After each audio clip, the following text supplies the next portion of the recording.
Hello, and welcome to Nice and Blunt. I'm Adam Riancho, your host, and it's Saturday, August 15th, 9 p.m., and we're here to do some drafts. We missed yesterday, but we're back, and there's not that much time left. We've already had a full week of preseason action, and it's not too long before the season. So, time to hone down our strategy, time to hone down our favorite picks, and stick to our guns. Let's get to it. Let's draft. Vámonos, muchachos.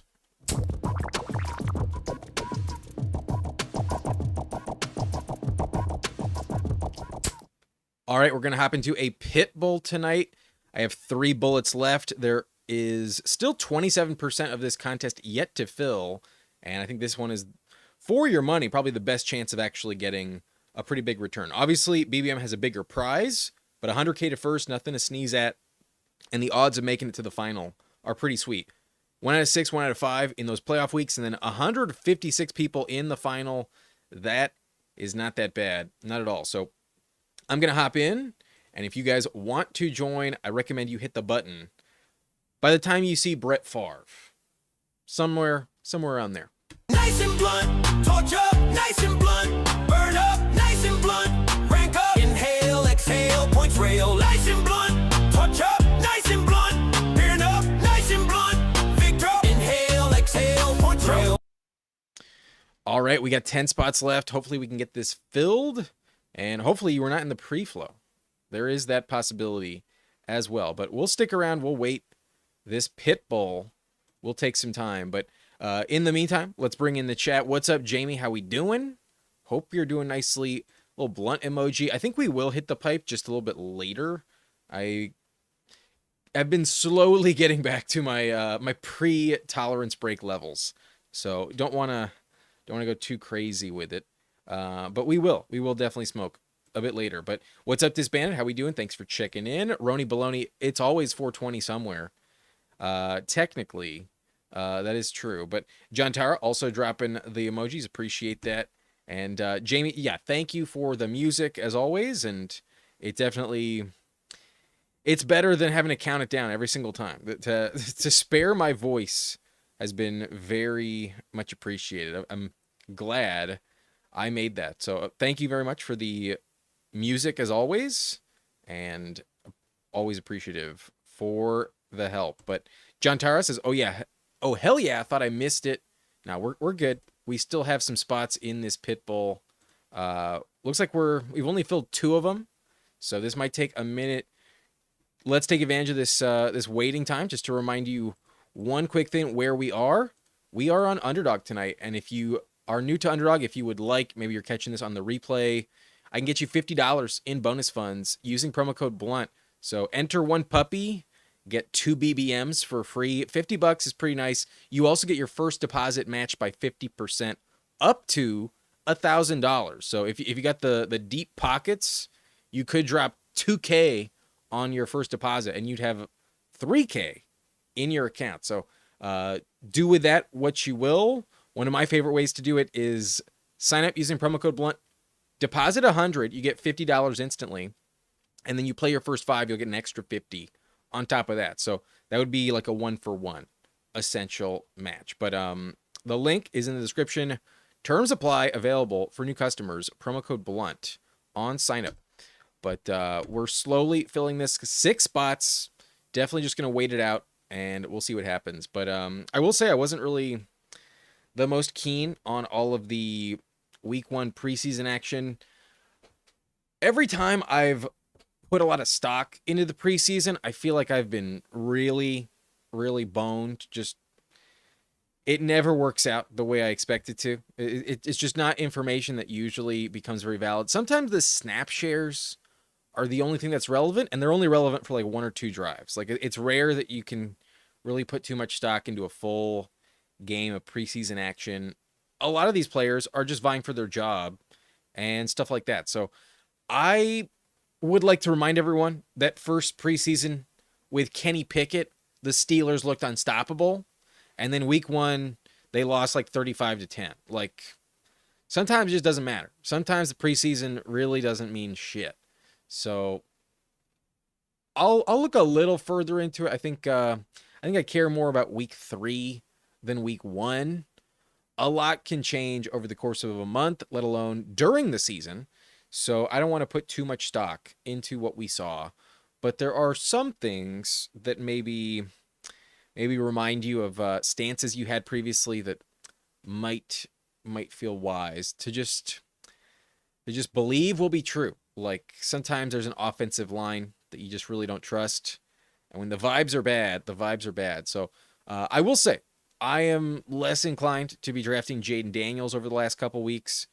Losing Tyler Biotish, their center in free agency, was never good, but then Laramie Tunsil going down, that's gonna be brutal. I know they added Diggs, but I just don't really trust Jaden Daniels quite enough. So that's just one thing. That's just one example. But for the most part, very few of my takes have changed. It's mostly like, can people just stay healthy?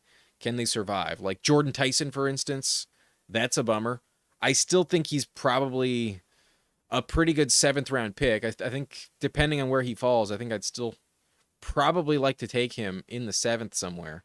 But I have not drafted him like crazy over the last several weeks, so I'm not too upset with that. But this Pitbull has 3 spots remaining, 3 more for a Pitbull, and we start off with waiting for 10. So it's just maybe not as popular as BBM, but in all honesty, BBM is also, I don't know what to make of BBM. I almost look at the contest and think there's a chance it might not fill. BBM, oddly, is still in a zone where I'm not convinced it's gonna fill. So we'll see what happens. But John Tara asking, do you see the truth of this dribbling hype now? To a certain extent, yeah. If you told me Ricky Pearsall was healthy, I don't think I would believe it still. But pretty good circumstances, opportunities there, and it's a good offense. So yeah, I don't see why you should not believe in Stribling now. But is he like worth a top 80 pick? I'm not sure about that. That I'm still not quite sure of. I think sometimes it just depends on the contest.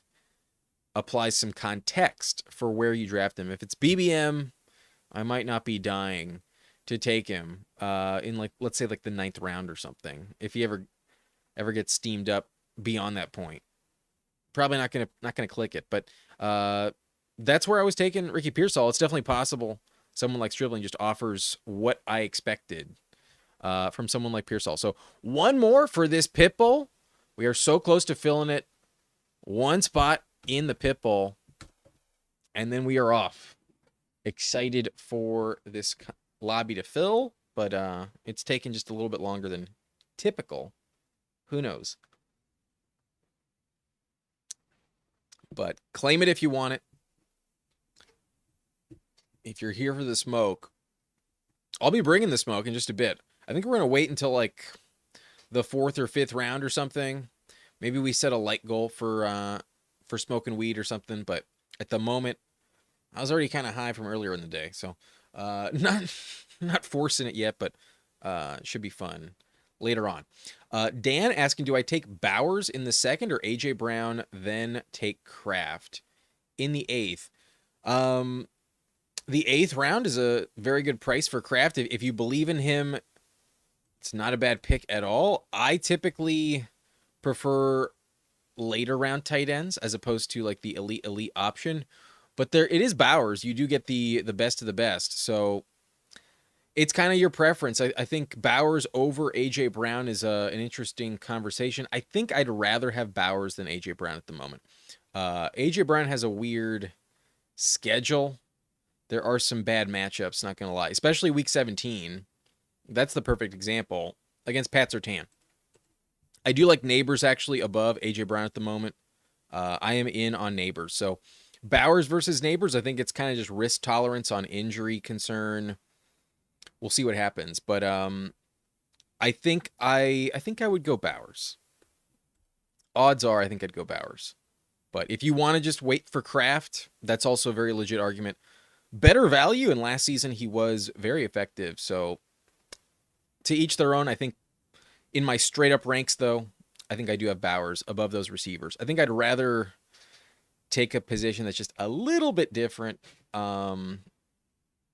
once the running backs dry up in round two. I think the onesie can help you, but it is expensive. If you don't want to do it, it's totally fine. I think you can win either way. But what's up, Crumb? Nice to see you. I believe you are Hilltoppers right next to me. Super Beast pulled the 102. Go Horns in the house at the 101.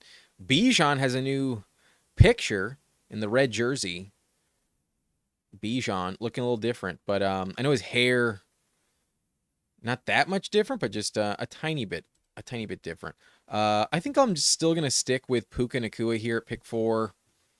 Don't always love my builds with the triple receiver, but I got no issue with it. Let's take Puka Nakua at pick 4. Stafford, always a quarterback you want to trust. We have Jeremy 21323 at pick 5. John Tara in the house at pick 6. Jack Frysek at the 7.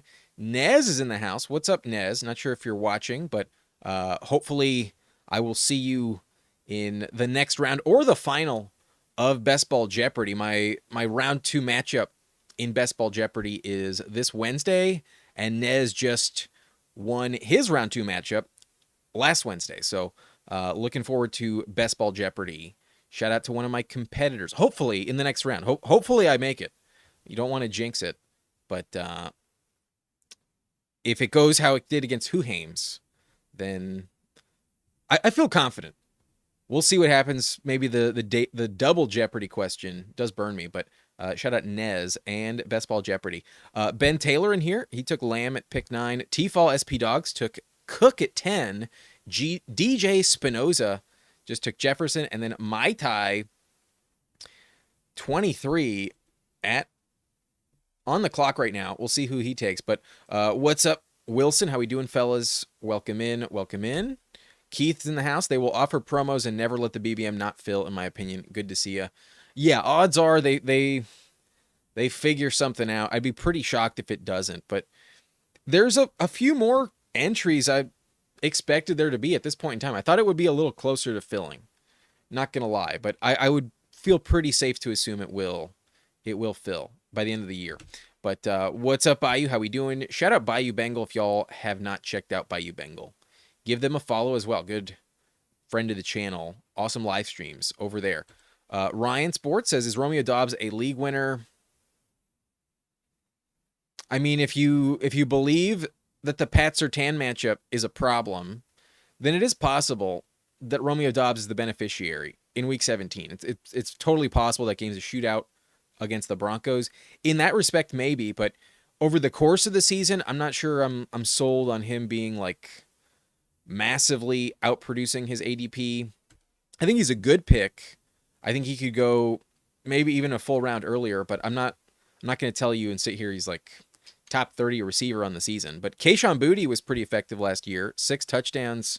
I would assume something similar for Romeo Dobbs, if not more. But I'll take Malik Neighbors here. I will tack on Neighbors. Got no issue with that. I think rankings-wise, I think I trust him more than the other receivers. London, probably more likely to stay healthy, but last year he also got banged up.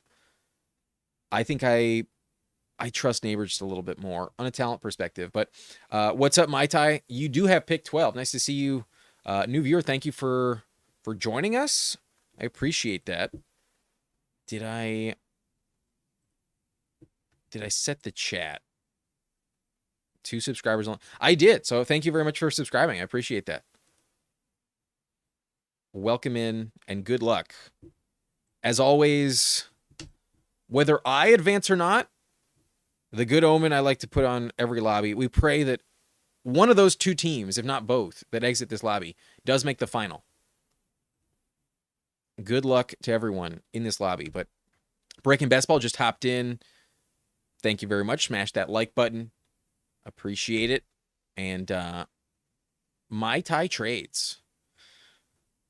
Are you a dynasty player, Mai Tai? Do you trade a lot? I feel like that's the only environment where trades are a little bit more common. If you're the guy in your league that gets most of the trades done, there's an art to it. There's quite an art form regarding the trades. But beautiful. I love this start. I think Rashee Rice is in the same tier as Malik Neighbors. I think all the receivers that just went off since London through Rashee Rice. I don't know if I throw Devontae Smith in there the same way, but Rashee Rice after Devontae Smith feels fantastic. A Puka, Neighbors, Rashee Rice start. I wish this was full PPR. The only way this would feel better from the 4 spot is if I was on drafters and this was full PPR. But absolutely love Rashee Rice. Phenomenal trio at the receiver position. The only downside is kind of being stuck with no running back yet. But not going to complain. We'll be fine in the long term. Key says this might be the last time I click Bijan at number 2. Atlanta having the worst offense in football this year is on the table. I would not overreact to the preseason. I don't know if I would go this far, that they would have the worst offense in the NFL this year. Could they be bottom 5? Yes. Could they be the worst? I don't think they're going to be worse than the Jets. I don't think they're going to be worse than the Dolphins. The Dolphins might be better than I think, but I still don't think the Falcons will be worse than the Dolphins. I don't think they're going to be worse than the Browns, that's for sure. Browns got a dog shit quarterback situation. And then maybe the Cardinals surprise me, but I don't think they'll be as bad as the Cardinals. I think they'll be kind of like they always are, like 8 and 9, something like that. They're going to be okay, nothing special. But I would not go as far to say they have the worst offense in football. Even if you told me Tua got benched and they were stuck with Penix, they wouldn't be great. They'd be very mediocre at best, but I don't think they'd be the worst one in the NFL. But John Tara says Spinoza, easily a top 5 philosopher. Cool. Where's Spinoza? I have no idea. Maybe I'm just not familiar, but I don't know who Spinoza is. Triath says BBM overlaid this year. Who knows? It's closer to the deadline than I think they would like. If I have no idea about the internal discussions at Underdog, but if I had to guess, the projection would would probably be a little bit closer at this point in time. But the Eliminator just filled over the last several days, so that definitely helps. One contest that's been open the whole time being out. They'll find a way to make sure it fills, but am I still opposed to ever clicking Kolar? Pretty much, yeah. If anything, I'm more emboldened on my David Njoku shares. If anything, I'm more excited to click David Njoku. I have a lot of both Njoku and Gadsden, not just in the regular season, but the pre-draft as well, because they're good stacking partners. And I also didn't expect Njoku to go to the Chargers. I thought he would sign somewhere where he'd be maybe a little bit more of a clear path to contribute. I was hopeful he'd go to the Ravens. I thought that would be perfect for him, but did not happen. Did not work out that way. I really want to take Loveland, to be honest with you, but I think I need running back a little bit more, and I really worry I'm not going to get the guy I want. So even though my ranks, I have Swift as the most valuable, I do still see a lot of upside for Baishal Tutin, and I've been trying to increase my shares of him just a little bit more. I've been trying to get a bit more investment in Baishal Tutin. I have a pretty decent amount in Chris Rodriguez, but I just like that backfield in general. I like the touchdown upside for the Jags. And for the sake of my exposures, I feel like I already have a team very similar to this with Puka, Neighbors, and Rashee Rice, where I just took DeAndre Swift. So I'm trying to diversify my portfolio, so to speak, at this time of year. And I think it's the same tier. I think whether you wanted Montgomery there, Baishal Tutin, or DeAndre Swift, I think they're all kind of fairly comparable. And while I kind of prefer Swift myself, I don't think it's the end of the world to pivot to someone else in the same tier. I kind of want to take Quinshon Judkins just for the hell of it, but let's lean into receiver and let's shoot for like those go big or go home matchup games. Let's go JMO. There will be a few games where JMO just disappears. That's kind of the nature of his game. But when he delivers, he also has house call written all over him. So praying for a healthy season, that's kind of all I need to justify this selection. Don't trust the Detroit Lions defense. I trust their offense tremendously. And with no Dave Montgomery, in theory, they're going to be a more pass-heavy team this season, which does bode well for JMO, especially as Isaac Tesla does not impress in camp. But maybe Laporta is an issue. Who knows? But JMO here in the fifth as my wide receiver 4 feels like a nice combo. You can afford some of the risk that comes with him because the upside is just so worth it. If anything, in best ball, I kind of prefer some of the more high variance plays. In redraft, I think I'd rather go with someone like Adams or even DJ Moore, but more of a floor play. As my receiver 4, I'll go a bit more in the upside department, but my tie, that's always been my vice. Love a good trade. It does make things interesting. There is something fun about hitting that trade button, getting that notification that it's been accepted. Whether you win or lose, it is a bit more entertaining. But my tie taking Burrow, stacked up with T. Higgins and Chase Brown, so justified, 100% justified, but does take him over Lamar Jackson. Didn't care for the bring back, just passed. Goes Joe Burrow and Tyler Warren. Only receiver so far is T. Higgins. So a big investment on the Bengals should work out. And we're officially at pick 63. Lamar Jackson still on the board. Let's see where he falls to. The team with Henry passed. The team with Flowers, no fucking chance. If John Tara gets Lamar at 67, that'd be fucking wild. But not going to expect that. Carnell Tate off the board. Lamar continues to fall.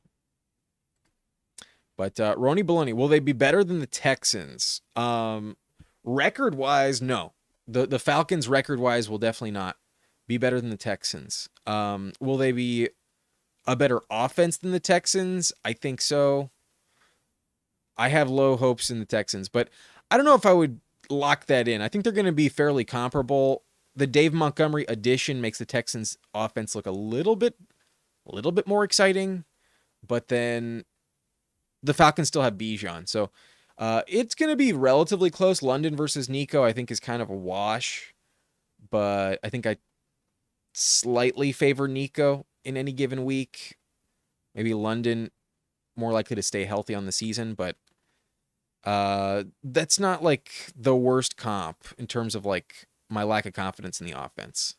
Don't love the Texans myself. Either Montgomery makes them a lot better and there's a lot of rushing touchdowns, or they kind of shit the bed again. I don't trust Stroud, personally. But Jaden Daniels goes. Tyson has fallen, but I really don't need receiver. There's some weird vibes on Travion right now, and I definitely don't have as many shares of Ramondre Stevenson. So I will pivot to Ramondre here. I'm going to go running back. Just take Ramondre. I think from a advance rate standpoint, I think I like Ramondre just a little bit more than Travion, but definitely more of a lower upside floor play, in my opinion. Travion's got that elite 30-point ceiling.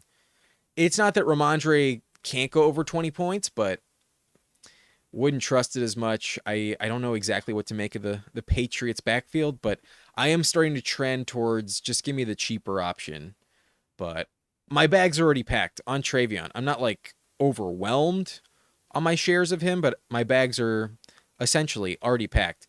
Herbert goes, so I'm not going to be taking him. I'm surprised the Loveland drafter wanted QJ Herbert over Caleb, but I don't blame him very much. I'm a huge Justin Herbert guy.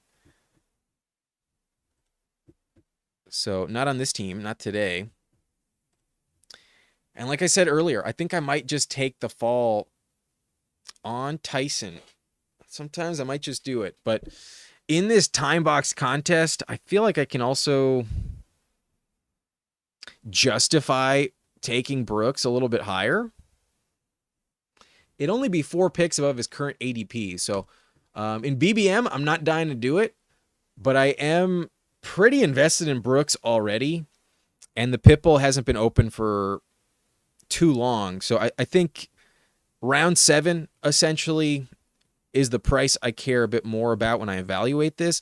And I think in this contest specifically, I'm more comfortable with it as opposed to BBM, because I'll be fully transparent. In the pre-draft, before the NFL draft, back in like February and March, I had 14.5% Jonathan Brooks, and my average pick was 150. So my bags were definitely packed back then.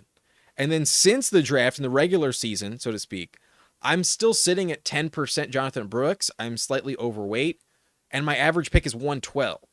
So it's not that I don't want to be taking Jonathan Brooks at all, but I think if I'm going to do it, I would like to pick and choose my spots. And a contest like this, I think, is a little less risky to take him here than it is in something like BBM. In BBM, I actually have to go against people who had him at 125, 115, maybe even later, maybe even like in the 130s or something. So that's where I am just happy that I have a lot of Jonathan Brooks already, and it was much, much cheaper because there is a lot of injury risk here. There is a lot of injury concern. But right now, Chuba's the one injured. They're going to give Brooks the chance, and I don't think he's going to relinquish it if he really plays as well as he did in college. I liked him a lot as a prospect, and at least for true upside here, this is where Chuba used to go. And if he just has his job, then it's reasonably okay to expect him to actually work out at this price. I need running back. This team does not need receiver. The options there were either Kraft for the onesie quarterback, but not the ones I liked were available. So I'm going to push it one more round. I have stacking partners still available for all of my receivers, and I think running back was just more critical there. I've got more teams with Pollard in this combo than I might like to admit, but with Brooks in the pit bull, I think it's fine. I think it's all right. But Ryan Sports, what's up? He says, if Dobbins can stay healthy the whole season, is he one of the best running back picks at ADP? Yeah, but man, that's a big if, brother. That's a huge if. I find it very hard to believe that he can actually do that. He's already banged up, and it's just like clockwork where he just goes down year over year. But what's up, Pepper Tony? How we doing? Welcome back. Honestly, I don't hate the double Carolina. I kind of don't hate it, to be completely honest with you, but I think I'm going to further invest in running back. I'm going to go Blake Corum, because he's also been someone I've been trying to get a little bit more of. And I think just by trusting Jonathan Brooks, I don't think I want to hedge on this team. I want to take a little bit more risk. And Corum in that Rams offense has just so much upside. Mostly if Kyron goes down, but it's possible his role is just bigger than I project. So although maybe you haven't seen me take a shit ton of him, I have been trying to get more of him over the last few weeks. I've been a bit more willing to click it. At 93, it's past ADP. So we'll just mix it in here. And the running back room is coming together. I still think I want 6, but to have 4 by Blake Corum, starting with Beischel Tootin, we've got some floor plays, we've got some upside swings, and I think by volume we are getting the job done appropriately. But Hilltopper's on the board.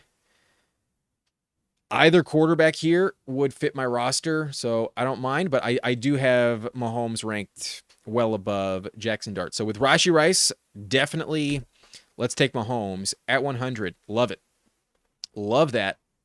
Absolutely love it. I'm realizing I don't think I brought the music in. Let me play the music for y'all. Let's get that going. But yo, we got 60 people watching, 8 likes. I'll take a rip from the pipe. I'll smoke. Let's do a little smoke session at like 25 likes. I think that's reasonable. Let's get to 25 likes and we'll hit the pipe. Now that I'm halfway through this draft, we've been live for about a half hour. My buzz, so to speak, has dwindled, and yeah, let's set just a minor like goal. At 25, we'll hit the pipe. But what's up, Seth Edwards? GM. On this channel, it means get money. It's definitely not the morning, so appreciate that. Thanks for checking in. Nice to see you as always. Pepper Tony says, I don't think the CLV thing matters much. The teams that got cheap Brooks or any player has to get every other pick correct. You both have to advance and meet in the pod or final, etc. within reason. Valid point, Pepper Tony, but it's much more likely that you get a 7th round pick correct than a at 150, you know, a 13th round pick. A 13th rounder typically is not going to contribute in the same way that a round 7 player is. So to swap out a Justin Herbert for Bryce Young, you know, like on the same team that has Jonathan Brooks, I think I'd rather just bet on the teams that have the cheaper Brooks. But I wouldn't make it the end of the world. Like, you can't draft him ever, but that's just how I like to play it. If I was underweight at that price, then I wouldn't care. I'd want to trying to catch up. But since February, since I first started drafting, I have like 12% Jonathan Brooks. So I'm not dying to get that much more financially invested in a player that's pretty injury prone, definitely carries some risk in that department at a cost that's much, much more expensive. You know, 75 picks of CLV definitely makes you a little bit less excited to click it these days. But I'm not afraid to click it. We just took it here. I just think for me personally, I want to be focusing on certain contests. That's all. But Arturo says, how crazy is it to start a draft RB sleeper wide receiver value later in the draft is good. I think especially in half PPR, it's a pretty viable strategy. I like it quite a bit. If I was on, let's say, drafters, I still don't think I would hate it. I think I just might prefer certain running backs over others. Whoa, Jackson Dart made it back? Okay. Sure. I know there's some odd reports on him, but the man can also run for 50 yards per game this season and offer me a dozen rushing touchdowns. So I will take it at 117, stacked up with Neighbors. Pretty quick decision there. John Tara had Scatabo. He took KC Concepcion over him, as well as Kyle Manungai. A little bit shocking. But I almost took Dart instead of Mahomes at 100. So this is a fun team. I'm glad I took Blake Corum instead of Mahomes at 93.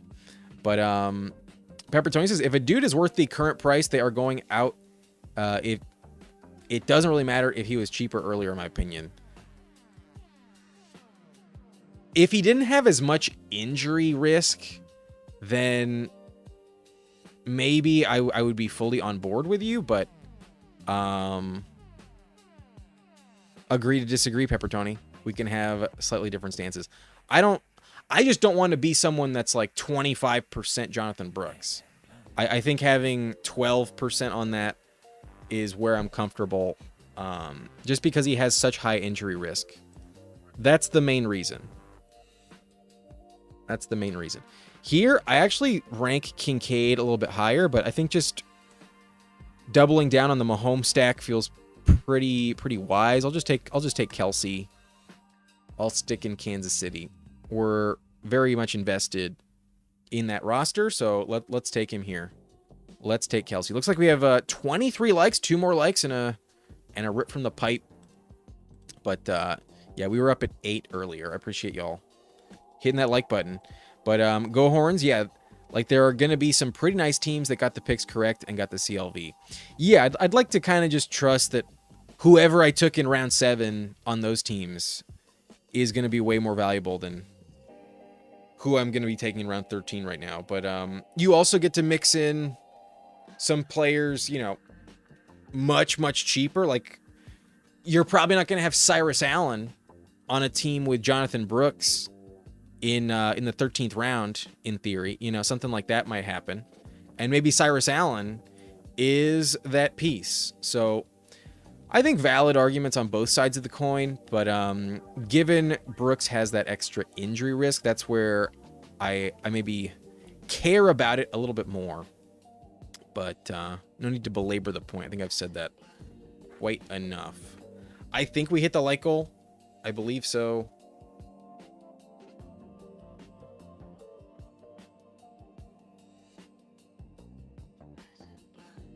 Let me get my pipe ready.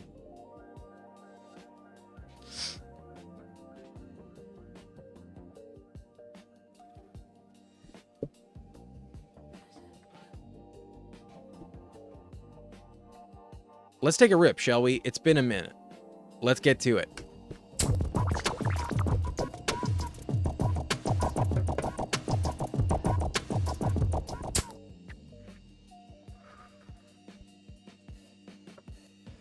Always nice at this time of night. It's good to have it back. But the first day I smoked, it was like, shit. Haven't been this high off of one rip in a minute. That tolerance break is no joke sometimes. But as little as asking, is Sutton at 8-6 in a 12-man redraft a reach? At the 8-6, that would be pick 90. Here, he went at the 7-10. So I think he's more of a redraft pick in the first place. I'm not really in love with him for best ball purposes, so I don't think so. It's not my favorite pick in general. I worry that Pat Bryant steals his job, honestly. He's also getting a bit older, so very touchdown dependent. Volume comes down this season. I'm not sure what to make of him, but likely has fallen 16 picks. I will take Isaiah Likely. Let's do it. We got the double stack with Mahomes, Rashee Rice, and Travis Kelce. We got the double stack with Jackson Dart, Malik Neighbors, and Isaiah Likely. All the camp reports indicate Isaiah Likely is clearly the number 2 option in the passing game. When Neighbors wasn't practicing, he was like definitely the top target from what I've read. And then I've also read that has continued where other than Neighbors, he's number 2 overwhelmingly. I think the only other pass catcher, the receivers that I'm willing to draft in New York would be Malachi Fields at this point. But I don't know if I trust Jackson Dart to keep more than one receiver viable in any given game. Last year, Wandale just got there by volume, but Neighbors is going to dominate in that regard. So we'll see what happens. But there's a guy that's falling. I don't know if he'll make it 2 more picks, but if he's there, I'll take him because I would get the bring back. But he goes to Super Beast. Keith got a really nice price on Jake Ferguson. I'm not a big Jake Ferguson guy, but at 146, I think that's an insta-click personally. Definitely like that cost on Jake Ferguson. I don't think I'm going to take a quarterback here, despite the ADP saying that's the choice. I think I'd rather go back to receiver. But in all honesty, I've really been talking myself into Sharps lately. I'm gonna tack on Sharps here because I think I'm gonna draft 6 of them, and Sharps gives me some later season points. There's part of me that worries that Ramondre loses his job over time. So I do think if Corum never really excels and really dominates, there's a world where that doesn't quite pan out. And I think I need someone for later in the season. And at this point in time, I think Sharp's going to be much healthier than people think. So I like Charbonnet. At 140, I've been trying to increase my exposure. I'm about 10% on Sharps, but I think he's a really good value if he's indeed back by week 4 or 5. Some people are afraid to click him. I'm not. If anything, have been fading Jadarian Price, specifically because I believe in Zach Charbonnet and the camp reports that he's a bit healthier than expected. It doesn't sound like he's a lock to go on PUP. And even if he does, it sounds like he might be back by week 5 or 6. So that's way earlier than I anticipated. His buys in week 11. And at this point, I mostly just want him for the playoffs. I think if he's on the field week 6 and he has 5-6 games to ramp up, when he's back on the field week 12, I think he's going to be fully healthy. I think he's going to be really fucking good. So, Pepper Tony, I got some Sharps at 190 plus teams. Well, that's where auction leagues come into factor. The difference between 190 and 148 is still $1. The difference between 150 and 75, that's like a $1 player and like an $8, $9 player, if not like $11, $12 player. It's a little bit different from 150 to 75, Pepper Tony, but agree to disagree. Agree to disagree, my friend. That's a guy I don't have as much investment of, and I want my bags to be a little fatter.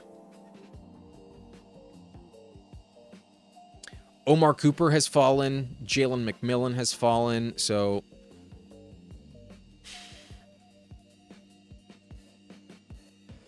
I know there's the Justin Herbert drafter, and I'm starting to think that Trey Harris might actually just pay off more than Quentin Johnston will. So I'll go Trey Harris here. Trey Harris, my most drafted receiver. He will continue to be. He's not moving up very much, and I have faith in the year 2 breakout. Give me Trey Harris there over Jalen McMillan. I'm here for it. Ryan Sports, which team is the David to the Goliath? That is the LA Rams. Do the Chargers qualify as like the LA little brother? Do the Chargers qualify? Because I think there's a world where there's not that many teams that can beat the Rams, but the Chargers might be one of them. I think the Chargers are at worst a top 5 team in the NFL. I think they're a top 3 team in their conference, if not the best team. And I don't know if there are more than 3 teams in the NFC that are better than them. So maybe the Chargers, because of like fan base and stuff, and like the context of how LA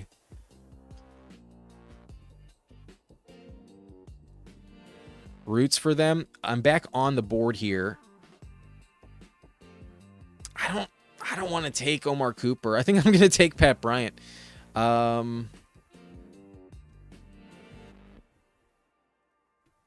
I got some faith in Pat Bryant. And it's about 20 picks higher than where I used to be taking him, but still a $1 pick. The $1 picks, that's where ADP don't mean shit to me. Round 7, round 8 means a little bit more to me. But the CMC team is nasty. They took McCaffrey, Bowers, Zay Flowers, Scatabo, Judkins, Drake May, Tyson at 78. If he's healthier than expected, that'll be clutch. Pittman, I like a lot on this roster. Monungai at 102. Concepcion and Dizon Stribling. Daniel Jones, Hunter Henry, Dontavian Wicks, and Aaron Rodgers. That is a pretty sweet team. But no worries, John Tara. Good job. Pepper Tony says, nah, that's fair. I just don't think you have to go against teams that got him cheaper things makes as much as people think.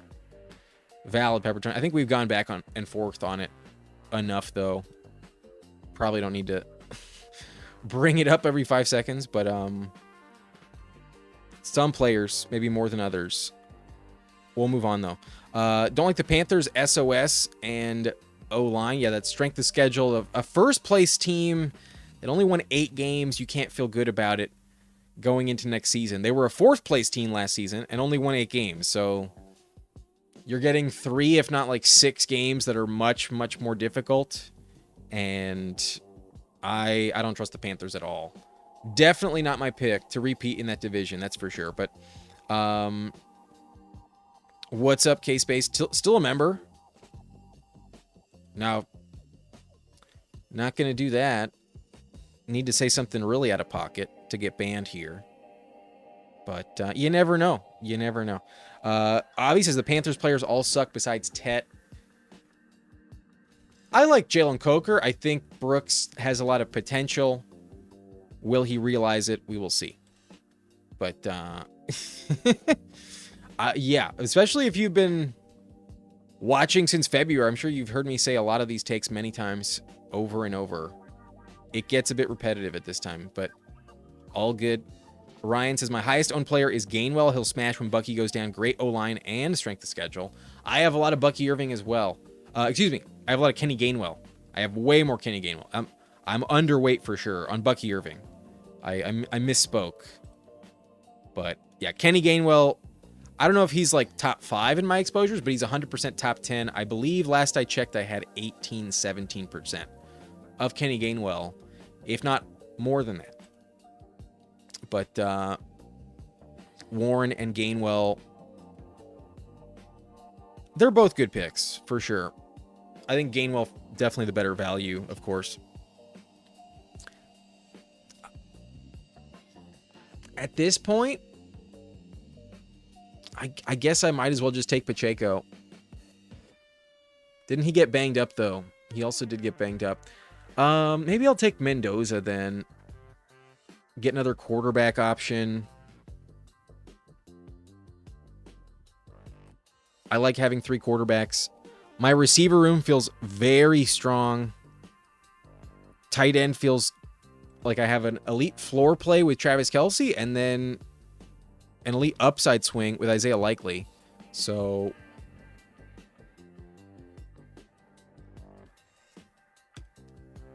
I don't know if I need the third, to be honest. And if anything, I might just wait till the last round and get a little bit weird and different if I go in that direction.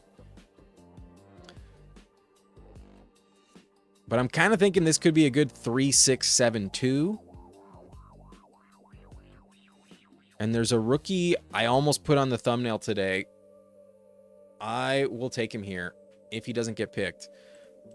But if not, I'll pivot to running back. There's not like a ton of guys I trust, but Calvin Ridley goes, which means I will just bring in Caleb Douglas. I will say that one-handed catch from Caleb Douglas looked pretty fucking legit. And they don't have anyone else. They really don't. I have no faith in Malik Washington. I think Malik Washington's a really bad pick. So I want to draft someone in Miami. Like, the first one off the board is fucking Malik Washington. So, like, someone has to do something. And if I'm not going in that direction, give me the rookie that's healthy, that's been practicing. I like Chris Bell a lot more, but with his injury concerns, Caleb Douglas has the opportunity overwhelmingly. And he looked pretty good in that preseason action. So we'll see what happens. I'll scoop up Caleb Douglas here at 196. But tried to warn y'all about Tua. I mean, the Falcons aren't going to be elite. No one thinks they're going to be elite. It's just, is Penix better? Probably not.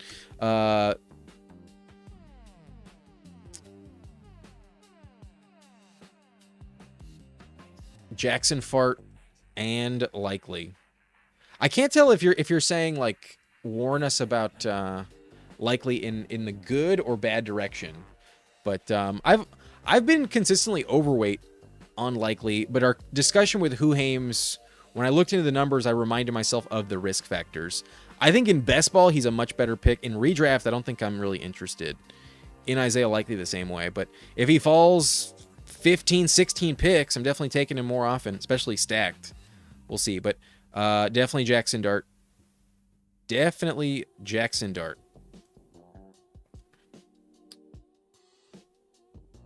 Need to run it back with Flournoy. Yeah, we didn't get the bring back, but we did get it with Mahomes. I did not get the Dallas Cowboy versus Jackson Dart, but I got Trey Harris versus Patrick Mahomes. I got my Charger on this one.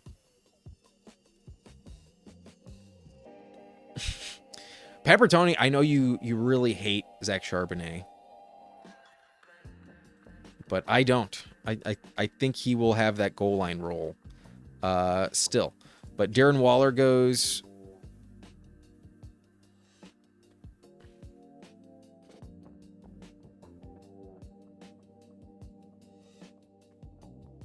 Don't think I want one of them at receiver. I think I'm going to go David Njoku, actually.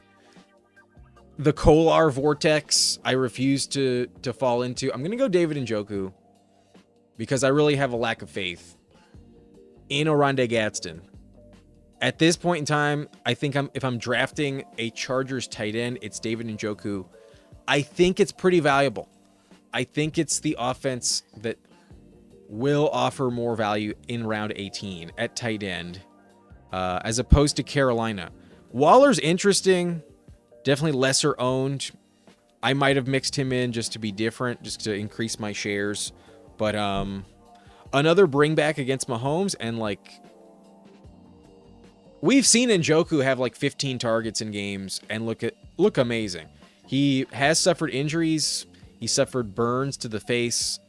Maybe Gadsden does keep him off the field, but I really think Kolar is just there to block mostly. He'll have a random touchdown or two, whatever, if that happens. Tight end is weird, but I think the true veteran in Njoku could just stay on the field because he can block better, and Kolar will be blocking a little bit more. So I think he can keep Gadsden off the field. I really do. Enough to contribute. I basically view him the same as Gadsden, but he's much cheaper, and sometimes he just goes undrafted. So I'll mix him in. It's a Charger. Can I help myself? Not really. I think it's the way to play it. I think if you want a Chargers tight end right now, take Njoku. But Ryan loves the Giant stack with Neighbors and likely huge upside. It's worth having some teams with it for sure. Their offense is hard to pin down. Not exactly sure what'll happen, but they looked pretty impressive at times. They almost beat the Broncos in a shootout. They beat the Eagles on Thursday night. And those games, I think they had Scatabo in both of them, but they didn't have Neighbors in either of them. And I think likely offers a little bit more downfield intrigue than Wandale, perhaps. But Wandale's very solid. Who knows what will happen with the Giants, but I do think sometimes the market might sleep on them. In this one, Jackson Dart 117. I'll take that all day. But Sus is biased, but probably the Eagles as the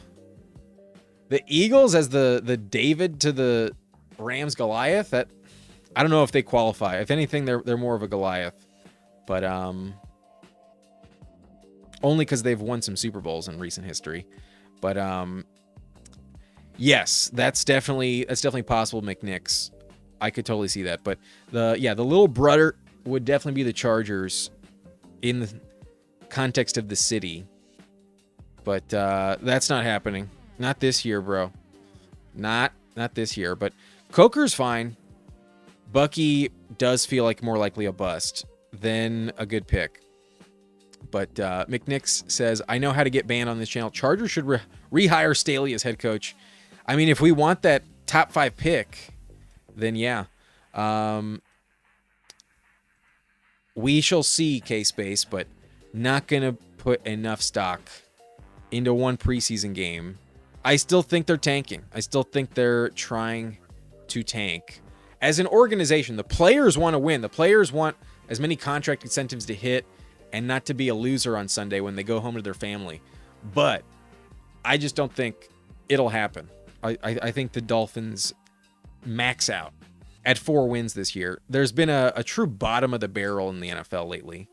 We'll see. But Ollie looked good. They might need him this year because it sounds like they're going to run Devon Achane into the dirt. But Pepper Tony has 20% likely. Nice. Very nice. But it seems like you're out on Jackson Dart. So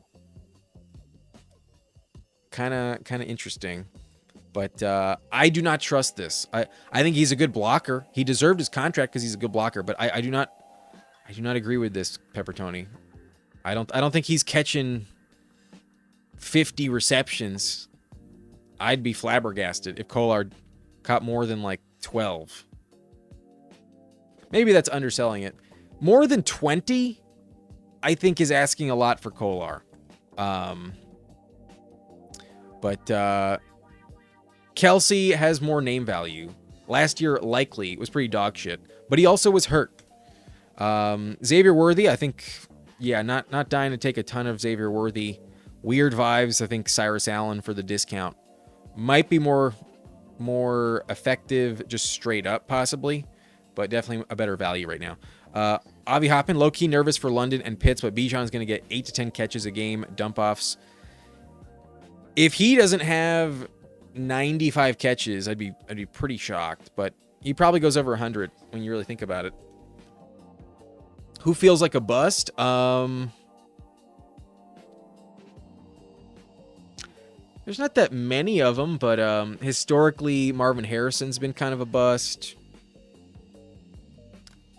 Xavier Worthy's been mostly a bust. I think Jaden Higgins will probably be a bust again, but he's not going that expensive where it's terrible. But I think he's still kind of a bust. If you told me Tank Dell's healthy, I don't think Higgins pays off his price at all. And then everybody else, I think, kind of only bust because of injury for the most part. But Bucky Irving feels like he might qualify. Travion Henderson could qualify. And then Breece Hall and Jeremiah Love also. They could be big-time busts because their offenses might just suck. But all right, let me catch up with the team reviews. But let me speed through the chat just first. But all preseason games have been pretty awful. I don't put much stock into it. It's nice to have football back, but I don't care that much. But if I left the Colts Pats at halftime to go see Spider-Man, Spider-Man always entertaining. But yeah, Dart, unless he gets into the blue tent all the time, as long as he's on the field, he's going to be a good fantasy pick. I love that I got him at 117 here. But what's up, Hartman? How we doing? Y'all have not checked out Hartman's YouTube channel, Hartman FF. Really good content over there. Very sharp drafter. Recommend you give him a follow here on YouTube. But Pepper Tony says Chargers GM on Ravens staff who drafted Kolar, receiving background in college. Stuck behind Andrews likely in Baltimore. High GM and coach speak beats saying he is the starting tight end. I do like the Joe Ortiz connection. I just don't trust him in the passing game. That's the only element. I think he's there to block. But we shall see. We shall see. But yes, this is accurate regarding the Dolphins' big sploosh. But the Raz on Charlie Kolar. Hey Google, what's Ben Sennett's Raz? You want to pull up a tight end's Raz that's irrelevant? Let's take a look at Ben Sennett's Raz. But not a YouTube channel says Kolar ain't doing crud. Parkinson is tight end 1 for the Rams. People are in denial. I disagree on Parkinson there. I think I'd rather go T-Ferg. I don't think Parkinson's irrelevant, but I'd rather take T-Ferg personally. But I'm not taking Kolar. I'm gonna dig my feet in and pass on Kolar. But shockingly, your highest on players all around 22% are Herbert, Loveland, Josh Jacobs, and Michael Wilson. Well, you're living high with the Herbert selection. Love that for you. Love the Loveland pick. Jacobs and Michael Wilson, I'm not sure I love that as much. But Herbert and Loveland, that feels awesome. OG is about to be a bust and destroy me. We'll see, man. We'll see. Honestly, why does my mind go to OG Anunoby? Who the fuck is OG? Oronde Gadsden? Yes, that is definitely possible. Unfortunately, a decent amount of my Herbert teams have Gadsden on it. Doesn't feel the best, but yeah, I agree, Pepper Tony. I'll look at some things, but not put that much stock into it. I'm not gonna spend a lot of time watching preseason, but okay, I think I've caught up with the chat. Let's take a look at some members in here. We have Gohorns who gets a review. He had the 101. Super Beast at pick 2. Hilltoppers at pick 3. John Tara was also a member, and then T-Fall SP Dogs. I'm not totally sure if you are still a member. I feel like you may have been a member in the past, but it's been a minute since we've drafted together, so please remind me if I am incorrect. If I see that green username in the chat, I'll happily give you a team review. But it looks like we have 4, if not 5 to do. Let's take a look, and let's start at the 101 with Gohorns. He had Herbert stacked up with QJ. Any other stacks? Nope. I sniped you on Trey Harris and Njoku. You have Baker Mayfield and Bryce Young. Pretty solid at quarterback. You have the pseudo MVP, perhaps. And then Baker in a contract season should be very effective. The discount on Bryce Young was 8 selections, and it's not terrible. I have an unstacked QB3 just to advance. It might help you, but he's not my favorite quarterback. That's for sure. Gibbs, Montgomery, Dobbins, Tank Bigsby at 144. That's where he should have been going all along. Love that the market has finally figured it out. Kimani Vidal, you do have stacked with Herbert. Good luck. I don't think Hampton's getting hurt, but might mix in more than people think. Who knows? Maybe Keaton Mitchell, not as good as other people think. But Nico Collins, George Pickens, a nice 1-2 punch there. Very good upside and floor. QJ and Alec Pierce, not bad at all. A lot of upside, maybe a little lack of floor at times, but really high upside with both of them. Can both drop 20 plus points any given week, and QJ is stacked. So set up the the Herbert selection. Myers at 120, more of a floor play, probably good value to get him to fall there. You got McMillan at 168. I am typically buying the dip on McMillan, but I wanted my Mahomes Chargers bring back, so I took Trey Harris instead. But I almost took McMillan at 165 myself. I think getting him 14 picks past ADP is phenomenal. Stacked up with Baker, even better. You have Ted Hurst as the hedge. One of them is going to be pretty productive, if not at random times. They both are. Tyquan Thornton, decent pick in the final round. You also get your Chiefs bring back when it's all said and done. Loveland and Juwan Johnson, really high elite potential paired with a tremendous floor. A little bit better of a pick in full PPR, but I love a Juwan Johnson team that stops at 2 because it also has Loveland. That's a very good tight end room. I feel like the running back depth maybe a tiny bit tricky with Dobbins and Vidal, but with Gibbs and Montgomery, you're going to be perfectly fine. So once Bigsby is a league winner, as I'm expecting, this team is in business. Love the running back room. Vidal, not my favorite pick in general, but still good with it. Bryce Young doesn't stack up with anything, but it's just an advanced piece, just that third quarterback. No complaints. If anything, that's like the only pick I don't like, and it makes sense. It makes perfect sense. So perhaps the only thing that could be better is like one more Charger, but unfortunately someone in this draft sniped you multiple times. I don't know why they would do that. It's not like the Chargers have ever done anything, but like the team. Good team, go Horns. Herbert going where he really should. Super Beast was right next to you at the 102. Took Caleb and Brock Purdy. Caleb is stacked with Rome, and Purdy is stacked with Evans. Are there anybody else? You also have Debo on top of that, and Kittle. You also have a triple stack with Purdy. Bijan, Jeremiah Love, Kyron Williams feels very solid at running back. Then you waited for Dylan Sampson, a true handcuff.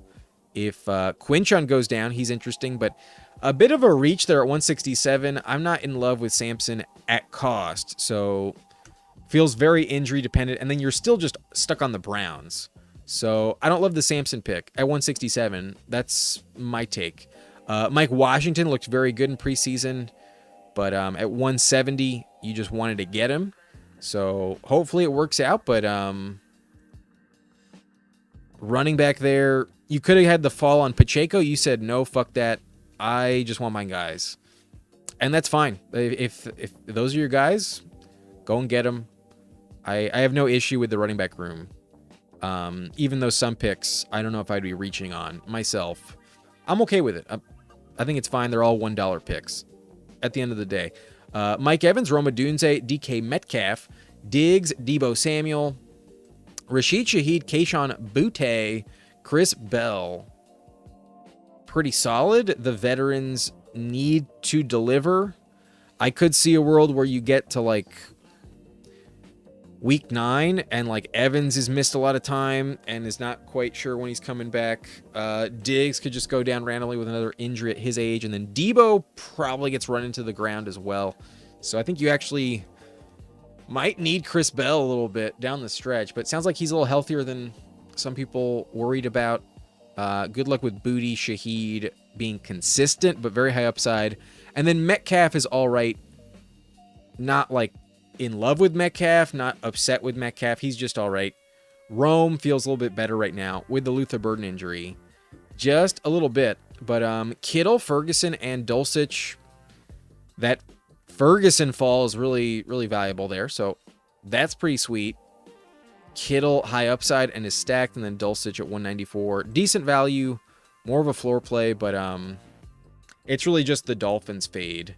Why it's not my favorite pick, but I have a decent bag. I think I have like 7% of Greg Dulcich, something like that. So, yeah, very complete roster, Super Beast. I hope the quarterbacks both stay healthy, but running back should be fine, and then receiver is just pretty old. They just need to stay healthy as well. But Hilltoppers also paid for a review as a member, so Jalen Hurts, Kyler Murray, both run the ball, both fine picks. DeAndre Swift, Travion Henderson, Chuba Hubbard, Chris Rodriguez, Tyler Algier, and Pacheco. Not too shabby. A little bit risky, though, with a Travion and Chuba Hubbard pick. I think the Algier selection's all right. It's not amazing. It's all right. And then Pacheco at a big fall. Why not? Rodriguez, I do think, scores enough touchdowns to keep the floor viable. But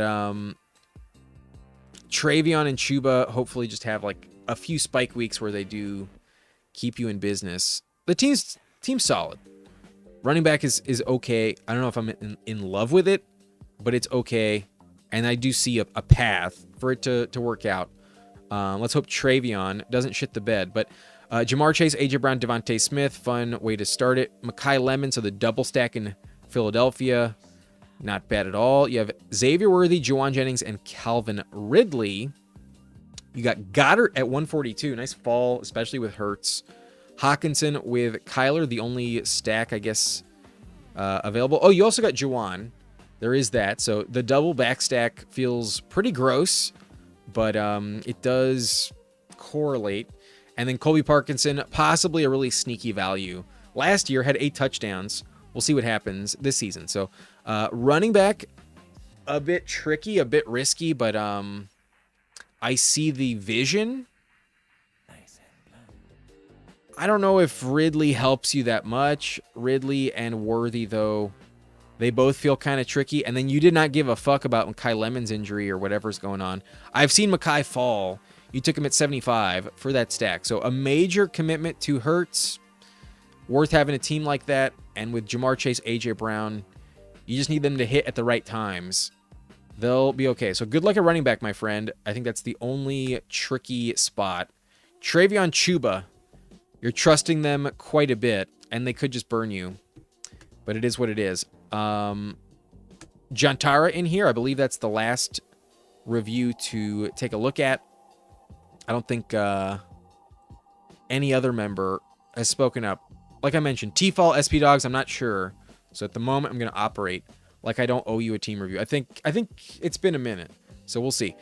Drake May, Daniel Jones, and Aaron Rodgers. Totally fine with that. At cost, it's very affordable. So love Drake May in the 6th. And then Jones, especially if he's stacked up pretty solid last year, should be fine if healthy.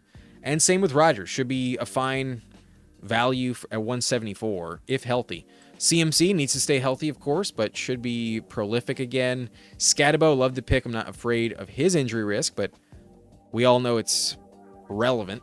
Quinshawn, Kyle Monungai, very decent running back room. Ray Davis, elite handcuff.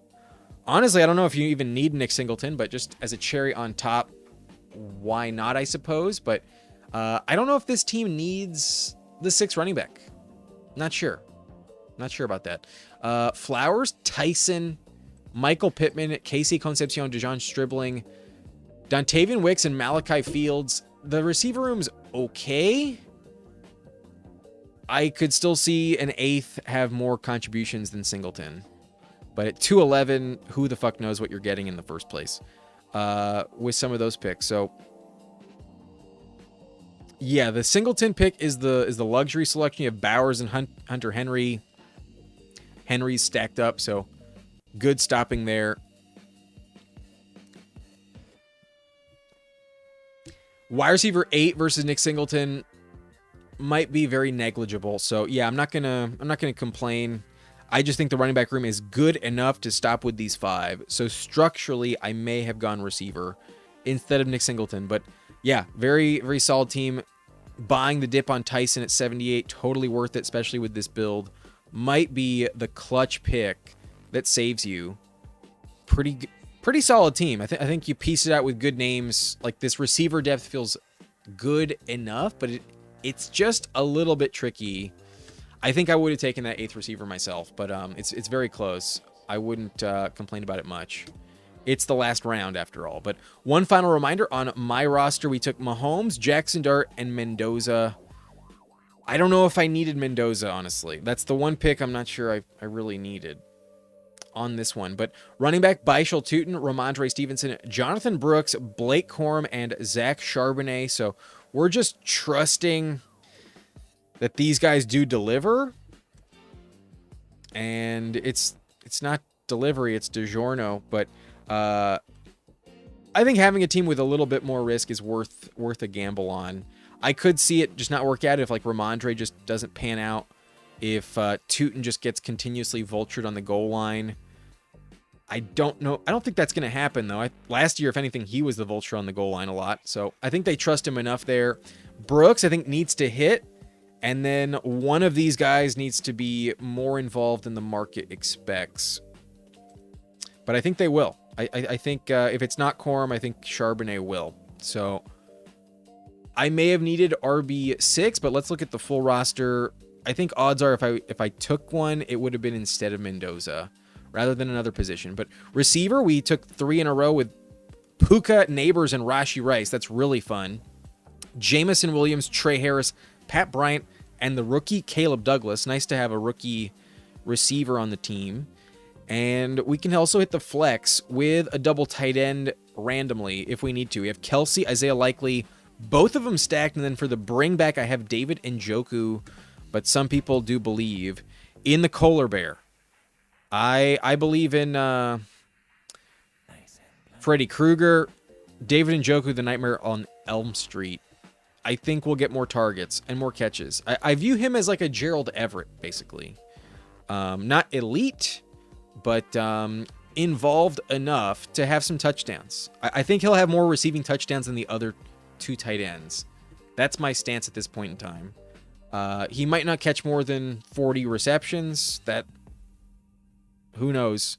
Who knows on that? 4 catches a week might be a lot to ask for from Njoku. He also might get hurt significantly and just be dog shit, but another opportunity at a back stack. So did I need RB6?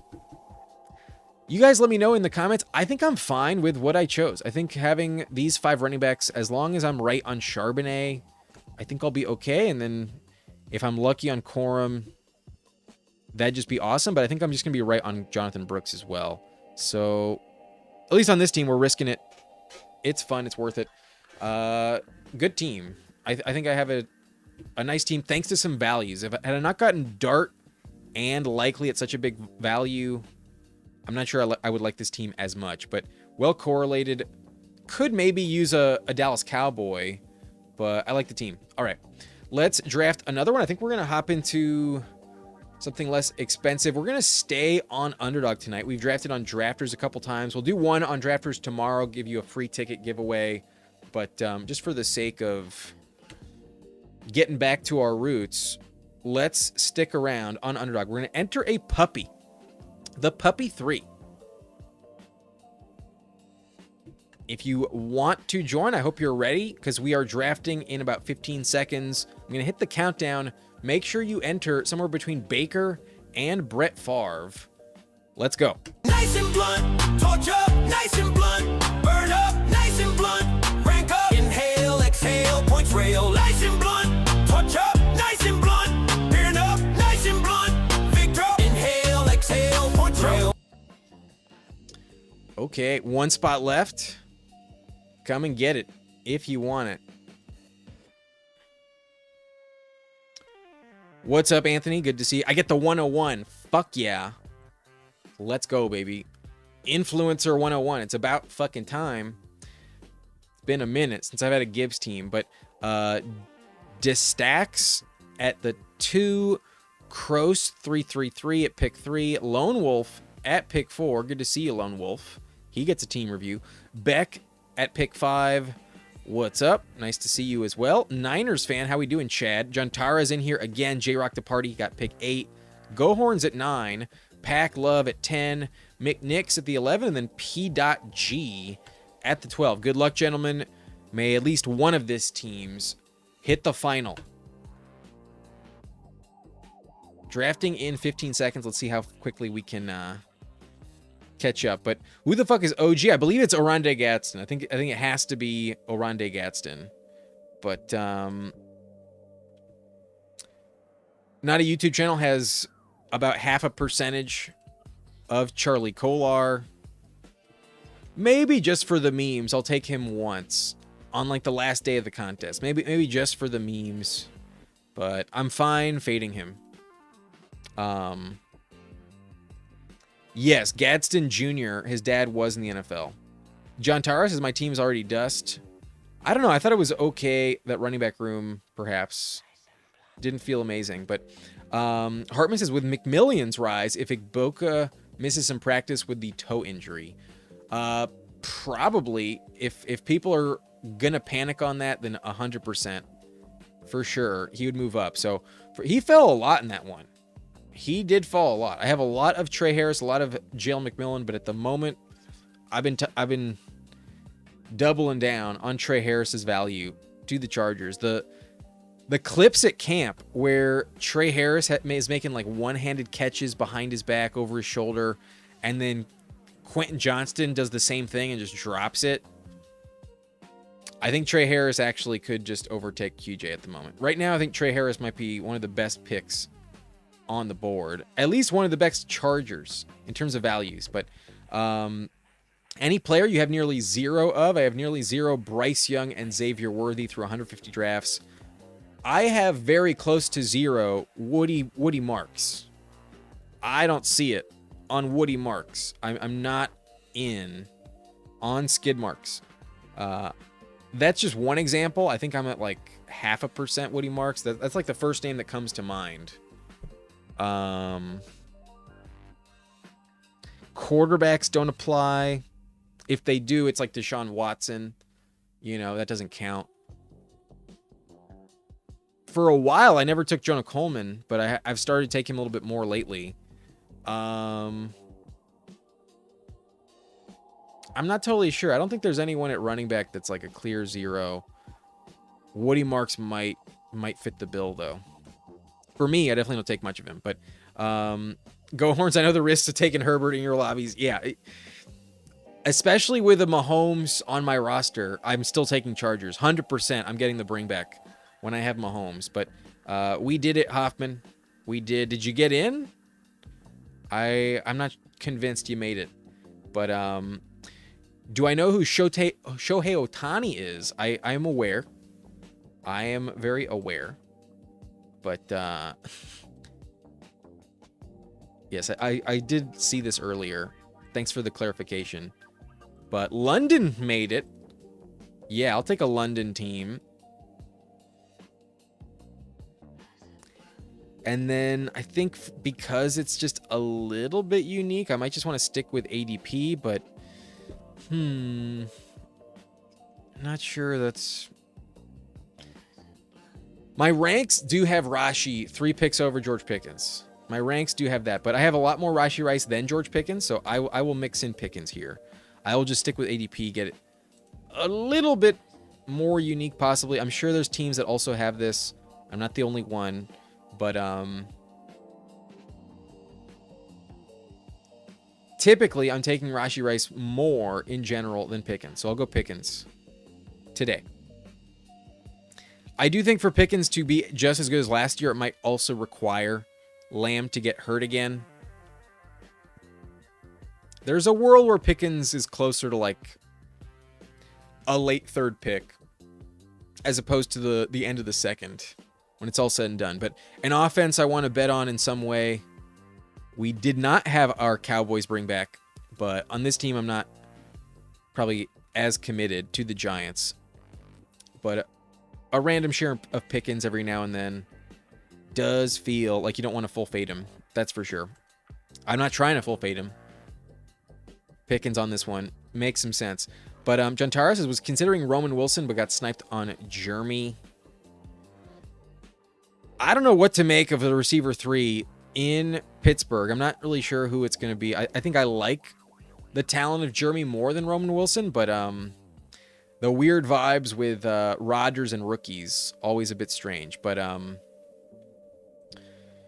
if y'all can do me a favor, hit that like button if you're enjoying the content. We are on to draft number 2, and we will take another rip from the pipe with another 11 likes at 44. We're at 33 right now. At 44 likes, I'll take another rip from the pipe. Do it for me. Do it for me. I would appreciate it. But we were not live yesterday. Just needed some rest, had a long week, and took a chance on a nap. You know, sometimes like you nap and you wake up and you're like, oh my God, that was just like the most refreshing thing imaginable. I feel so rejuvenated. That nap was perfect. And then sometimes you take a nap and it's like, holy shit, I am 5 times more tired waking up from this nap than I was when I crashed out. It was one of those naps yesterday. It was a rough nap, but we hit 44 very quickly. Those likes came in really fucking fast. So let's pack the bowl. Let's hit it. Y'all don't have to tell me twice. Y'all want it to happen now. Let's do it, shall we? If you'd like to join me, smoke it if you got it.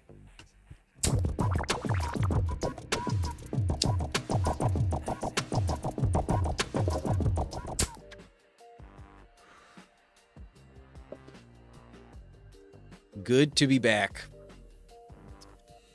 Smoking weed live on YouTube. Is everyone pumping the brakes on Tyson then? I think if my team didn't need running back a lot more than receiver, I probably would have taken him. I think in the 7th, he's a very valid pick. I'd still be taking him. Round 7. Scatabo made it. 100% I'm taking Scatabo. And then I think I'm just double tapping running back. Give me Scatabo and Tootin. Oh boy. I like this. I'm definitely starting to buy more in to Tootin just being worth this pick. I've never been fully off of it, but I've definitely just kind of leaned on the cheaper side of the coin a bit more this year. I don't know what my exact exposure is to Bijal Tootin, but I'm going to look it up. And given how the market's just been treating running back, to have a Scatabo with Tootin there feels very, very nice.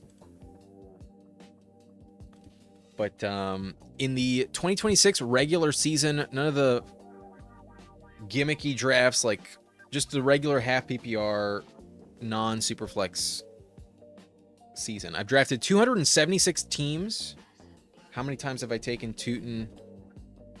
I have 28 shares of Bijal Tootin. That is 10%. I am at slightly above baseline on Bijal Tootin. That number is going up as of today. We just took him in back-to-back drafts.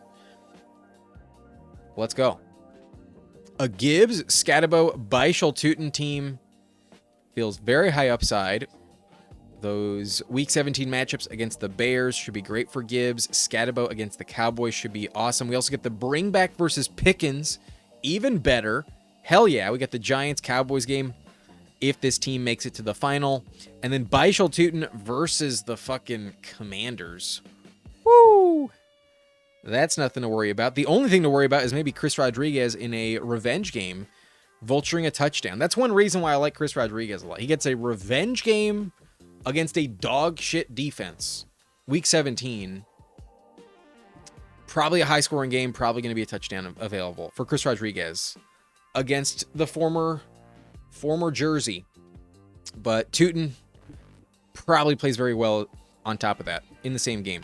How do we feel about Debo and Diggs at their current ADP? They're fine. I have no issue with taking them. But as someone who had them as like top 5 exposures, basically 16-17% of both of them all season,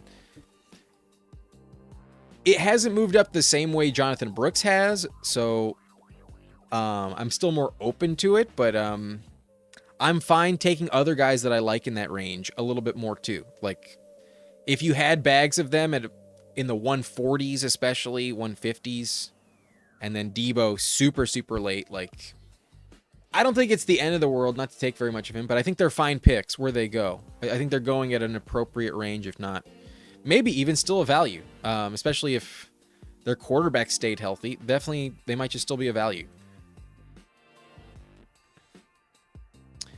But I'm not going to go with running back. I think I'll take Tyson.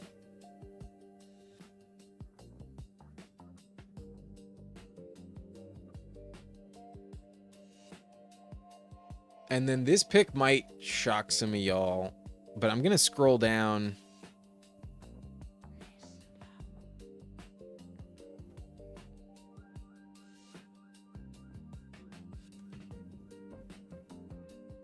Y'all might think this is insane, but I actually really like Jordan Addison this year. And it's just such a flat tier. I'm going to get weird, and I'm going to try and pair him with someone, 2 more guys that go in this range, and just like, I'm going to try to get just a little bit weird. We're in the puppy. The puppy, I'm willing to get more strange in. For $5, I'll pull someone up, and I really don't see that much difference between Jordan Addison and Quentin Johnston. Like, really not much difference at all. I like the quarterback a little bit more in the Chargers offense as opposed to the Vikings offense, but I think Addison has a bit more job security than Quentin Johnston. I've been talking myself a lot into Trey Harris. I've never talked myself into Juwan Jennings stealing work, so I will go Addison just to be different. This is a spot where I'm willing to mix it up strictly because I'm at the 101. When I'm at the bookend, I gotta wait 22 fucking spots. Let me just pull up a guy I like. And I was doing my rankings again lately. The Jets matchup also plays a factor in my mind. I want that Jets game, but Addison I think should have always been in this tier. I think Addison's extremely talented, and if you looked at his 3 games with Carson Wentz last season, he averaged 11.8 fantasy points. He was really productive in those 3 games with Carson Wentz. I do think Kyler Murray is going to play pretty well this year, and I've also seen him fall to the 120, around 10-11 turn. So not convinced it'll happen on this team, but if I do take Addison here, it increases the chance. And so I just like Addison.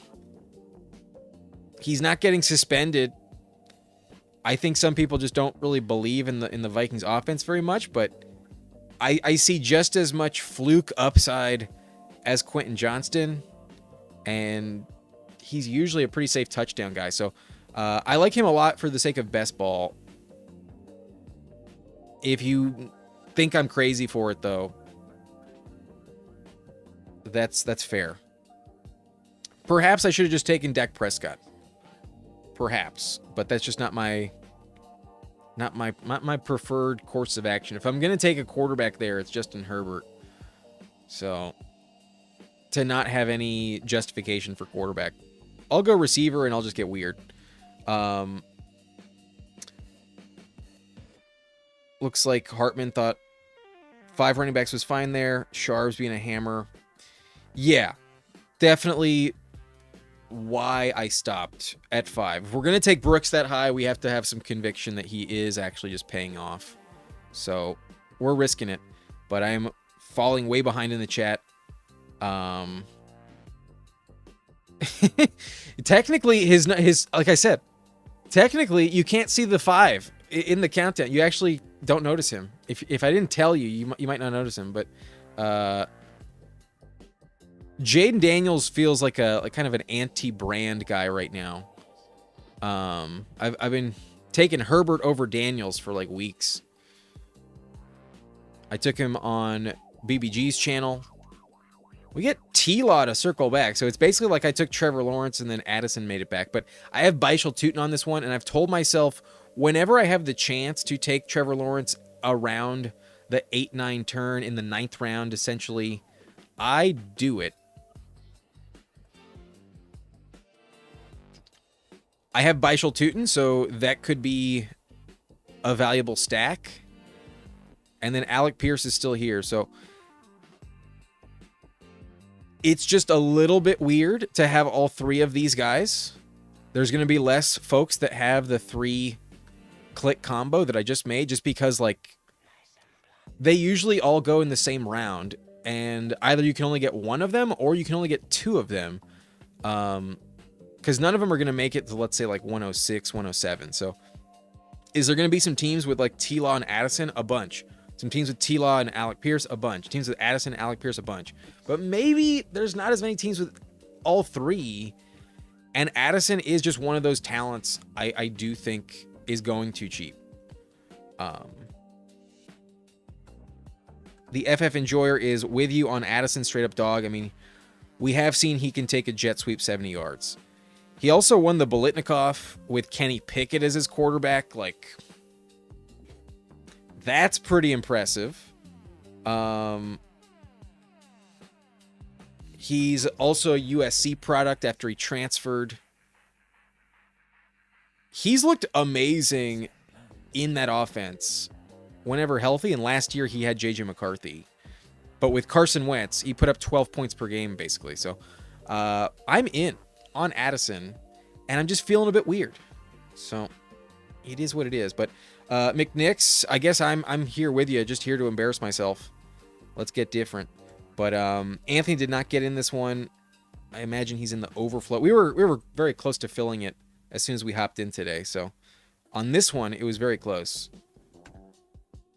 Keith says I'm higher on OG at his price. Keep them coming. If I hadn't drafted like 13% of him in like the pre-draft and like had a lot of Gadsden already, maybe I would do it. But who knows?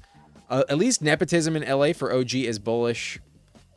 It hasn't been as meaningful as some people think. Like, it didn't really work out for Michael Pittman to stay with the Colts.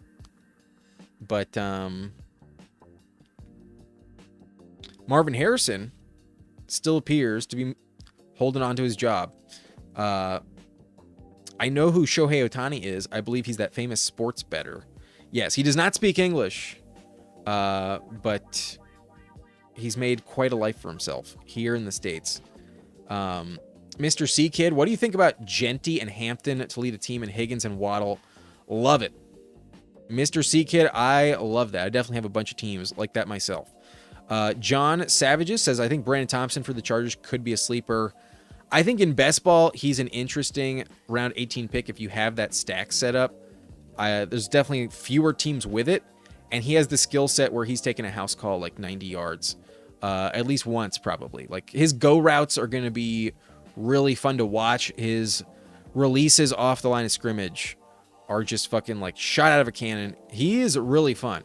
So they drafted him for a reason. He'll be that go route deep target, and Herbert will air it out on occasion. There's going to be some games where they just say, fuck it.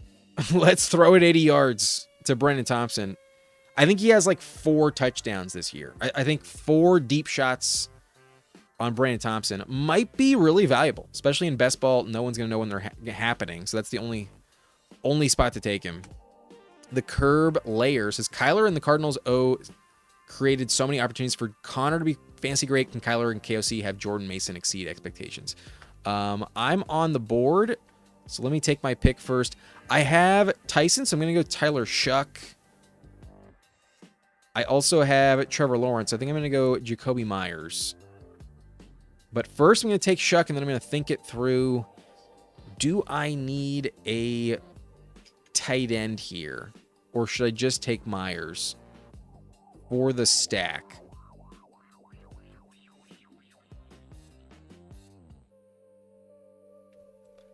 I'll take the stack. I'll take Jacoby Myers, get my wide receiver 6. I'm definitely stopping at 7 on this team, but I can really ignore wide receiver for a minute, which means the next pocket of the draft has some really good tight end picks. I can just double up if I want. Oh, interesting. Kincaid went at 112 in this one to go horns. I'll tell you what, if Kincaid was on the board instead of Myers, I would have taken him. So very good pick from Go Horns. He has Allen with DJ Moore and Kincaid. Kincaid should go around here. Definitely, I think he's undervalued. He's a great pick. Back to your question, Curb Layer. He'll be okay. I don't think he'll score more than 7 touchdowns. So that's where I'm not fully sold on Mason. But we brought up the Jets matchup when we took Addison. That feels like a good spot for him to go pretty big in week 17.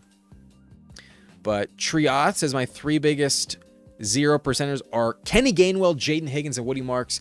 I'm with you on Higgins and Woody Marks. I'm not with you at all on Kenny Gainwell. I have a lot of Kenny Gainwell. Disbanded has had those naps a lot lately, says they're fire.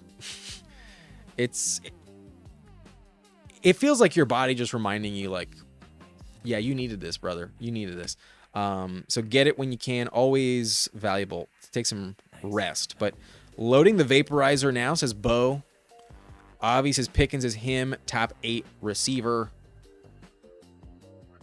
I'd be a little surprised if he's as good as he was last season. That's my take on it. I think he'll be phenomenal. I view him kind of the same as T. Higgins, which means any week you can get top 5, but I think on the season, I think he'll have some regression. I also have some fears about Dak Prescott. Dak is one of the older quarterbacks in the league, has struggled to have 2 back-to-back healthy seasons, and call me superstitious, but I am a little stitious, and I don't have the best vibes, like, intuitively on Dak this year. For whatever reason, I'm just not, like, totally convinced he stays healthy and that they actually win the division. Some people have a lot more faith in them than I do. But there is Joe Milton, who does offer the cannon for an arm, sling it potential. There's also Joe Milton. And maybe that's one of the better backups for fantasy purposes you could find. What's up, Petey? How we doing? The tolerance break is done. It's officially done. And you're reminding me, no light goal on this one. Let's just hit the pipe. Let's just go for it.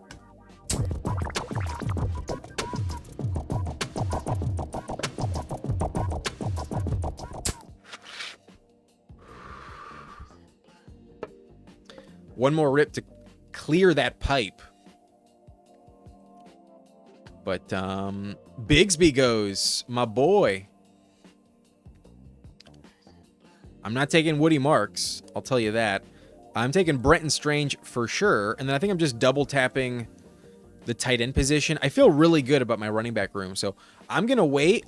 I haven't taken tight end yet, and these two are top of ADP, and they both stack up perfectly. So a T-Law with Jacoby Myers, Byshel Tootin, and Brenton Strange. We have 4 Jags, and they all feel like pretty valuable picks stacked up together. This 9-pick slide on Trevor Lawrence, I think, came out pretty nicely. And then Tyler Shuck with both Jordan Tyson and Juwan Johnson. I am not afraid of the injury to Tyson enough to full fade him. Essentially, I took him in the 7th round, that 6-7 turn. I think he's really talented, and we all kind of knew he had some injury risk entering the season. So it looks like he'll be available by like week 2, if not week 1. Maybe it holds him back, but I just like the Saints offense. And we also have a bring back with Drake London. We got the Falcons and Saints matchup. I almost forgot about that. That actually did not factor in whatsoever. When I took Tyson, the bring back with London, I forgot about it. But we fell into it. Not going to complain. Feels nice to have.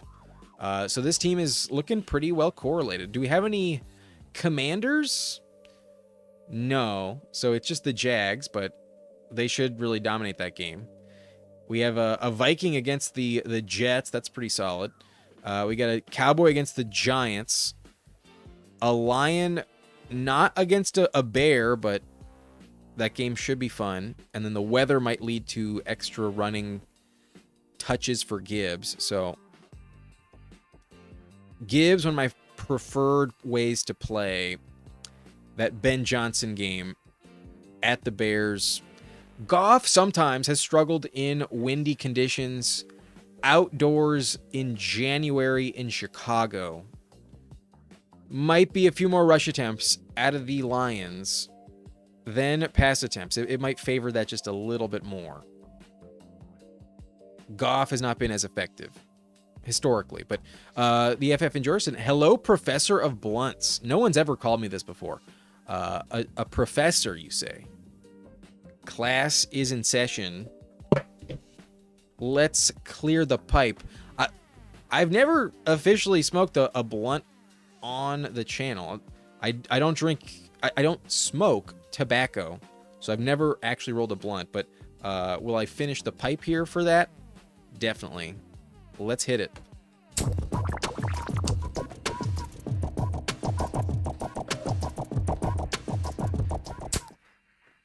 Nice. That pipe is officially done. I'll pack another one. We are still drafting after this, but I'll let that sit.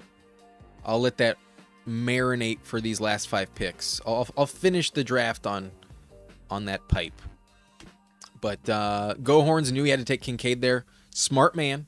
Very smart man. And a totally worthwhile pick. You got Kincaid, Goddard, and Daniel Jones on that team. Not bad. Rony Baloney said the skid marks will lead the Texans in running back fantasy points. Even if he does, you might get one game that's over 20 points. You're not getting much production out of Woody Marks. If anything, I might think Jawar Jordan has a little bit more unique appeal. The reports I've seen is that Jawar Jordan still gets 20% of the workload in the camp. Skid Marks had one good game, and it was at the beginning of the season when no one had tape on him, and he had to step in for Joe Mixon, for Nick Chubb. There was like one game where he was good. Cam Ward fell to 168. Yep, I'll take him. I'll just take him. I think I need to get back in at running back soon, and I've been trying to get Ray Davis a lot more, but I've been getting sniped. So this feels like a good, just eat your vegetables, get the advanced piece with the third quarterback, and then get someone with elite upside. Handcuff value is there on Ray Davis. If you're telling me you're going to snipe me on Tank Bigsby in the 12th round, where I've always been willing to take him, but getting sniped on him, he's not on this team. So I'll pivot to my new darling. Last year's darling. I wish I had more Ray Davis. I'll fucking take him. At 169. Nice. Nice. Yeah, even year Dak has been a bad omen. He's older than most quarterbacks, so it's a relevant concern, but it does feel like I'm just being superstitious about it. So I don't want to full fade him, but I also like Joe Milton, keeping them fantasy relevant, because it could turn into like a Jameis Winston situation. But yeah, sometimes it's just like that nap needed to be a full night. Let's just go back to sleep. But PD says, "Oh shit, I'm ripping." As long as you don't rip your pants. As long as you don't have to put on that song from SpongeBob and have it mean something. Just don't rip your pants. But rip the pipe for sure. Are you more bullish or bearish on anybody after they updated some of the photos? Let's scroll through some of them. Honestly, Rashid Shaheed looks pretty dope. Rashid Shaheed, I think, gained some aura. Trey Harris looks like he's got a nice smirk on his face, like he knows he's about to do some damage, like he's about to be unleashed. Honestly, I love the Trey Harris picture. The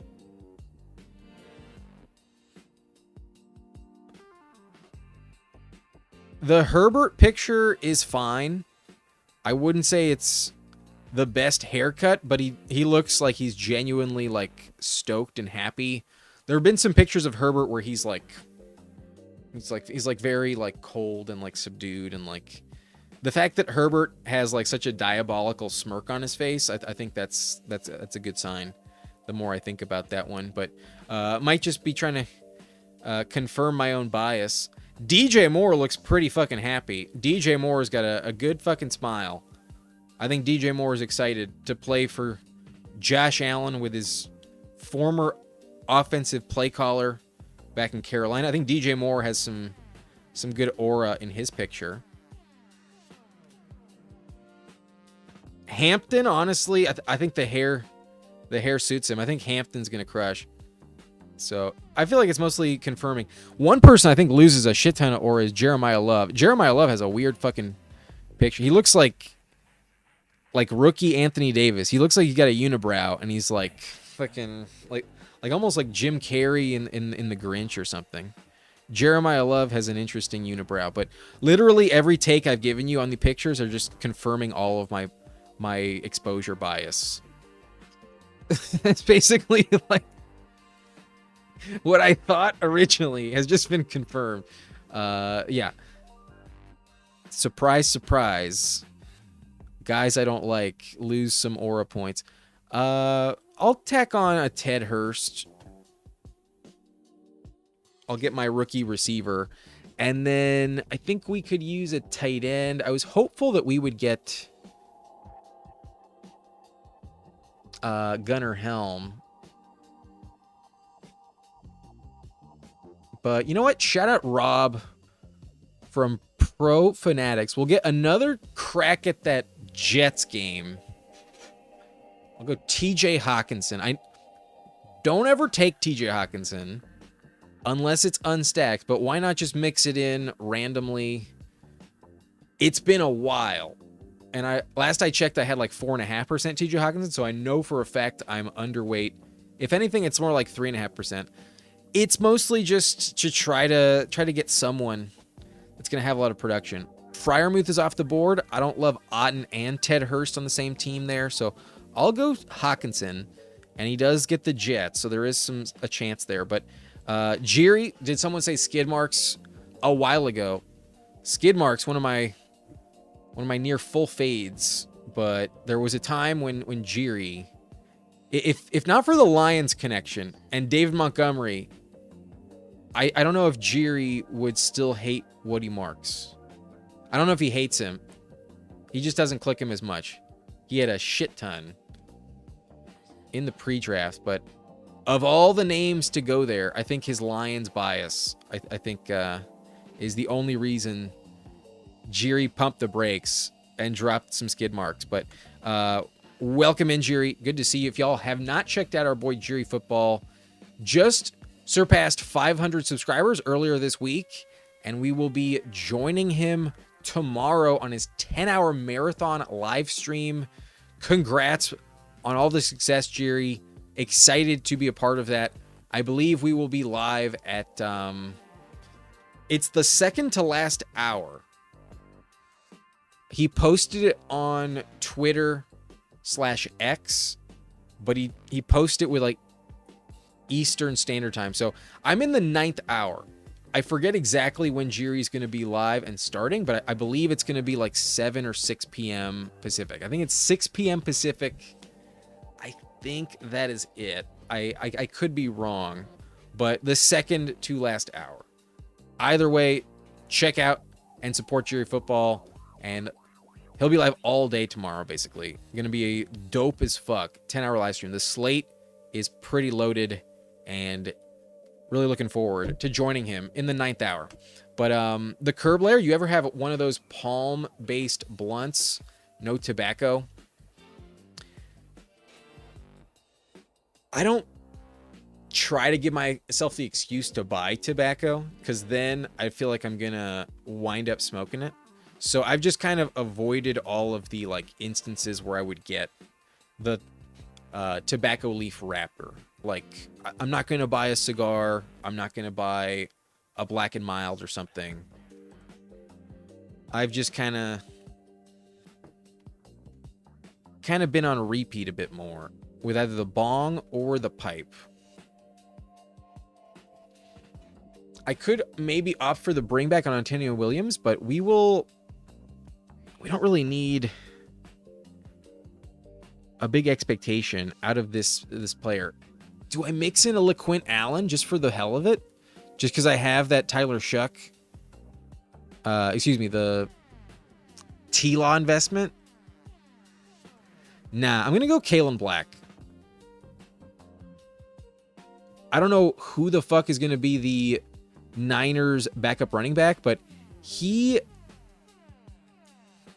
is healthier than Jordan James. I don't trust Zamir White whatsoever. And just like Ray Davis, if the starter goes down, we have an elite upside starter in his place. So I have Gibbs, I have Scatterbo, and I have Bishal Tootin. I'm not counting on much of anything. And the Niners leading handcuff, I think, needs to be drafted. I think every draft needs a flyer on a Niners running back. And you know what? Shout out Jiri, who's been on Kalen Black since day one. I believe Jiri has like 12, if not 18, 20% Kalen Black in the pre-draft. So we're going to be on 6 p.m. Pacific Standard Time, 9 Eastern. He starts at 10 a.m. Pacific, 1 Eastern Time p.m. And we'll be live over there in the 9th hour, 9 p.m. Eastern Standard Time, 6 p.m. my time. So I'll smoke a joint over there, and it's going to be a lot of fun. Really looking forward to it. Let's fucking go. Congrats, Jiri. You deserve it. But looks like our LeQuint Allen option was striking down. I'd rather go Trevor Etienne than LeQuint Allen, but we go Kalen Black. Probably makes some sense. But Gohorn's very upset he does not get his Ray Davis stack. Bummer. Oh no, tough shit. You don't get Ray Davis. Tough shit. Pepper Tony says DK Metcalf got crazy eyes. Does he? Where's Metcalf? Oh yeah, holy shit, he does. Holy shit. That's...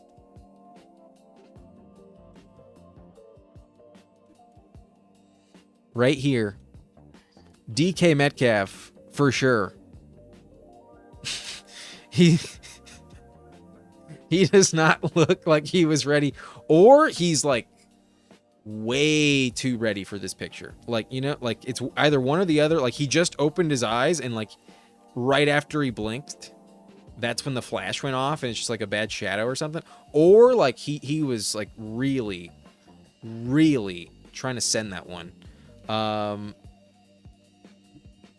Yeah. Weird photo. Michael Pittman, shorter haircut, but looks pretty chill. I think Pittman and Metcalf are going to have very similar numbers this year. It's going to be just like Tyler Lockett, DK Metcalf in Seattle. They're both basically the same option. With Rodgers this year, chance to be very mid, but neither one's going to be truly like all season. But gotcha. I thought you meant like the leaf. I guess I've never heard of King Palm. I've stopped looking into those, but you know what? Maybe it's worth it. But yeah, Jiri is definitely the OG Kalen Black drafter. No one else talked about him pre-draft. You were on it by far over anyone. Got to give him his props on Kalen Black. So we take him with the final pick of this draft. He did not go undrafted today, Jiri. He did not go undrafted. Mr. Bakesalot, what's up? What's up, homies? We're doing okay. We got baked in this one. Hopefully not too baked, but I'm just catching up with the chat. We'll remind you some team reviews are in order in this one. So before we enter another puppy, we'll take a look at some other people's rosters as well. But K-Space hit a fat rail, then took that picture. Honestly, that checks out. That checks out. Petey Piranha says he ripped his pants in this one. He went and blew it. All sky high. McNick says Michael Pittman's picture looks like an actor playing Michael Pittman. Press F to pay respects. We will be looking at Lone Wolf's team, Niners fans team, John Tara's team, and Gohorn's team. And then I don't know if Beck is also a member. Beck is the one that I'm not totally sure. So Beck, I know you would be watching, but remind me if a team review is in order with a comment, just so I can confirm. Would appreciate that. Either which way. Lone Wolf, though, he's got Jordan Love, Bo Nix, and Aaron Rodgers. He did take Love at 100, so a 16-pick rise. If anything, he just took Bo Nix at 100. He got Bo Nix at 117. That's Jordan Love's ADP. So kind of a wash in terms of the quarterback room. He did take Pat Bryant backstacked. Very nice. But Rodgers on this one with Pittman, pretty solid. No complaints at quarterback. It's just maybe a weird way to get there. Typically, I'm not pulling up Jordan Love at 100. I've seen him available in the 120s way too often to do that. So it worked out, just maybe not how you drew it up. DeAndre Swift, Jalen Warren, Keaton Missile, Tyler Algier, Brian Robinson, and Justice Hill. So a pretty important bet against Omarion Hampton on this one, as well as against Jeremiah Love. I think you actually kind of need these two guys to really find some touchdown luck this season, because I think Warren's fine, but he's very mid. And then Swift is a good pick at cost. He will definitely pay off, but I don't think he's going to like be so elite that he ever like gives you consistent top 10 production. So he'll average like running back 18, running back 19 or 20 on the season. And as your RB1, that just might not be enough. I think running back is really hoping on an injury.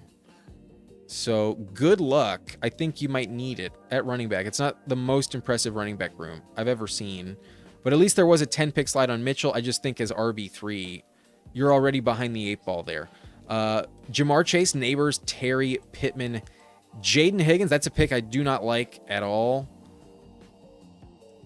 If you passed on like Chris Rodriguez, I would have taken C-Rod there. Yeah, I would have gone running back instead of Jaden Higgins. I'm not a fan of the Jaden Higgins click at all. I think he's a big bust candidate. I think if Tank Dell is healthy, they'll probably have very similar numbers. And at that point, it's not that Higgins is going to crush here and so does Tank Dell. I think they're both just like pretty mid. And maybe he's just the guy you need against the Packers in week 17. But other than like a house call 60-yard single touchdown catch, it's hard to see. I'm a bit of a Jaden Higgins hater this season, and I was really on board last year. He burned me really bad, and I don't trust CJ Stroud. So his best games were actually with Davis Mills. That's why I don't like the path for Jaden Higgins this season. I worry about it a lot, honestly. Kind of a similar situation to last year, and he never separated himself. Other than the games with Davis Mills, he was never consistent. So that's my stance on Jaden Higgins.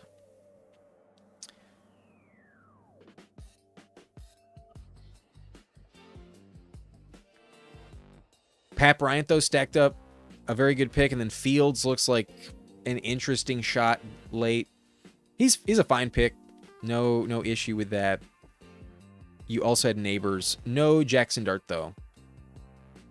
So I don't know if it's critical to double invest in New York, but he looks like a okay pick at the moment. More upside, I think, than Darnell Mooney, who I think is just washed. McBride and Kraft, though, so the tight end room is elite. Definitely fantastic at tight end. Good at quarterback. Helps to be a little lucky on the Bo Nix pick.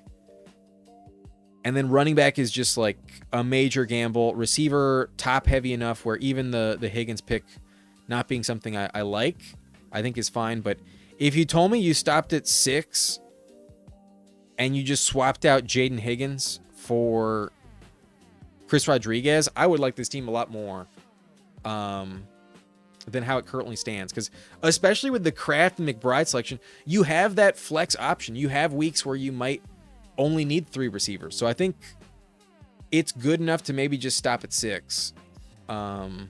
With Pittman as the 4th, the really strong top 2 and 3. And then, yeah, I think that's the one thing I would have changed on this one. But if you're right on the Missile and Algier, I think you're set. And then obviously if Bijan goes down, you're in business. But I think that's kind of what this team may need.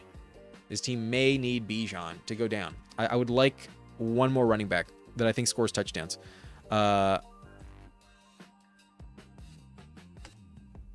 Niner fan, Chad has Drake May and Brock Purdy. Love that combo. That feels like a great quarterback room. CMC, Josh Jacobs, Ramondre, RJ Harvey, and Alvin Kamara. Some people just trust Josh Jacobs. Some people just trust CMC. They probably are fine, but there are some weird vibes with Jacobs, and then CMC always could just go down. who knows? But Ramondre, good floor play with the bring back on Harvey and the Patriots Broncos game. Very fun. And then Kamara, a solid advance piece. No complaints on running back, especially if Jacobs hits. He's a very, very good pick. I don't take it very much. The vibes feel off for me, but I might regret it. I may regret it.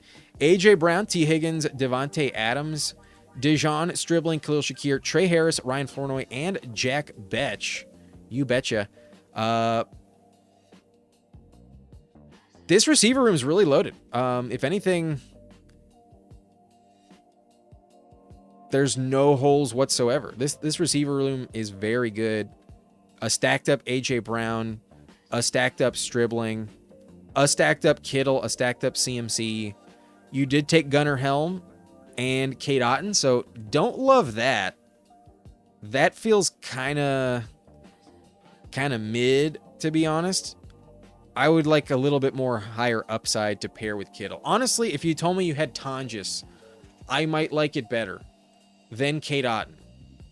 I'm not a Kate Otten truther. There's not much upside in my opinion. Okay, he has to just get really lucky on touchdowns, which is always possible, but I just expect Baker to still be throwing touchdowns to the receivers, not him, more than like 4 times this year. So possibly just goes nuclear in the final game, hosting the Rams. You never know. But the Rams have a good defense. I'm not convinced that they torch them, but anything can happen. I think Kate Otten, though, is extremely mid. I kind of just like the concept of just locking up Niners tight end, especially with all those injuries. You don't have to do it, but that I say that to emphasize how much I dislike the Kate Otten selection. I do not take him. Even stacked up, I kind of think it's not my favorite thing to do. So that's just me. I took TJ Hawkinson on my team, though, so there's some bad picks being made. Tight end kind of slims out. I took Njoku on the last one, so sometimes you just mix it in. But I worry about him. I do. But PD vouches for King Palms. Perhaps I will try it. But I just bought some weed recently, so I may wait and see. But Best Ball on Call, what's up? Anthony says, was going to say time for a rip, but ...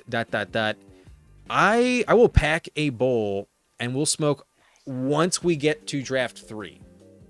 I'll do the final team reviews and then I'll get to that. But good luck to Chad.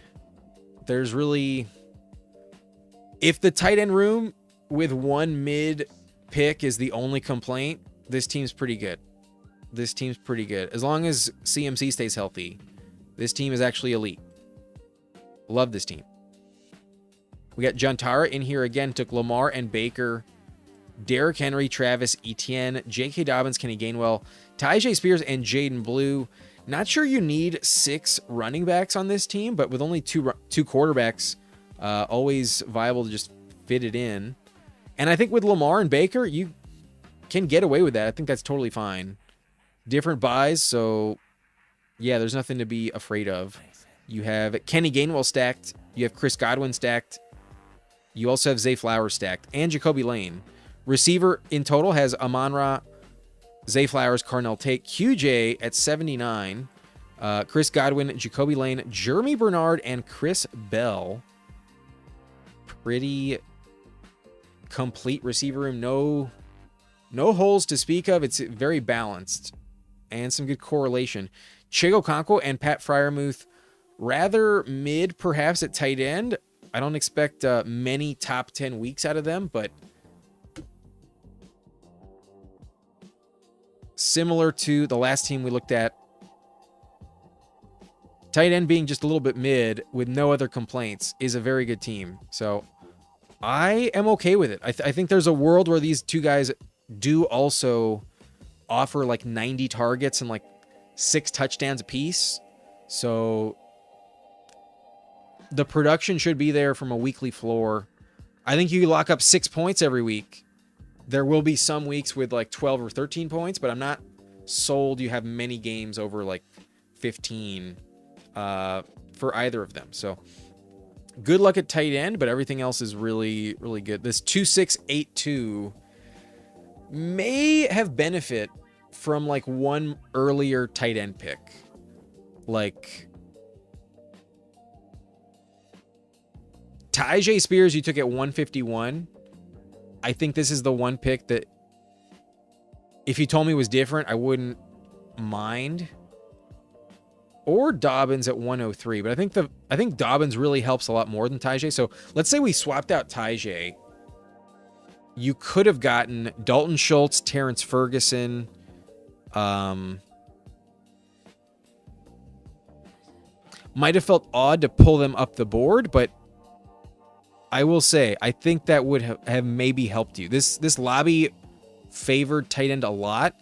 If you are someone that just loves Tyjae, and you did pull him up, so you might. You could have maybe swapped out Dobbins for a Kyle Pitts or Harold Fannin. Not that many different choices to make, but you may have just fallen behind a little bit at tight end in this one. So that would have been an odd choice to pull up Schultz, but I think just how the board went might have been, in hindsight, a decent move. But Spears does feel a little unnecessary on this roster. That's the one thing I may have done differently, but hindsight always 2020. Would I have chosen to do that in the moment? I'm not sure. I doubt it. Anybody else getting a team review? Oh no, Go Horns does. Our last one goes to Go Horns. He has Allen and Daniel Jones. I sniped him on Ray Davis, but I know he's got Allen multi-stacked. Jonathan Taylor and Omarion Hampton, elite start. Rico Dowdle, I think a really good value past ADP especially. He did take Woody Marks at a 12-pick slide. Not a pick I like, but just fills in randomly, you would hope. Dylan Sampson at 201 is a very good price on a legit handcuff. Don't love the Browns or the Texans backfield if the starter goes down, but still at 201, Sampson is a very good pick. I think you're kind of getting the same production, honestly, out of Woody Marks and Dylan Sampson, and one of them just went at pick 201. The other one, ADP of 141, I've always thought is way, way overpriced. I don't understand the Woody Marks argument over someone like Tank Bigsby. Chris Olave, DJ Moore, Brian Thomas Jr., DK Metcalf with the crazy eyes, Matthew Golden, Dontavian Wicks, Caleb Douglas, and Keenan Allen still holding out hope on Keenan, I see. But a really balanced roster. We mentioned, at least I did, the Metcalf pick I think is always just fine because I think the Pittman one is just as good. So he can take a house call more often, but I think in terms of total points, it's kind of the same argument for me in Pittsburgh there. So he fits a lot, though, on this team as the wide receiver 4. And then if Caleb Douglas is just the fucking truth, then he's a guy we should all be taking above ADP. Definitely right now, if I'm buying a Dolphins receiver, it's Caleb Douglas. So good luck with Keenan. At this point, I don't know what to make of it. I thought he would have signed by now, but technically waiting for maybe some cuts in training camp after that first preseason game. Who the fuck knows? Maybe Keenan signs like literally at the end of like 2 weeks from now, after they've played 3 preseason games. That's possible because he's not going to play in the preseason, that's for sure. I don't know what to make about Keenan. I guess I've taken it enough, though. I got to be okay with it. Kincaid, Dallas Goedert, and A.J. Barner. Very good tight end room, especially with the Kincaid stack. And then Barner in this lobby to get at ADP. He's always been a value, so just a good way to play the board. And then the Goddard pick feels phenomenal. I am heavily invested, so I'm a little biased. But yeah, Daniel Jones, hoping for Keenan to sign, but at least the Jonathan Taylor combo, and then Allen double stacked. Very fun team. Like this team a lot.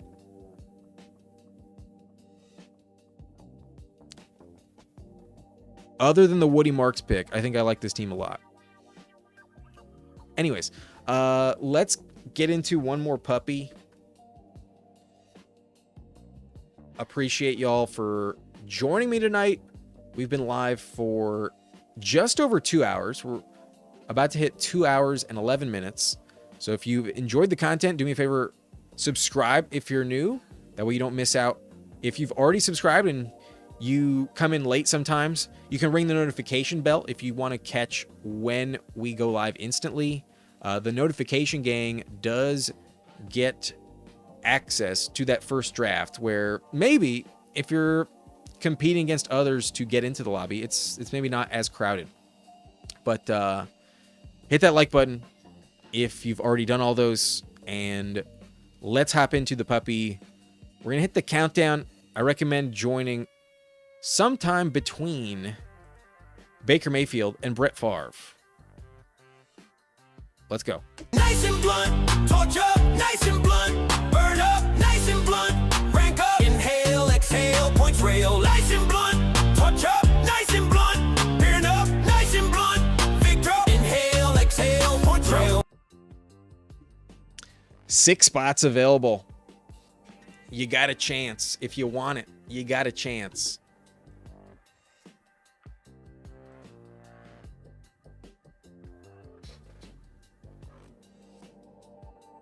Since we're on to the 3rd hour of the stream, I get pick 8, my favorite, one of my favorites for sure. Let's mix up the music. Let's fade that out on that song. And then, haven't played this one in a while, but it seems like this one, I think, has been a little bit better received than my second alternate. This option, I think, we'll mix in today.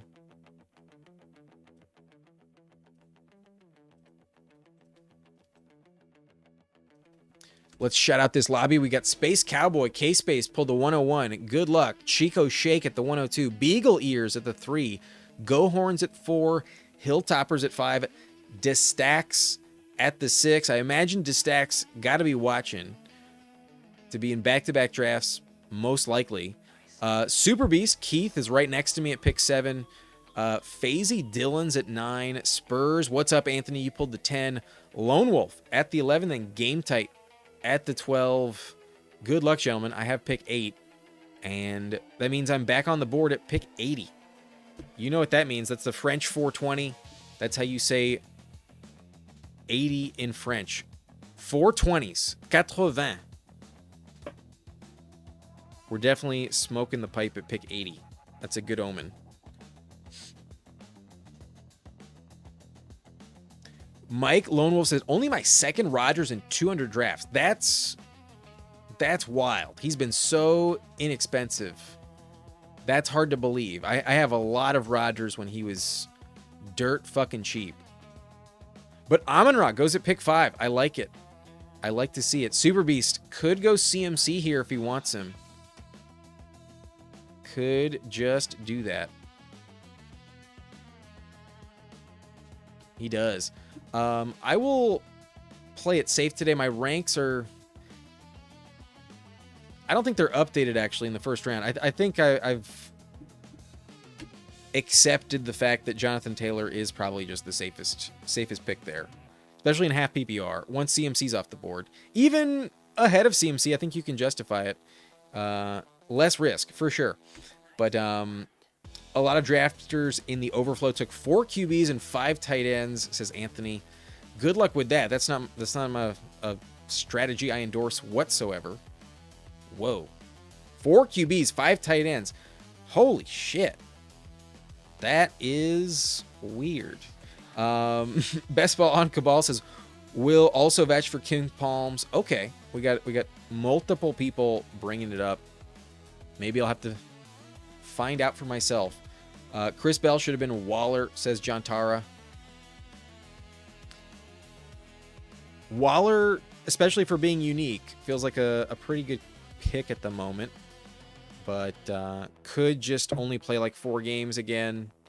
Could just be there for the contract. And might get hurt once again. His body doesn't feel like it's the most equipped to hold up.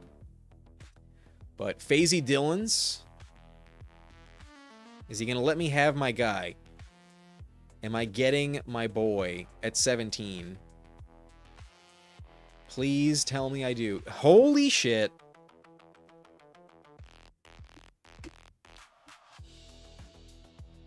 Love it. Fucking love it.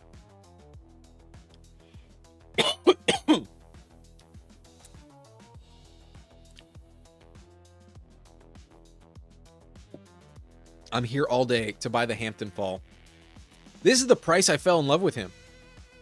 This is the price at where he was going, where I started to take him like fucking crazy. To the point where, just to get different, just so I wouldn't have as many Amon-Ra teams with Hampton, started taking him in the first. I will 100% buy the Fall. I think it's pretty funny to me that some people are that afraid. You got him with Puka? Damn. But what's up, Vitrano? How we doing? Good to see you. Yeah, feels like a very, very strong start. That is the reason why I guess you don't pull up Hampton, because now you can get him deep into the second. But what's up, Danimal? How we doing? Good to see you. Anthony hitting the dab because he's in here. He took James Cook and Saquon. That's pretty decent.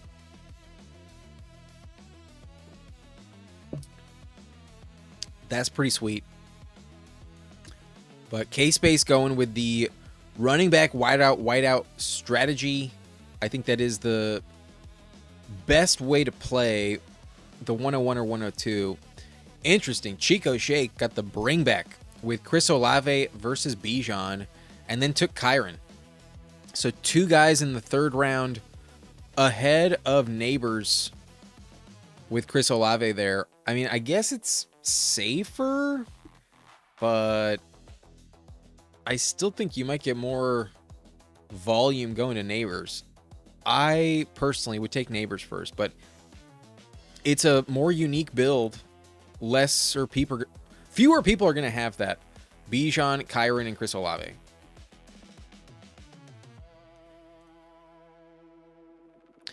Devontae Smith falls to this side of the board.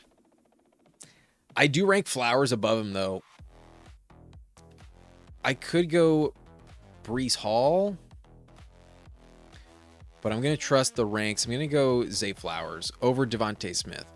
I'd rather invest in Lamar Jackson. At this stage of his career, he's not running the ball quite as much as he once did. I do think Declan Doyle has the chance to unlock Zay Flowers. They gave him that contract for a reason. You would assume it's going to come with more touchdowns. So I have moved up Flowers 1 spot recently. I used to have Devontae Smith ahead of him. Not anymore. But I feel like it's been a while since I've clicked Devontae Smith in the first place. I don't really like giving myself an excuse to take Jalen Hurts, because either you have to take him at 65 in the 6th round and reach on him.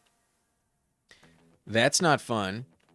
Or I have to take him in the 7th at pick 80, and that's where I take Justin Herbert. So I don't like to do that. Don't like to do that. Didn't snipe him, knew you wanted. I appreciate that, but you don't need to hand me a bone. If it seems like the market has decided, and they do not trust Hampton the same as I do, so I will just buy the dip. I will fully double down on Hampton. It will be interesting to see where I take him, though, in the Iron Throne League. I'm interested to see what pick I get and where I end up taking him. Garrett Wilson's still on the board. I could go running back, but I don't really want to. I'll take Garrett Wilson. Not a massive slide, but I think there's an argument for him in the 3rd round, so I will take him. I do not fear Omar Cooper Jr. I do not fear Kenyon Sadiq. And I think that's really the safest way to play the Jets, in my opinion, is Garrett Wilson.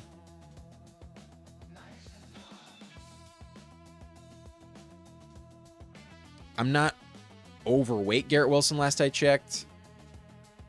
I have 6.6%, so this will bring me up just below 7.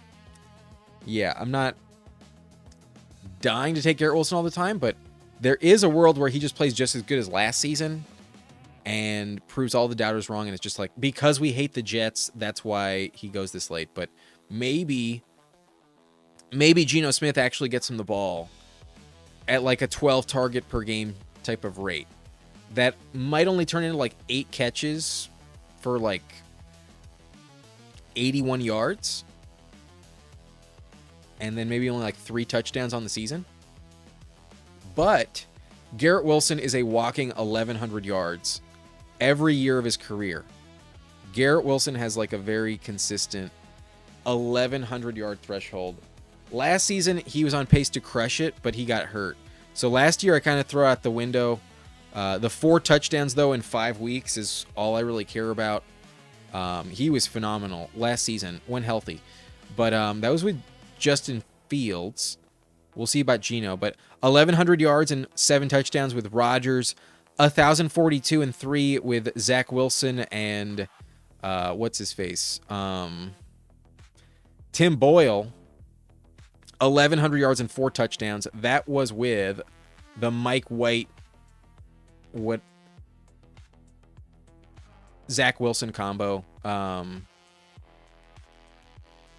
There may have been some games with Joe Flacco in there as well, but basically, like, since he's entered the league, he's given you 1,000 plus yards guaranteed, and 1,100 feels like his floor this year. So hoping for some touchdowns with him, of course, but in the 4th round, he feels like a very safe pick. Very, very safe pick. But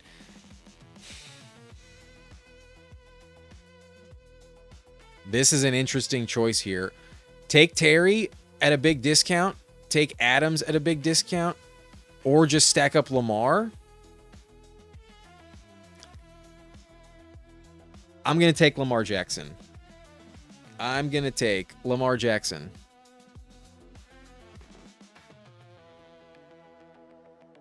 I do kind of worry that their defense is just going to be really good this year because I really trust Jesse Minter to set up an elite game plan every week. But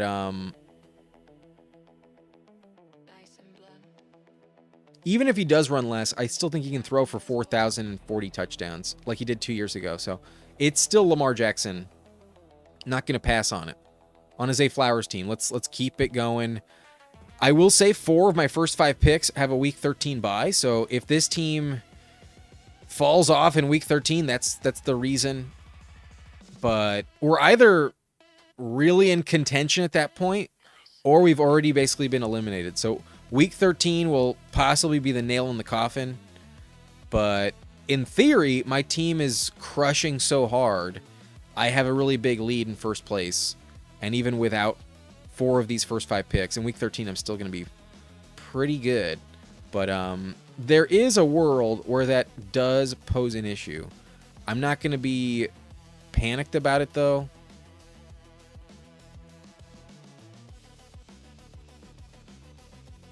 And no one in this round has a week 13 bye, so I can take anyone with confidence. But based on the last draft, who knows? Maybe there was a chance I got Lamar Jackson to fall back to me. Not in this one, though. This kind of sucks, though. I will say. This kind of sucks. Is this actually going to be a Harrison team? I think it will be. Boy, I never take him, but here I think it actually makes some sense. I'm gonna pass on Tyson for the moment. We just took him on the other team, and I'll accept my fate with Harrison on this one. Maybe I should have just taken QJ. and set up Herbert. But as promised, we're coming up on pick 80. Let me pack the bowl. We'll give you some weed grinder ASMR.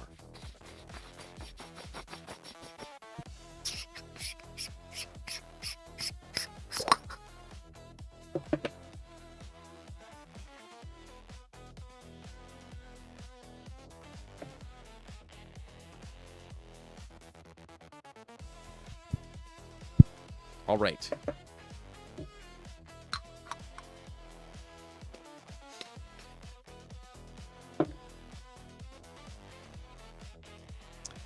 But Anthony agrees. Shamrock, yes, the week 13 buys might be an issue, but 4 is usually like my limit, and they're mostly at different positions. We have the 2 receivers, but that's the position I care about the least. We're going to be drafting the most receivers of any position, so I'll be able to piece it together. And week 13, I'm a little less worried about it, because like I said, we either are alive at that point or we're already eliminated. But I don't want to tack on more week 13 buys. I'll say that. If I can avoid them at all costs, it'd be nice. But I'll probably add on one more Raven. Probably. But only if you want to. Only if you want to. Not everyone's a stoner. But when it translates to 420, gotta do it.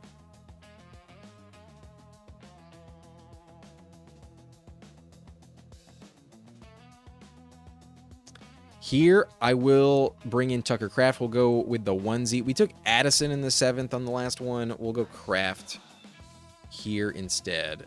And let's take a rip.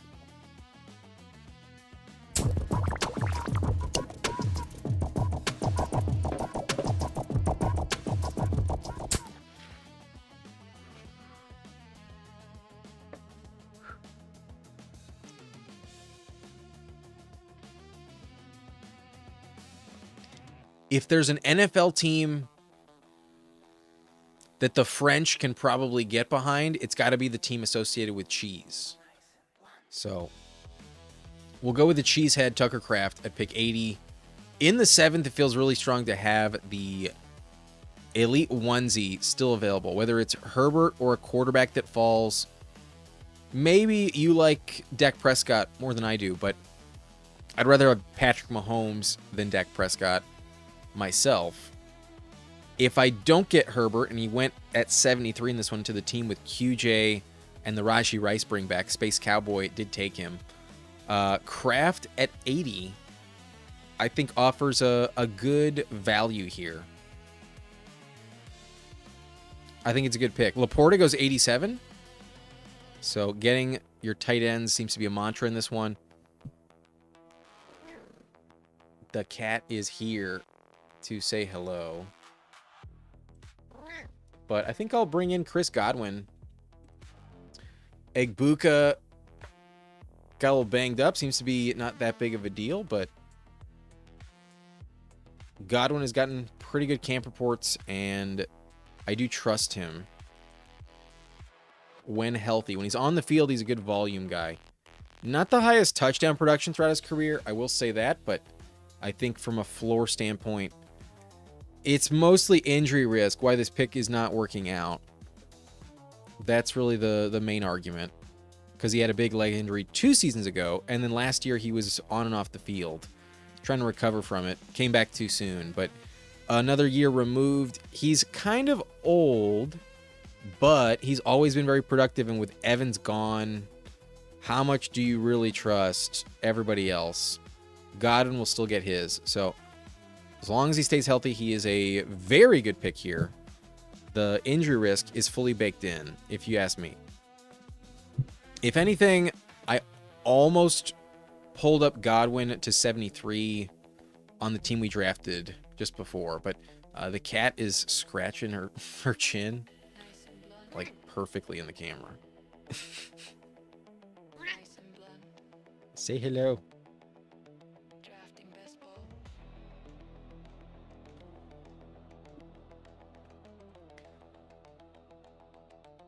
Probably after these next 2 picks on the long turn, I'll go give her some food. But we'll give her just a little bit of camera time. Just a little bit.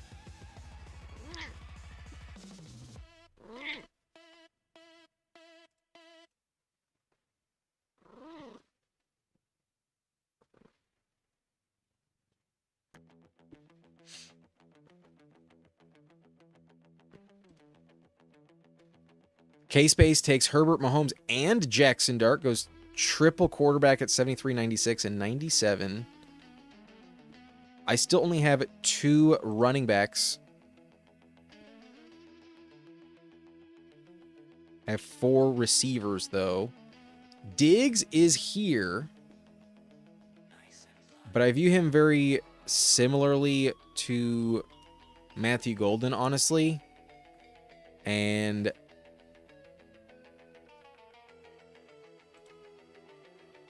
I'm going to set up, hopefully, the Jordan Love combo with Kraft and Golden. I think the Packers have to throw the ball more.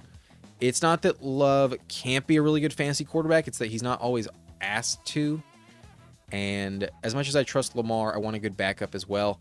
And this team is definitely committed to the Packers already with Kraft. So to double that up, maybe Fazy Dillons with Jaden Reed does snipe me. But maybe the Christian Watson drafter snipes me. But it's also possible that Game Tight just has the option to go Golden and Jordan Love at the turn and just takes that. Who the fuck knows? But by ADP, I'll still have Jordan Love available if nothing crazy happens. Would have loved a fall on Bo Nix, though, had it happened. Nope, we do not get Love. He goes to the Watson drafter. It was worth taking a risk on, but I do think Golden is a really interesting pick here in this range. I have Godwin. I could take Baker, but I think I kind of just want to take Stafford. Even unstacked, I think I'm just going to do it. Like, is he throwing 46 touchdowns again? Probably not, but as long as Adams stays healthy, that doesn't feel destined to change. His touchdowns probably come down, but I think just getting someone to advance is fine, and there are a couple backstack options. I'll just take the little falling value. And you probably know who I'm trying to acquire later on. There's not that many receivers to pair with Stafford, but we're really just trusting that I have Taylor and Hampton, and that's all I really need.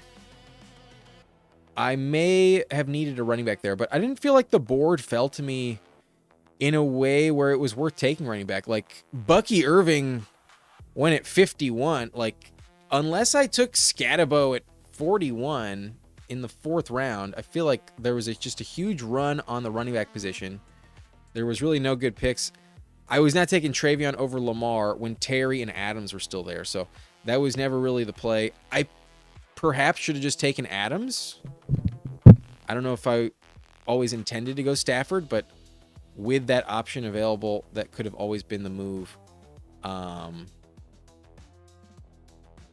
Yeah, let me know what you guys think. Do you think I should have taken Devontae Adams or Terry over Lamar? But at the moment, I rank Adams over Terry. I'll tell you that. For me, it was between Lamar and Adams. I was not as into the Terry pick because I'm not trying to give myself an excuse to draft Daniels too much right now. I'm low on Jaden Daniels at the moment. I already have a decent amount. I don't like the left tackle getting hurt. But sweet. I feel like this team needs another running back. I'll go with Chris Rodriguez. I just need points, and I think he'll get some touchdowns this year. Sounds like they are using him for touchdowns. And then after this pick, I'll just I'll go feed the cat.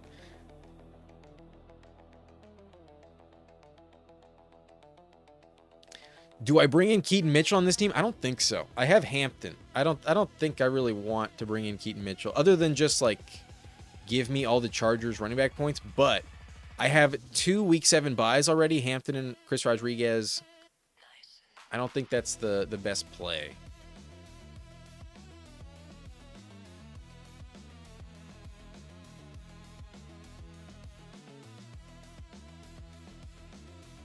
But I did have a mug of water. My cat is currently drinking my water. That's why she's standing, like, right in front of me.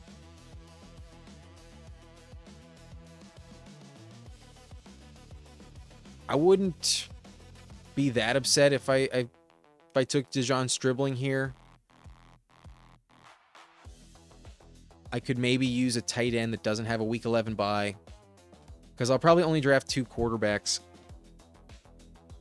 So if I took Dallas Goedert on this one, I think that'd be decent.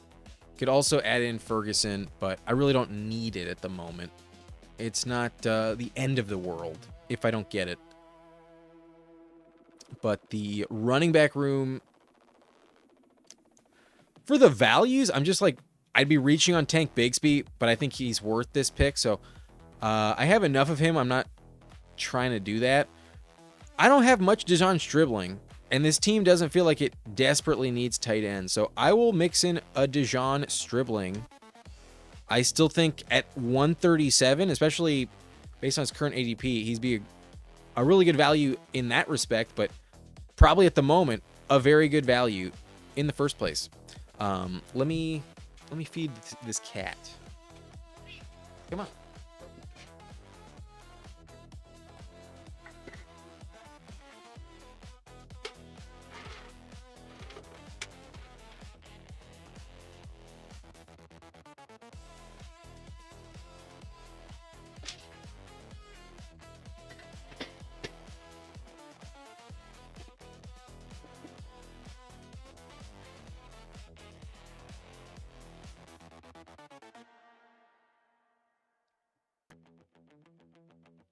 But Vitrano, my wife named our dog after getting stoned. I've learned the ways.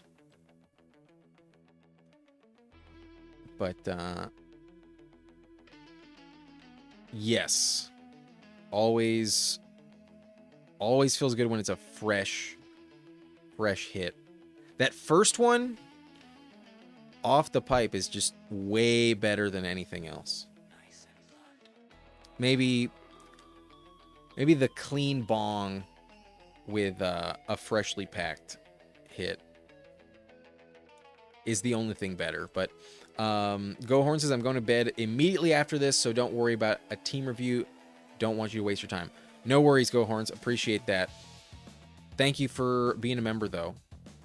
As always, get a team review for the membership. During the season, you're also going to have access to the waiver wire segment. That is exclusively for members only.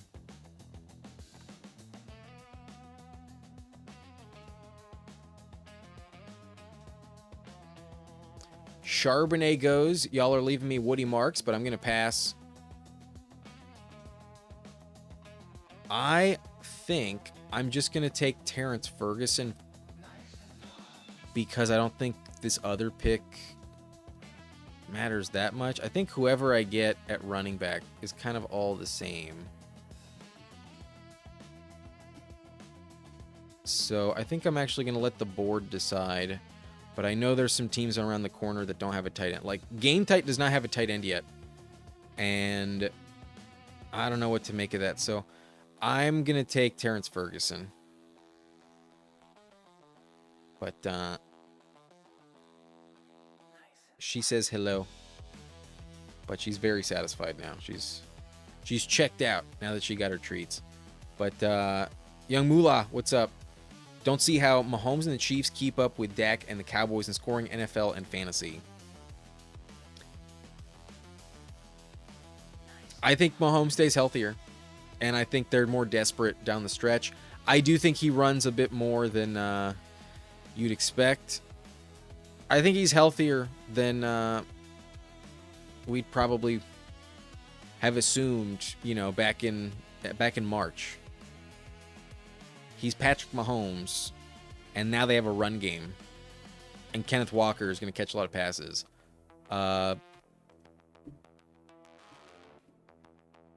Agree to disagree. I think I need a running back here, and the guy I was kind of looking at is still available. I'm going to go Alvin Kamara. I think I need someone for this Week 7 bye, and I know very well that I like Kamara in Week 7. Alvin Kamara will be playing in Paris, France, Week 7 against Aaron Rodgers and the Pittsburgh Steelers, and that's the type of game where, like, the only way you sell tickets is if you have, like, aging veterans that at one point were, like, really good names, to the point where, like, when someone in Europe considers to go to this game, it's to see the highlight reel of Alvin Kamara may have sold them in, like, I think some of the, like, preparation for this new experience. First ever game in France. We saw Rodgers play very well in Dublin, Ireland. I do kind of feel like that spot in particular, I don't really trust Kamara in December. He hasn't been staying healthy consistently, but I think he can make it to Week 7. The bye is the next following week. And because it's a marquee game in Europe, I like that he's the established veteran, like, has been the face of the team over all of the change. He's still that guy. So I feel like that's one of the marquee spots where, he scored 6 touchdowns in a Christmas primetime game. I like that narrative for him, although it is admittedly just a narrative. I like it. When I've looked into Week 7 running backs to compensate for a double bye like this with Hampton and Chris Rodriguez, I like that matchup for Kamara quite a bit. But Does it apply on your channel as well? I would assume so. But she hasn't made an appearance that often. She's been less inclined. My ranks actually have Tyjae. No, that's not the case. I always have B-Rob.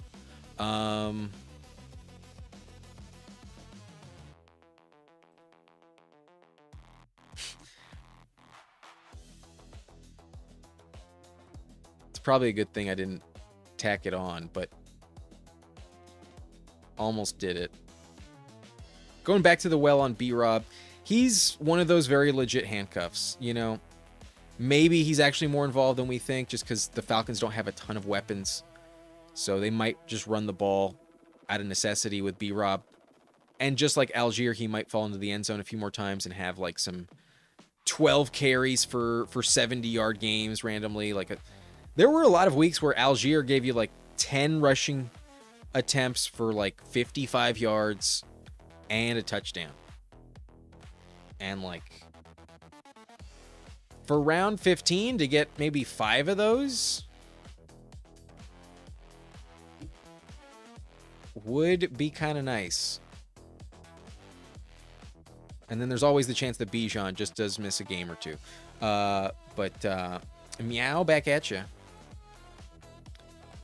Question is, am I taking RB6? Because I do kind of just want Ray Davis. At this point, it's kind of just what I want. I think I'm just going to do it. I will accept the bagel at tight end if I have to. I think I can still get away with the third tight end. I think this is going to be a 2-6-7-3. I have 2 picks left. One more receiver on this team I think is fine. I don't know if I need another one. We're just really betting on Harrison. And I mean, yeah, that feels appropriate. I don't take a ton of Garrett Wilson. I don't take really any Marvin Harrison. and it feels pretty gross. So to have a team with them together, maybe it's just too many gross picks to work. But if I'm really wrong on both, might as well have a team that does have the two of them. But I will say those two picks are what make this team feel odd. And maybe I do need the 8th receiver. But let's take a look at K-Space's team. He's on the board. He went with Herbert, Mahomes, and Dart, so elite at quarterback. Running back with Gibbs, Bishal Toot, and Quinshon Judkins, fantastic. With Tyrone Tracy, Jaden Blue, really dope. Receiver room has Neighbors, Rashee Rice, Quentin Johnson, and Trey Harris. Love the double stack. With Booty and Caleb Douglas, very, very nice. And then Travis Kelce, Isaiah Likely, and Oronde Gadsden. I've mentioned at this point I kind of want to make Gadsden and Njoku, but I suppose it is fine. It's not that bad. It's fine. He could be worthless though. He could be worthless. If you don't have much of him already, then it's a okay click there.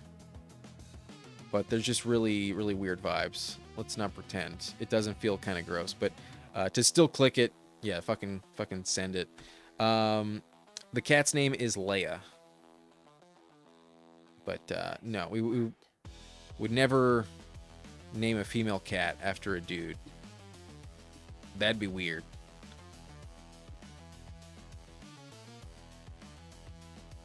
I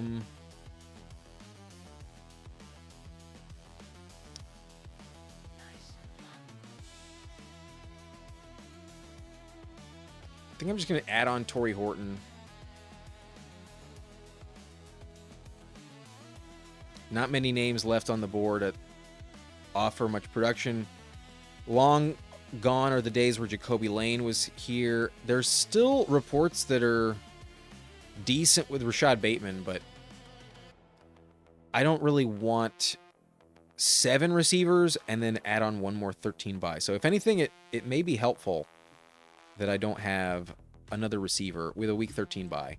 But for this last round, we'll pull up the board. Do I go tight end? Do I just mix in a tight end? Do I enter the Kohler vortex? Or do I grab another receiver? Or do I add on Colby Parkinson and just get both Rams?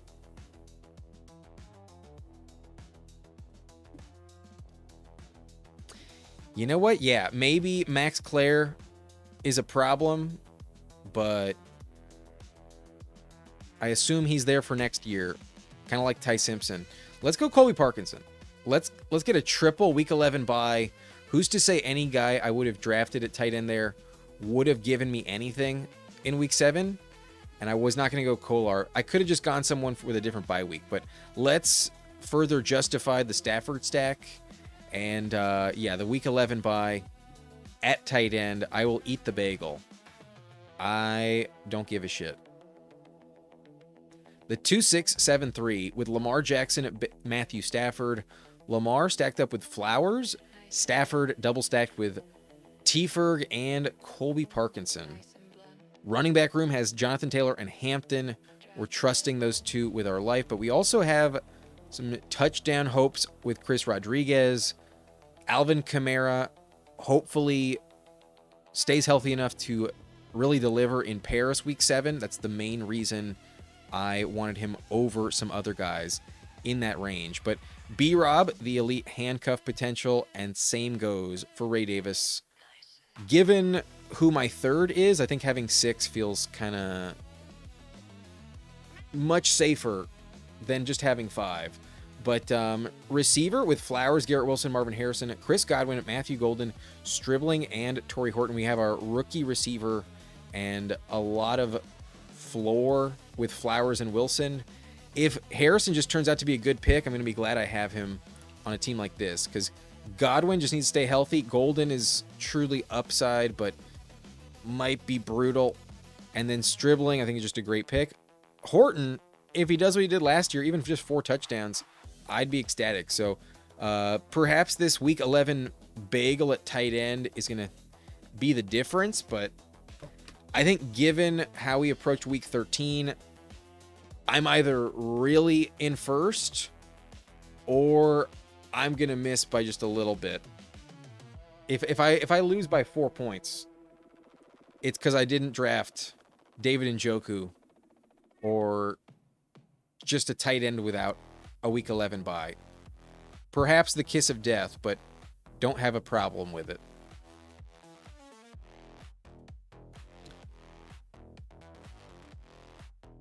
Still a ton of values at tight end position.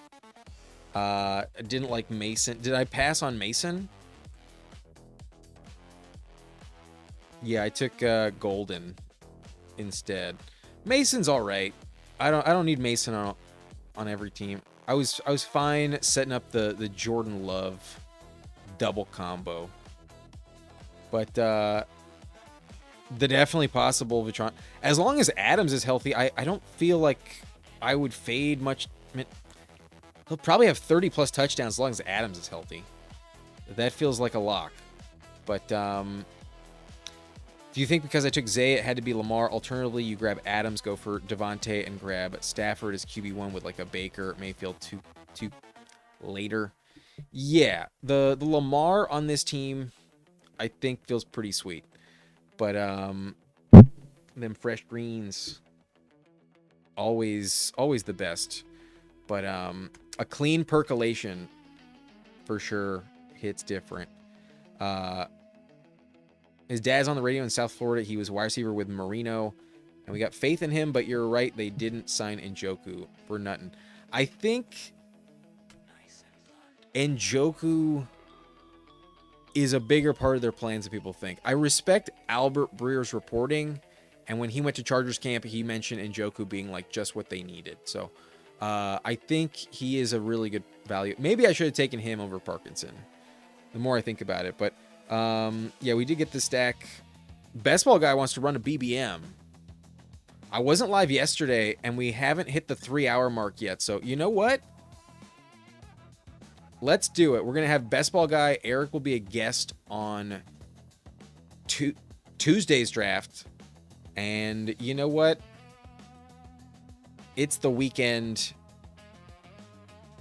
And I also want to give Jiri a lot of time as well. So, yeah, let's do one more draft. We got some team reviews to do, but we did a pit bull. We did 2 puppies. Doing a BBM for the 4th does sound pretty fun.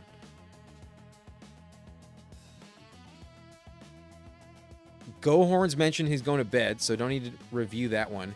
Hilltoppers, Super Beast, Spurs,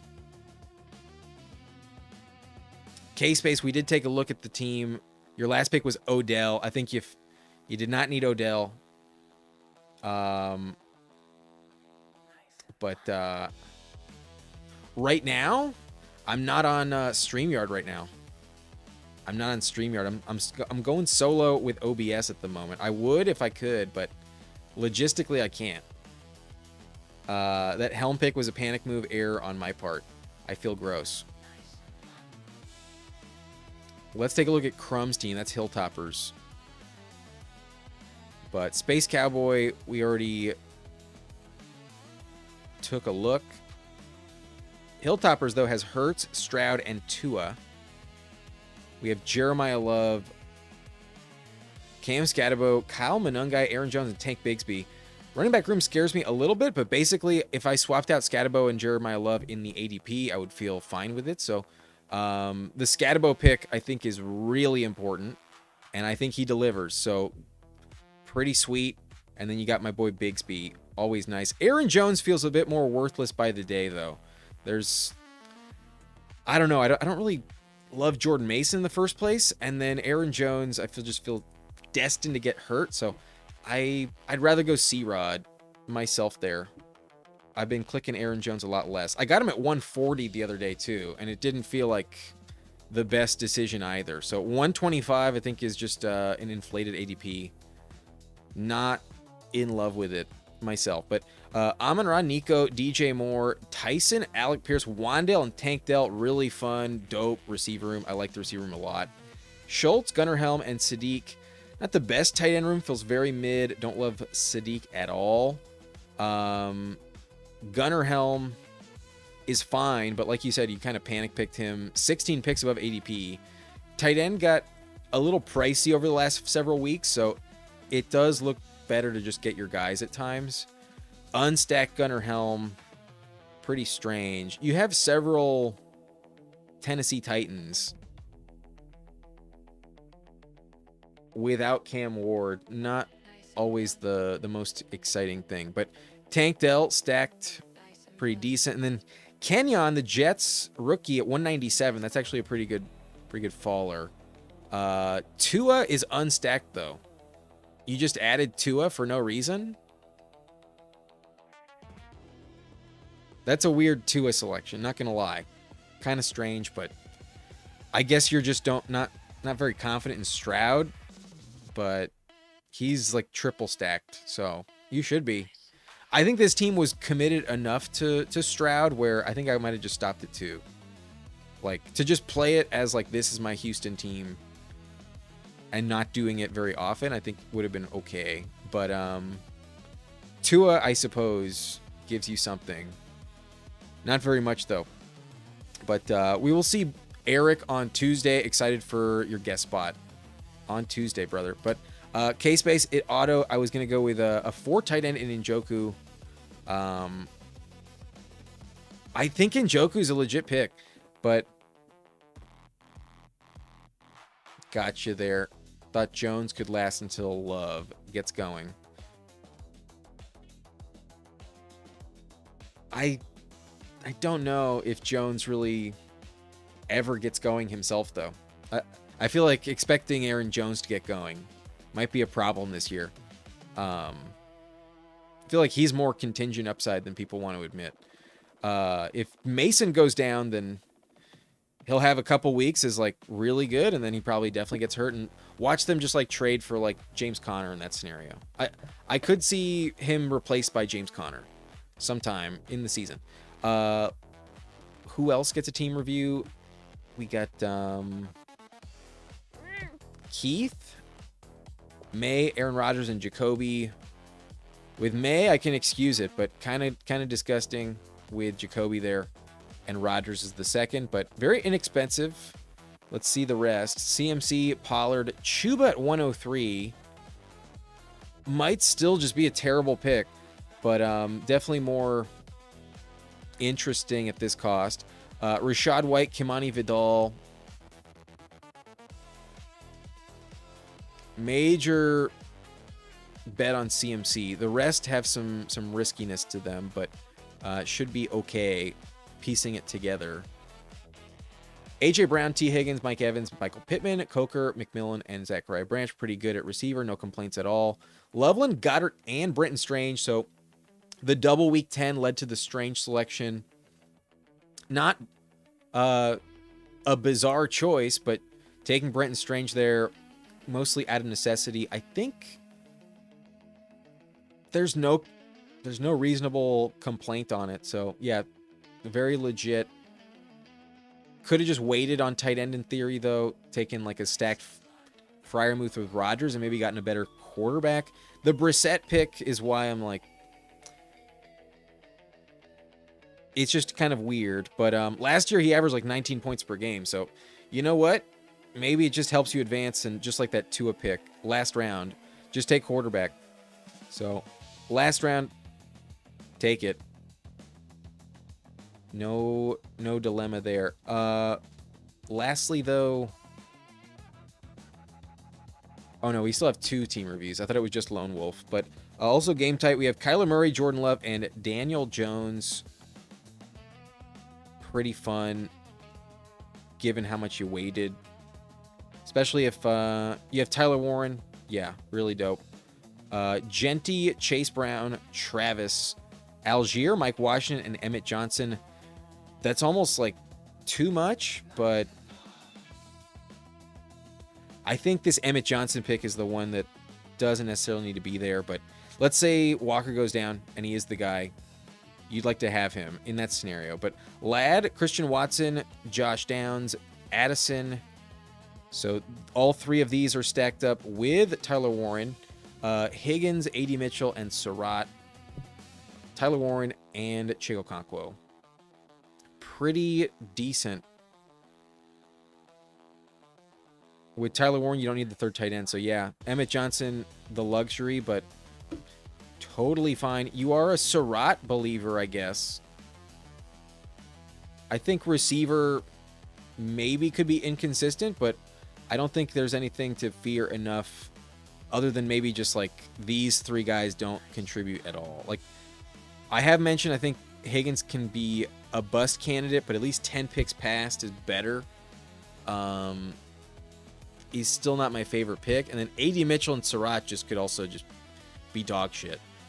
So the receiver depth, I think, is the only risk on this team. Otherwise, it's very strong. Good luck, Lone Wolf. Lastly, though, game tight with Bo Nix, Malik Willis, and Cam Ward. Pretty okay with that, but Malik Willis and Cam Ward could be kind of mid as backups. But Achane stacked. Rico, number 2, is okay, but a little risky. RJ Harvey, pretty decent. With Mason's the 4th, it comes together. And then if Lloyd is the guy in Green Bay, then this team could be it. But I do think there is like a bit of reliance on Lloyd here. And that always feels risky as fuck. So could be worse, but I see the vision and I see the upside path. Achane better not be carried off the field because he's fucking that hurt. The coach made it sound like he's not going to stay healthy. But Justin Jefferson, Devontae Smith, Jalen Waddle, Devontae Adams at 60 was awesome. With Carnell Tate, your receiver room is elite. Naylor just for that upside, and then Pat Bryant with Bo Nix, fantastic. Greg Dulcich, Evan Ingram, and Darren Waller. Tight end is gross. Whoa. Tight end is disgusting. But some stacks. Good luck.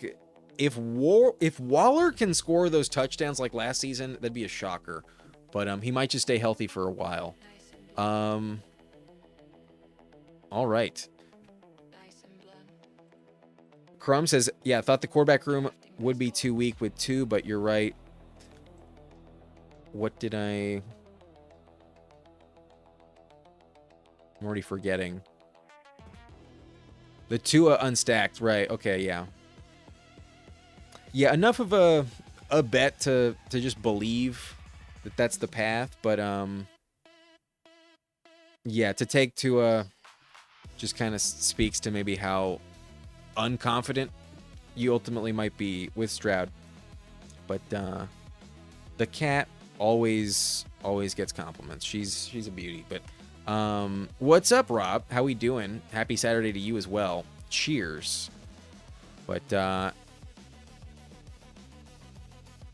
good luck with that case space. We are going to do BBM per Best Ball Guys request. So I hope you're in here, Pollock. We'll drop the countdown, but if anyone wants to enter BBM, it's our 4th draft of the night. We were not live yesterday, and we just cracked 3 hours. So pull up a chair. We're drafting our final one of the evening. It's officially Sunday as well. Let's get after it. I'll see you after the countdown. Hop in somewhere between Baker and Brett Favre if you want in this BBM. Nice and blunt, torch up, nice and blunt, burn up, nice and blunt, rank up, inhale, exhale, points rail, nice and blunt, torch up, nice and blunt, burn up, nice and blunt, victor, inhale, exhale, points rail. 7 spots available. Can we fill this BBM past midnight on a Saturday? I would assume it's not going to take more than like 2 minutes. But we got 61 people watching, 61 likes. Appreciate everyone in here. Thank you very much for joining me. And we're getting down to the season. It's about time we know where we want to go and have some idea. We've been drafting since February. It's about time we just lock in. Why not go for 2 million? I've wanted to do up to 40 BBMs this summer, and I'm currently sitting, I think this will be my 27th or 28th. I still have not hit 30 BBMs. So at the very least, I want to go over that number. This lobby has filled. And if I end up with a top 2 pick, I'm going to be ecstatic. We get pick 3, so this is a Jamar Chase team. Let's go. Let's fucking go. We got Game Type pulled the 101, Lone Wolf at the 102. They were just at 11 and 12. That's pretty funny. They get the opposite side of the board. I pulled the 103. This is Jamar Chase team, so very excited. Chico Shake at the 4, Go Pre at the 5, PT Smith at the 6, Keith Super Beast at the 7, Eric Best Ball Guy is at pick 8. Good luck, Pollock. And then Anthony Spurs G took pick 9, Swepta at the 10, Beck 27-11, and then Hilltoppers at the 12. This is a full friends and family draft, other than maybe Swepta, GoPre, and PT Smith. But if y'all are in the house, shout it out in the chat. Good luck. May someone in this lobby reach the final.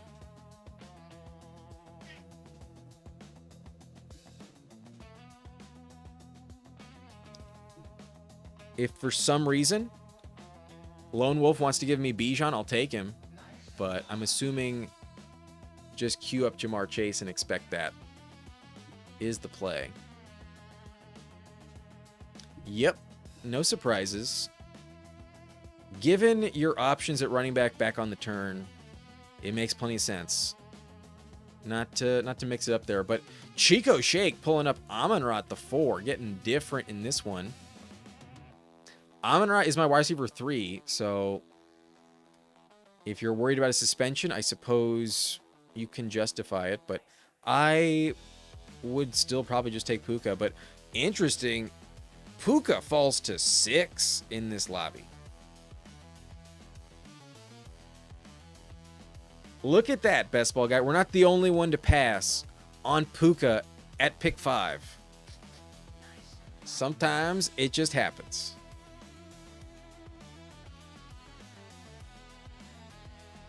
But Jamar Chase at pick 3, gotta be the move. If anything, I'm low on Jamar Chase just because that's the only place to get him. Unless you're just taking him at 1 or 2.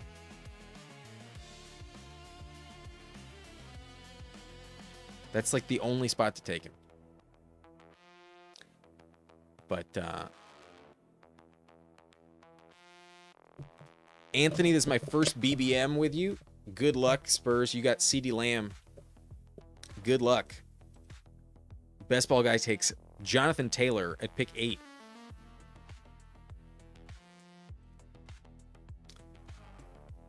Good luck to everyone.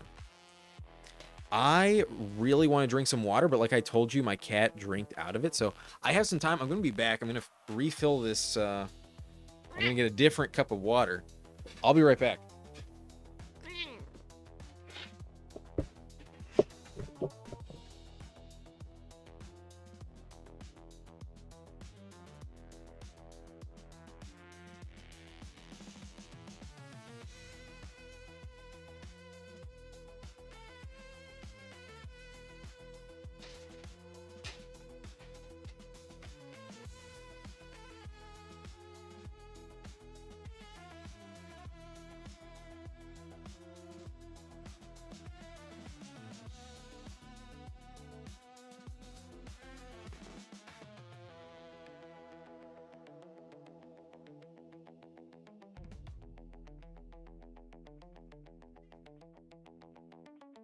Nice and blunt. Nice and blunt. Drafting best ball. All right. Hampton and Chase Brown go at the 12-13. We got the Cook drafter getting Genty. Jefferson gets Saquon. The Lamb drafter pairs him up with A.J. Brown. We got a Taylor and Ken Walker team. Fuck. That's a good start from Best Ball Guy. Super Beast takes Neighbors with McCaffrey, and then we have a Puka Derrick Henry team. What's Chico Shake going to do? Does he try to stay different and get someone on this side of the board? He does not. He just takes Devon Achane just on this side. So we'll just go Bowers then. Jamar Chase Bowers. Let's do it. Let's do that.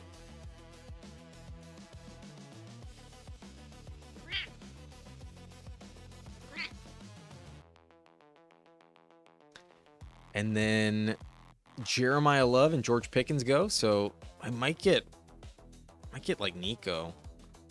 Flowers goes. What's Lone Wolf going to do? It's either Nico or Rashi there. And I actually kind of feel better about Rashi Rice. So do I take more of him? I actually have a decent amount of him in this contest. I kind of want to do that, but I think you probably know where this is going. Let's take it stacked.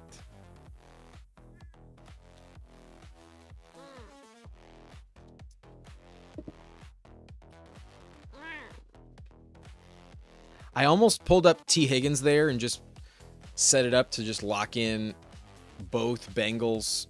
Odds are the lobby would have accommodated the selection of Joe Burrow. Typically, I'm going Rashi Rice, but I know I have several teams in BBM with Rashi Rice already. So given I'm not a huge volume drafter specifically in this contest, I'm going to try to just get something that is different. I feel like I already have a Jamar Chase Rashi Rice team in BBM. I don't use the overlay, so can't confirm or deny that. But let's just go off vibes and let's set up, hopefully, the stack I really want. Let's just bet on Mike McDaniel. We've drafted not just the receiver 1 for Mike McDaniel in the first round before. We drafted his receiver 2 in that same season in the second round. Remember when we were taking Tyreek Hill and Jalen Waddle in like the first 15, 16 picks? Remember that. I'm willing to pull up Lad on occasion, but my ranks do have Rashi, Chris Olave above him. Same with T. Higgins. T. Higgins has just fallen to 36, though. We'll see where he goes. Egbuka off the board. Acevedo goes, good luck on the drafts. Good luck to you too. Let's see how it all turns out. But Eric goes triple running back, takes Brees at 32. If T. Higgins had fallen to you, that would have been crazy. But T. Higgins goes to Hilltoppers. We'll see if he grabs Joe Burrow. He has Chase Brown and T. Higgins. I would imagine I'm not getting Joe Burrow on this team at pick 70. I have a feeling Joe Burrow's going at 61. And I'm not going to take him at 51. I'll tell you that. I'm not a round 5 Joe Burrow drafter. Definitely not.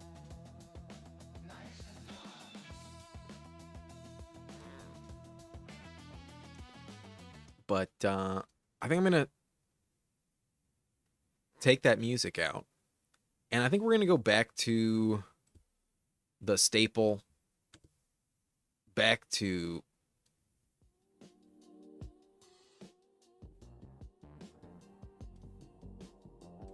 the main soundtrack.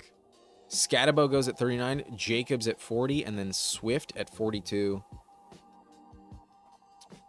Best Ball Guy got Waddle at 41.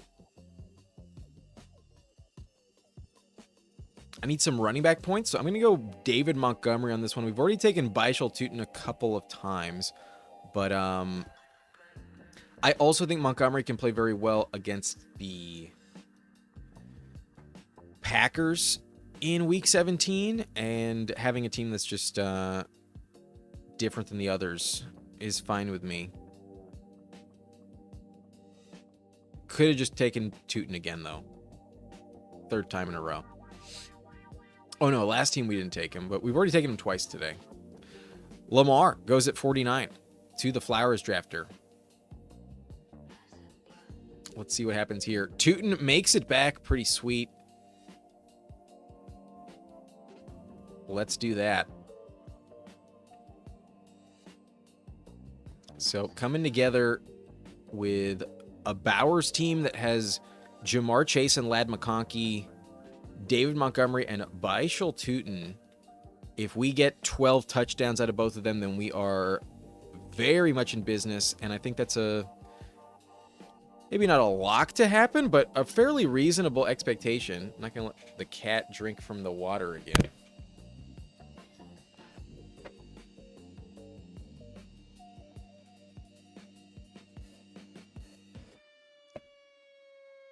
But this team's coming together, structurally sound. Whoa, Jalen Warren goes at 52. Interesting. Jalen Warren at 52? Whoa. I've never seen that before.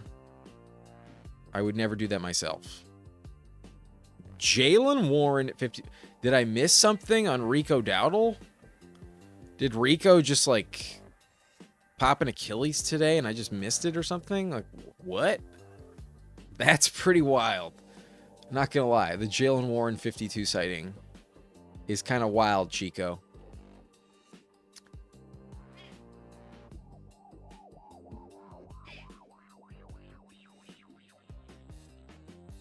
But after Jalen Warren, we see Jamison Williams, Mike Evans, Rome Odunze, Parker Washington, Travion Henderson, DJ Moore.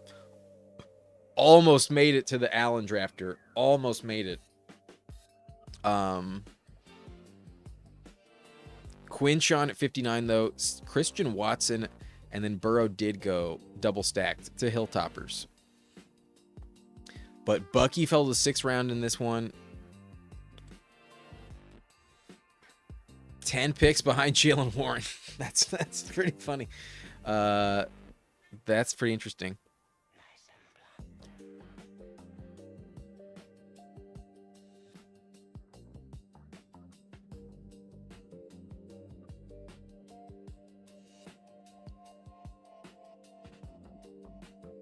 Eric building a very good team so far. Gets the Tyler Warren edition. Maybe the Parker Washington team is just, you know, a little too steamy, but it's fairly justified. It's not that big of a difference from where he was going. My cat just like fell off the table.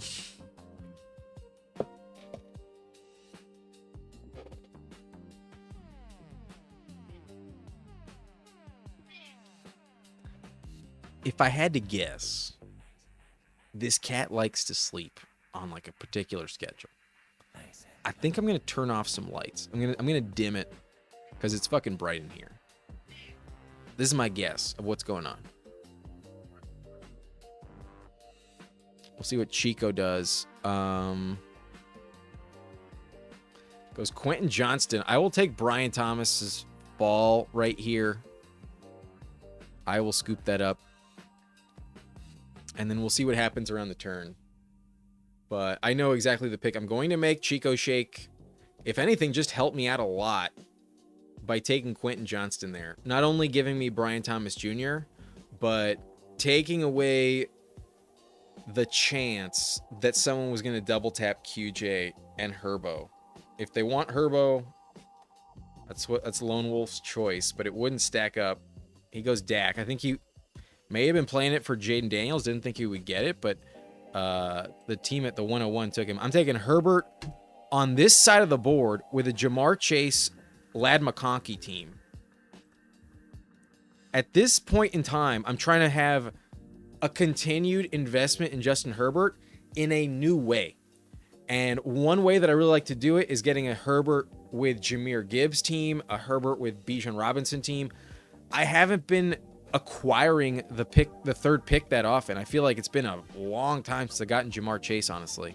So a Justin Herbert, Lad McConkey, Jamar Chase, and Bowers team. This is nice. This feels dope.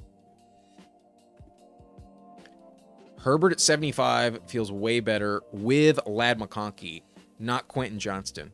On this side of the board, that's what most people do. If someone's going to be pulling up Herbert, it's usually with QJ. And at this point, I think the steam on QJ's gotten a little bit too high. A little bit too expensive.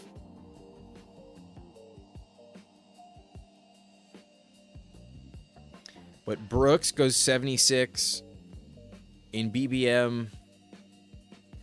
I have some teams with him at like 115 and stuff, so I sure hope those are good. If this is good. This is the contest where I worry about taking him at 76, where like it might just be that correct, but it might be more somewhere in the middle. We may have gone a little bit too overboard on Brooks, and then, you know, if he's bad because he got hurt, he's bad on both, but you get to swap out perhaps a Justin Herbert selection or Jalen Hurts selection for, you know, someone that you would have taken much later. So Jonathan Brooks, a lot of potential. We've still yet to see it. I'm a lot less in at this cost, but my bags are already packed. My bags are already packed. But P-Wash scares me to take him and to fade him.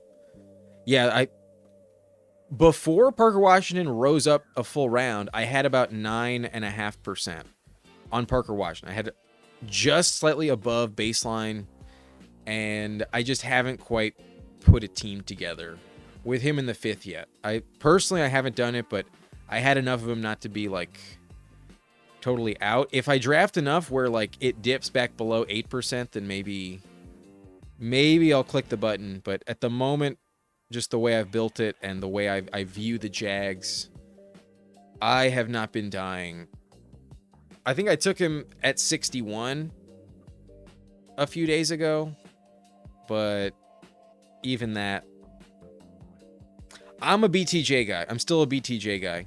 I think all of the Jags are a little bit less valuable than their ADP. To feel great about clicking them, I think they're all just a little bit unreliable because it's just so crowded there.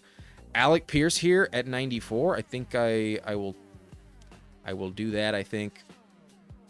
But running back is getting a little bit thin.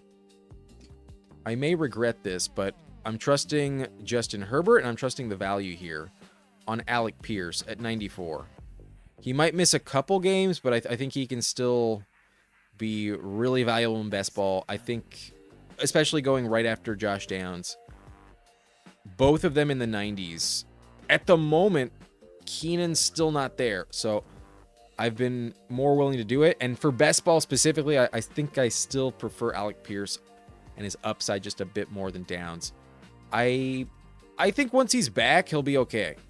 You don't always want to chase injuries, but based on where he's been drafted over the course of this year, at 94, I'm in on Alec Pierce. After Michael Pittman, after Josh Downs, I'll accept the risk. The reward, I think, is worth it.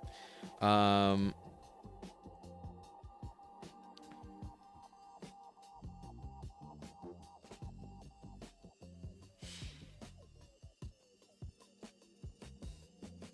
think for the bring back, I'll mix in a JCM team, but I'm more of a Kenny Gainwell guy, to be completely honest with you. And I think I just want to stick to my guns. Yeah, I'm going to stick with it. 73 catches last year. I don't trust the Commanders' offensive line. I don't trust the Commanders' O-line. And I also don't trust that I know what's going to happen in Washington. Meanwhile,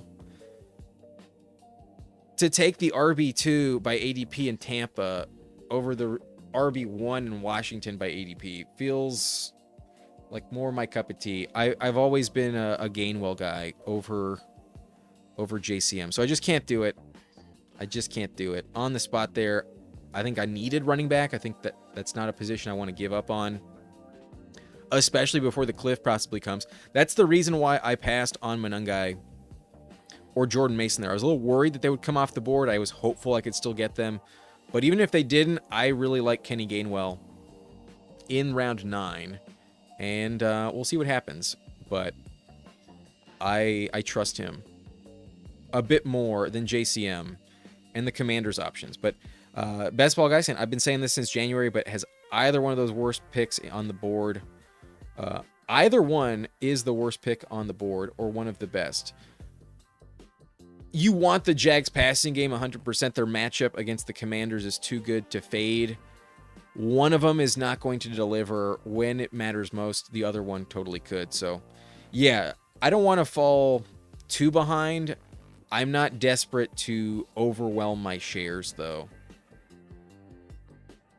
That's my stance on it. But if I'm wrong, I am wrong. I think it's just a little too crowded there for me to feel so confident in any single one in the 5th round. I like them in the 6th. I was taking them both a bit more than baseline in the 6th. The 5th, I've been slow to adapt myself. But yeah, the Pacific crowd is in the house today. Another California streamer says, when you start running back heavy like I did, I feel like he's what you need to hit on. If he does hit, having him on a build like you have, it does feel appropriate. But I'm sure you probably know about my wager with Jiri going on. JCM makes it back. JCM does make it back. And the teams behind me already have 2 quarterbacks. So I think I will just take JCM then. My running back room needed possibly JCM in the last round. He makes it back. So I will take him at 118. I will do that. But straight up over Kenny Gainwell, I am not there yet.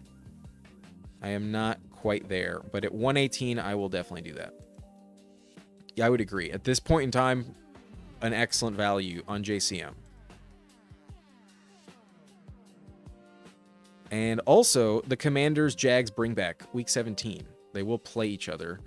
I will say, though, the Jags run defense is one of the worst matchups for RBs last year. Their secondary was dog shit, but Travis Hunter was also out, so maybe it gets better this season. Maybe that was a bit more by necessity, but I do assume it's not going to be that much improved to the point where you don't want to be throwing the ball more than running it on the Jags. If anything, you're also in losing game script. You're going to be coming from behind.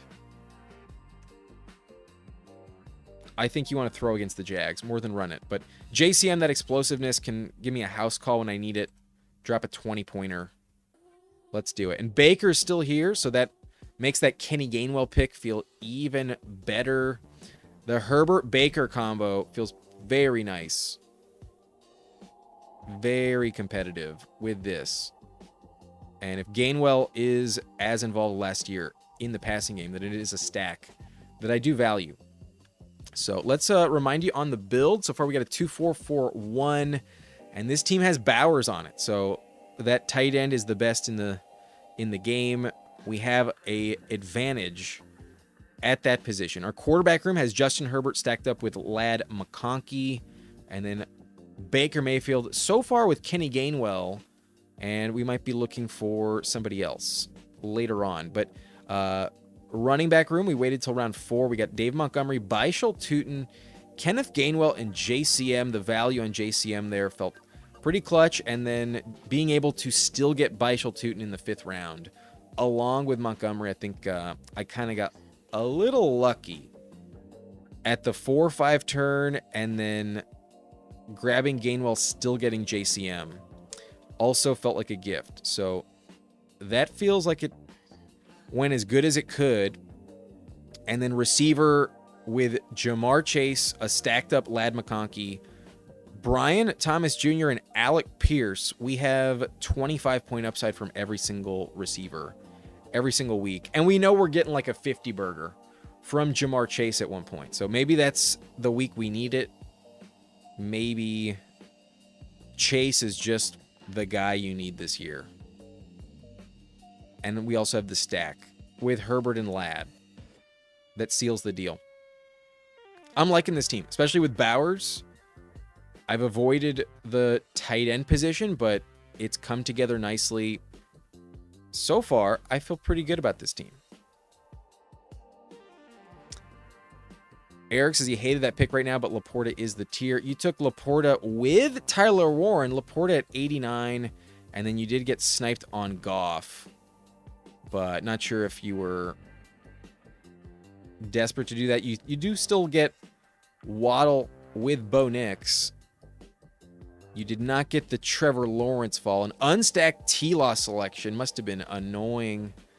You must have been pissed when T-Law went 87. That would have been perfect for your roster, but no dice today. And if anything, seeing you go double elite tight end makes my Bowers selection just slightly more valuable because that's one less team that has one of those difference makers at tight end. So maybe it's just copium on my part, but Bowers feels a little bit better with that context.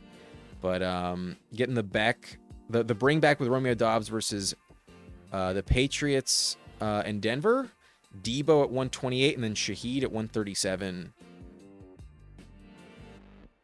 Trusting those running backs. Did not want a quarterback there. Malik Willis. Would have been interesting if you would have taken Malik Willis there at 137 or not. Not sure how you feel about Malik Willis.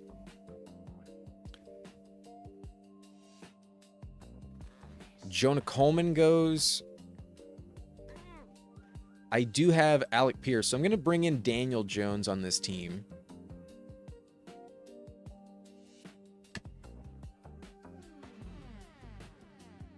In BBM specifically, I want 3 quarterbacks. With Bowers, I can get away with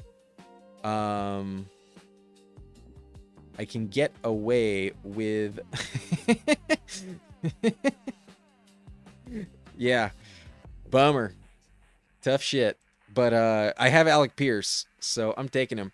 McMillan goes. Bummer. Lone Wolf. What are you... Damn, killing me. That's all right. That's all right. We're just going to go tank Bigsby.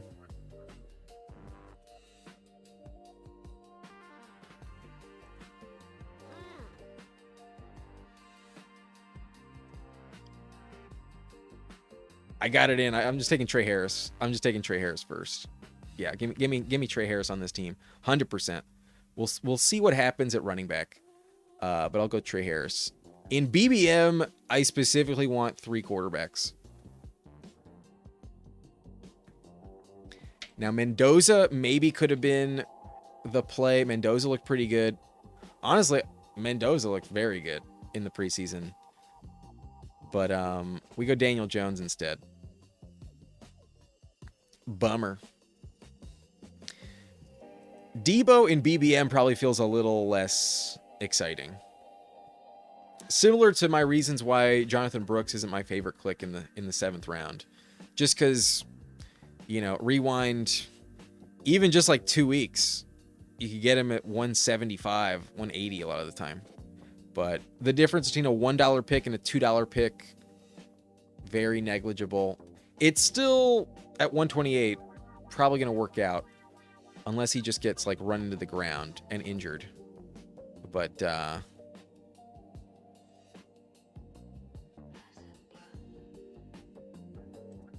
given the BBM pods, I do take the 3 QB strategy.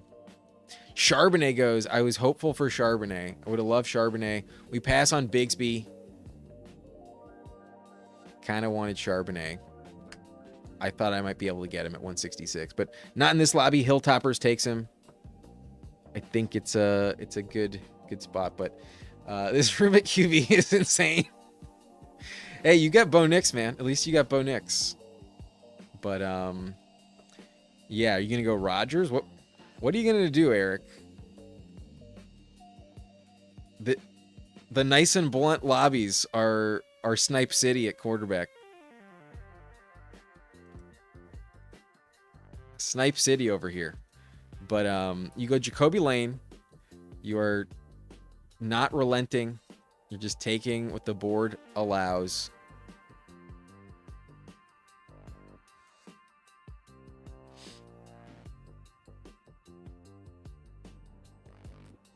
Chico Shake almost lets me have him, but no.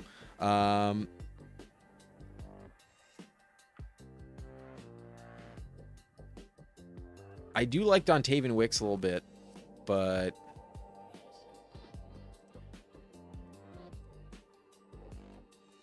actually, yeah, I'll go Marshawn Lloyd. Oh, we get Cyrus Allen because I didn't pivot at the right time. I get the bring back with Cyrus Allen. Probably looks better to take him in round 15, but the Chief I'm kind of most interested in right now. At this price, I want the bring back with Justin Herbert and the Charger game. So give me a Chief on this roster, and I'm not really dying to take what's his face, Tyquan Thornton. Omar Cooper falling in this one at 171. It's kind of tempting, but do I really want the Jets? No. In BBM against the Vikings week 17? Fuck no. Unless Garrett Wilson goes down, I just don't really see the path for Omar Cooper.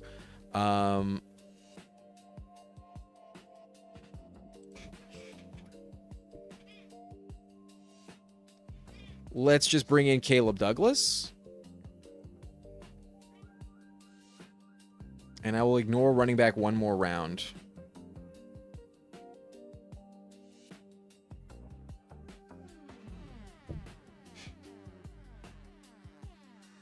The point of drafting this late is having more information and getting the guys that were lesser owned. So I'm just going to snag them and see what the board dictates. Weird lobby, but I really don't think either of those two were making it back to me. And once we didn't take Travis Kelce, I feel like I was kind of locked in for the bring back on Cyrus Allen.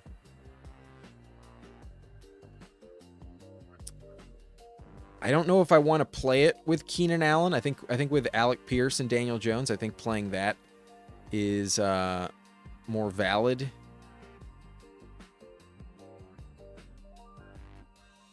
But I'm really just getting my guys here in as unique of a way as I think I can try to do.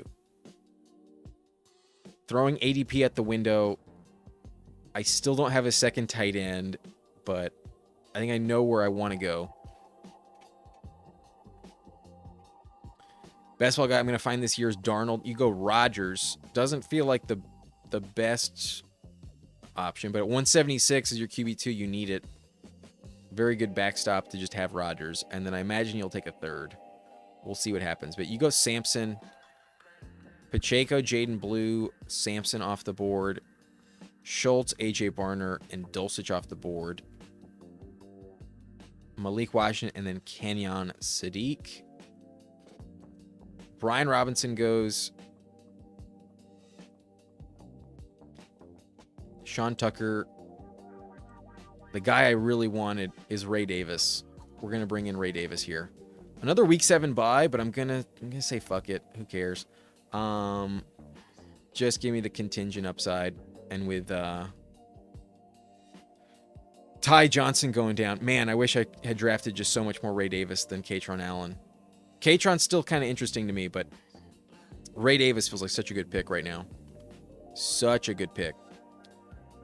So bring him in. And then what's the choice here? We're done at quarterback. We got 5 running backs so far. Montgomery, Bajal Tootin, Kenny Gainwell, JCM, and Ray Davis. Honestly, I feel okay with it. Receiver with Jamar, Lad McConkey, BTJ, Alec Pierce, Trey Harris, Cyrus Allen, and Caleb Douglas. Tight end with Brock Bowers. A lot of weird picks at this point. Mendoza goes, I'm on the board. The stack with Kate Otten feels pretty worthless. I will take David Njoku. I will take him. I'm not going to take Gadsden. I'm going to take Njoku at this point of the year. I'm not taking Kolar. I don't believe in Kolar. And Gadsden just doesn't block enough. Njoku's a real professional. And he has a shot at a ring. The Chargers are a very legit AFC contender this year. So nobody else wanted to pay him much. Took $3 million. But definitely a ripe for opportunity spot if they really don't trust Gadsden. And they need to fucking block in this system. So I think he will be on the field, and I think he will be running more routes than Kolar. I think he is the best play as the Chargers tight end. It's only 25 picks, 26 picks cheaper than Gadsden was in this one. So just over 2 rounds, but round 17, just get whoever fits your roster the best. That's where that Cyrus Allen, Caleb Douglas logic came in. I possibly could have just pushed Njoku to 214, but we just take him there at 195 and open the door on our last rounder. But best ball and call, I say fuck it, who cares, daily. Eric, better give you an A+ on this team with Shedeur Sanders at 209. Well, I'll take a look, Eric. I think this is the first time you've drafted with us, so we'll take a look.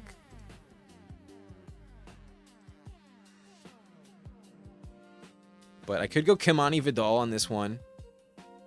Could go anti-Hampton. I wanted Ted Hurst, not going to lie. I really wanted Ted Hurst because I have Baker unstacked right now. Oh, no, he has Kenny. I have Kenny Gainwell. I have Kenny G. Nice and blunt. Kimani Vidal goes. Mother effer.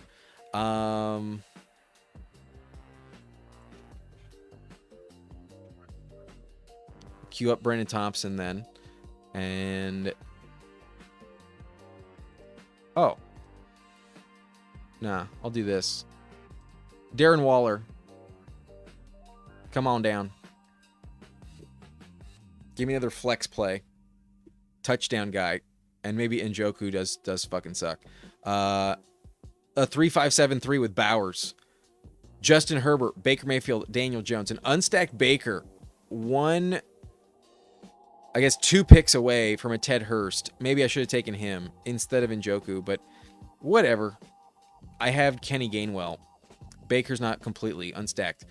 Daniel Jones with Alec Pierce, but Herbert mega stacked. We have multiple receivers and a tight end with Herbert. Running back room has Montgomery, Bishal Tootin, Kenny Gainwell, JCM, and Ray Davis. Might be risking it just a touch, but I think I have the most valuable Tampa Bay Buccaneer running back. We got a really good value on JCM at the moment.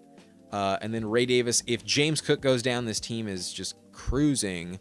But I think just trusting Montgomery and Bishal Tootin is also very legit on a Brock Bowers team. Jamar Chase with the lad pull-up feels much better, and it is stacked, so I'm fine with it. We got the fall on BTJ, feels very nice. I do have some Week 7 bye concerns, but not enough to truly panic.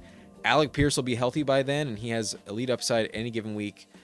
Trey Harris, probably more valuable than QJ by a mile.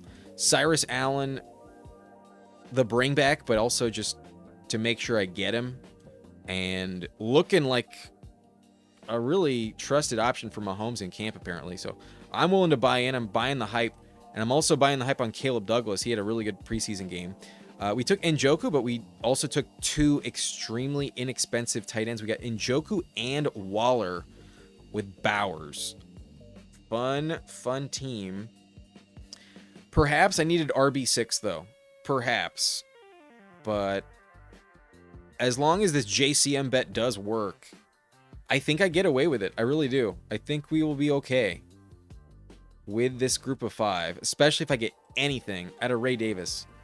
But receiver, if I didn't have Jamar Chase, I might I think it needed an 8th, but we got some flex consideration from tight end, and then any team with Bowers always just a little bit unique in the first place. So Fun team, unique team, different team. At least with the Chargers mega stack, it's still true to form. But with Tank Bigsby being so much more expensive right now, pivoting to Ray Davis feels phenomenal at 190. All right, let's take a look at some other teams in this one. Game Tight and Lone Wolf also have team reviews, but they were just in the last one. Super Beast also as well.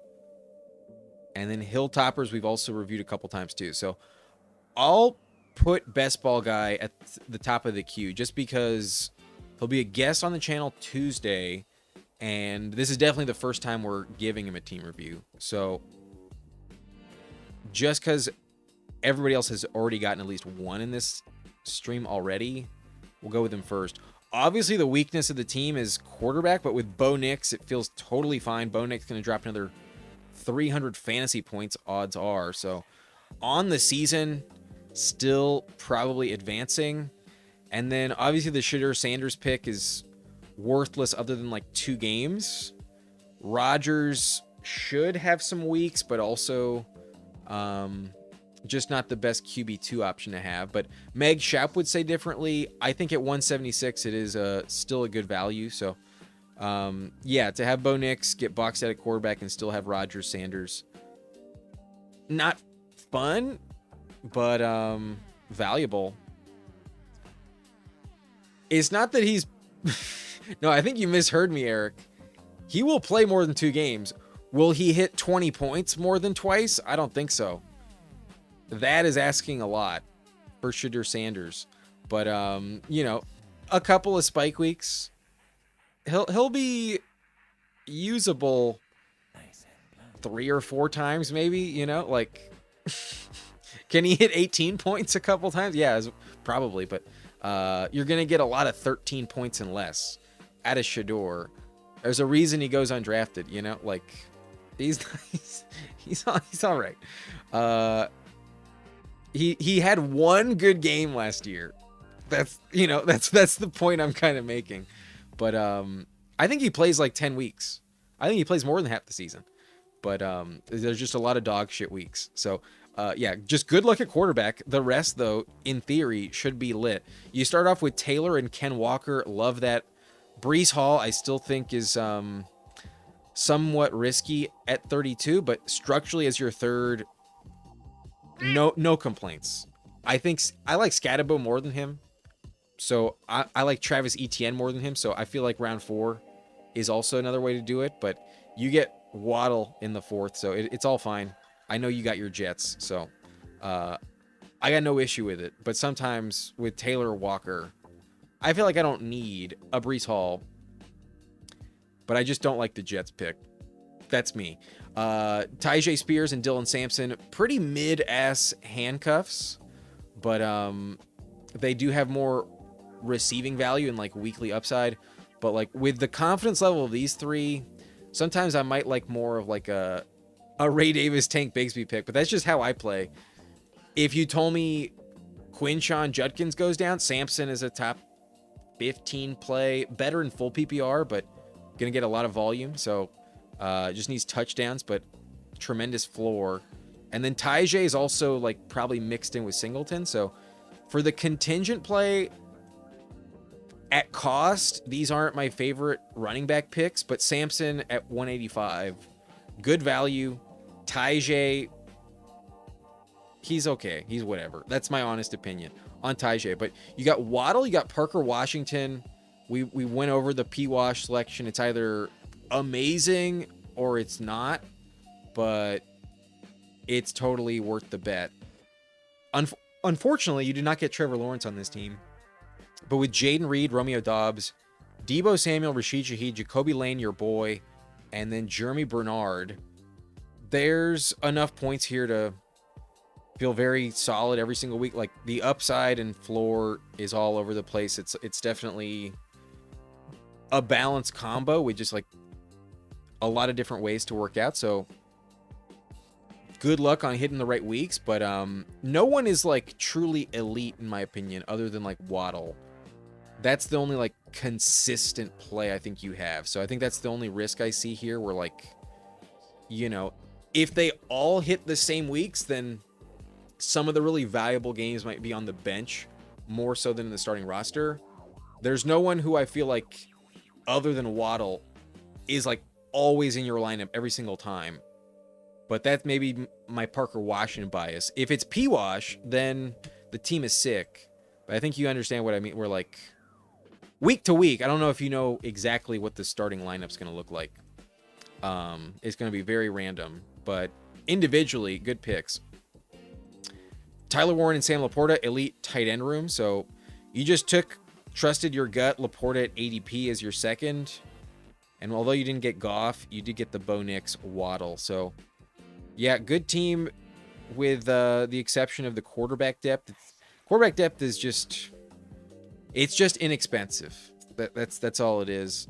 And then running back, these three will get the job done. So very good team. I would give it, I feel like with quarterback, I just can't give it an A+. I would give it an A-. I would give it an A- personally, but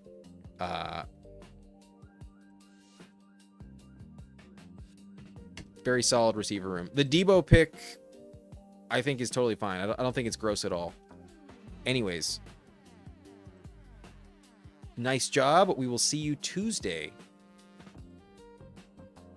But Brees, league winner, I don't know about that. But appreciate that.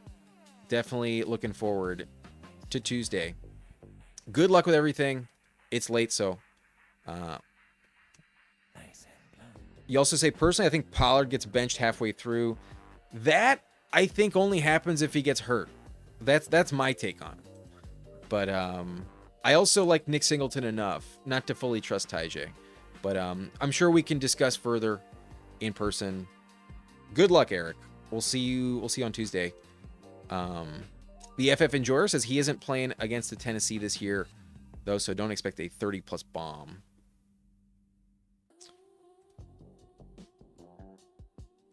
Brees dropped that 30-pointer against the Bengals. Did he also do it against Tennessee? That might check out. Their team was ass last season. They were so bad last year. But we got a super chat from Mouth South. Thank you very much. I just burped. But Sparking one up with you for the Professional Fanatics Downtown Sports in the building. Nice to finally see you on the platform. Appreciate that, man. Thank you very much for the donation and support. And if anything, I need to hit the pipe myself. We hit it earlier in this one, but let's hit it now. Thank you very much for the super chat.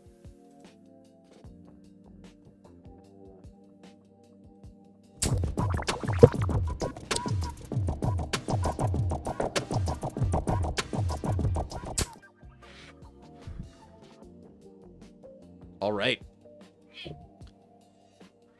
Sweet. Chris says, GoPre here. Fun draft. Had to pivot so many times. Nice to see you, Chris. Not sure I've seen you before, but welcome in. Thank you for subscribing. The FF Enjoyers, and actually Browns do play versus the Titans again. How is that possible? Because they're both fourth place teams in the same conference. I think that's the reason. But you never know. I think they play each other week 1. So that's like an eliminator spot. But what's Leia, I think, wants to go to bed. I think she wants to go to bed now. But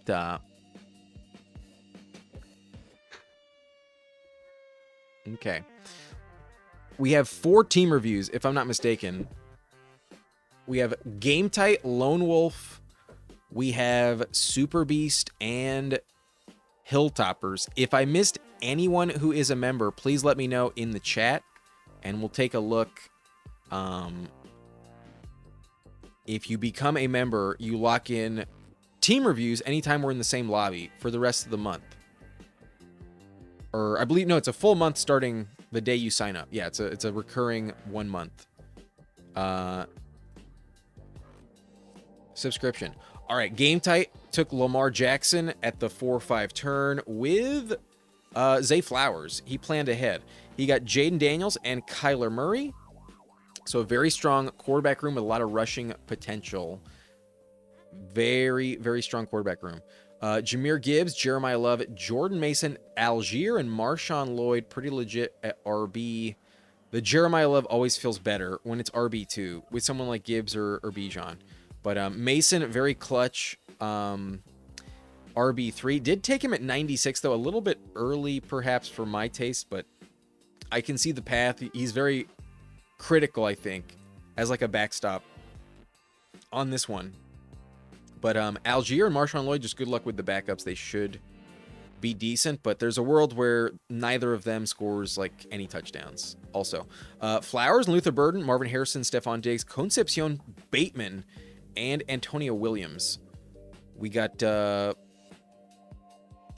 couple ugly picks here. Harrison, even Concepcion feels kind of weird right now, and then Bateman and Antonio Williams. Yikes. The Bateman one I understand, especially with Lamar, but Antonio Williams at the moment feels really gross. Chigo Okonkwo, Gadsden, and Freiermuth. So I get it. You do have the Washington stack, but yikes. I'm not loving Gadsden right now, but maybe just because I have a ton. Might just be my personal situation. I took Njoku, as I mentioned, but then there's also Freiermuth here. Really good value. So good luck at running back. I think with Gibbs and Jeremiah Love, you should get away with it. But I think that's the cost of this Jaden Daniels, Lamar Jackson, and Kyler team, where, like, you could have used maybe a better RB4 or RB3. I think that's the one thing, maybe at 120. I might have just taken, like, Chris Rodriguez for RB4, something like that. I worry just a little bit that Love is a very low advance piece, and Mason is as well, and you just really have a gross RB2 every week. And it just, even with Gibbs, maybe it's just not enough at the position. But that's a unlikely scenario. An expensive price on Diggs in this contest, but stacked up. And then Chig also. The team's all right. I'm not in love with the team, but it's all right. There's a few picks I find displeasing. I'll say it that way. But I can see the vision. Good luck. But I feel like I've seen better teams from game type. Sometimes the 101 can be tough when you spend that much at quarterback. But you got it, Keith, and appreciate you with the $5. Thank you very much.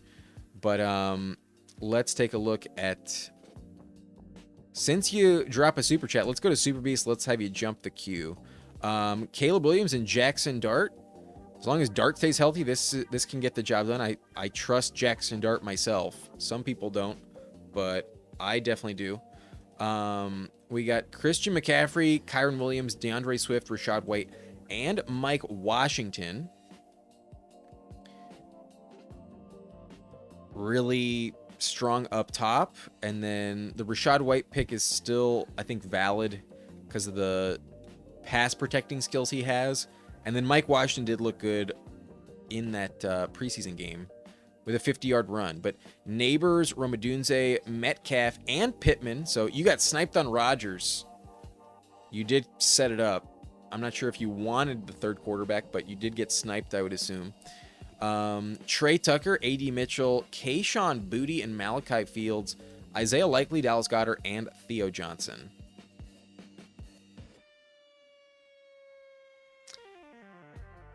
Receiver, I think, gets the job done.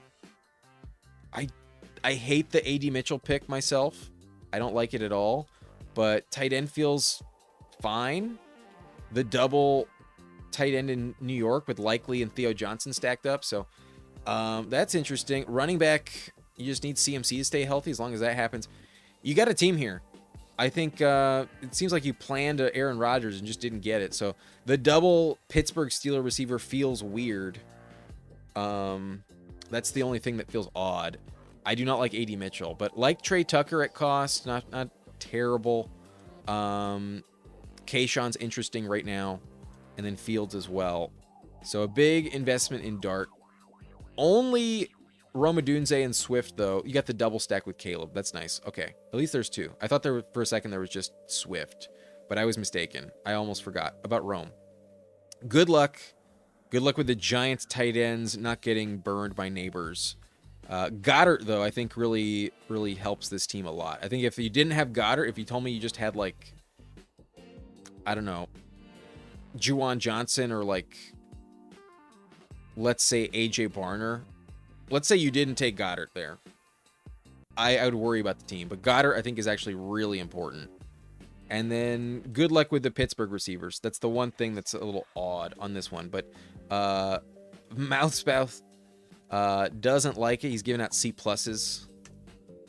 Chris says, I would like a team review. Welcome to the blunt rotation, Chris.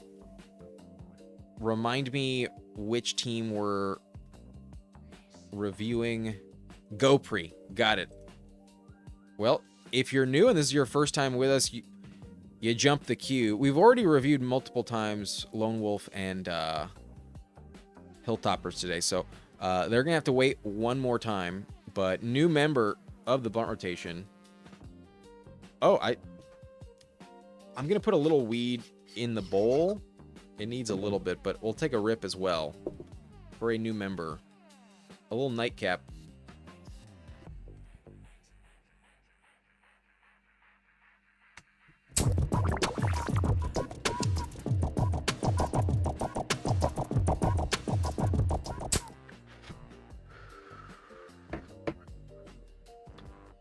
All right.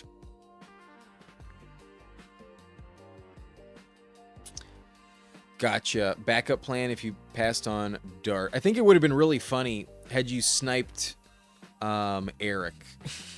Had you taken Rodgers right before he took him, I think that would have been so justified and also really funny.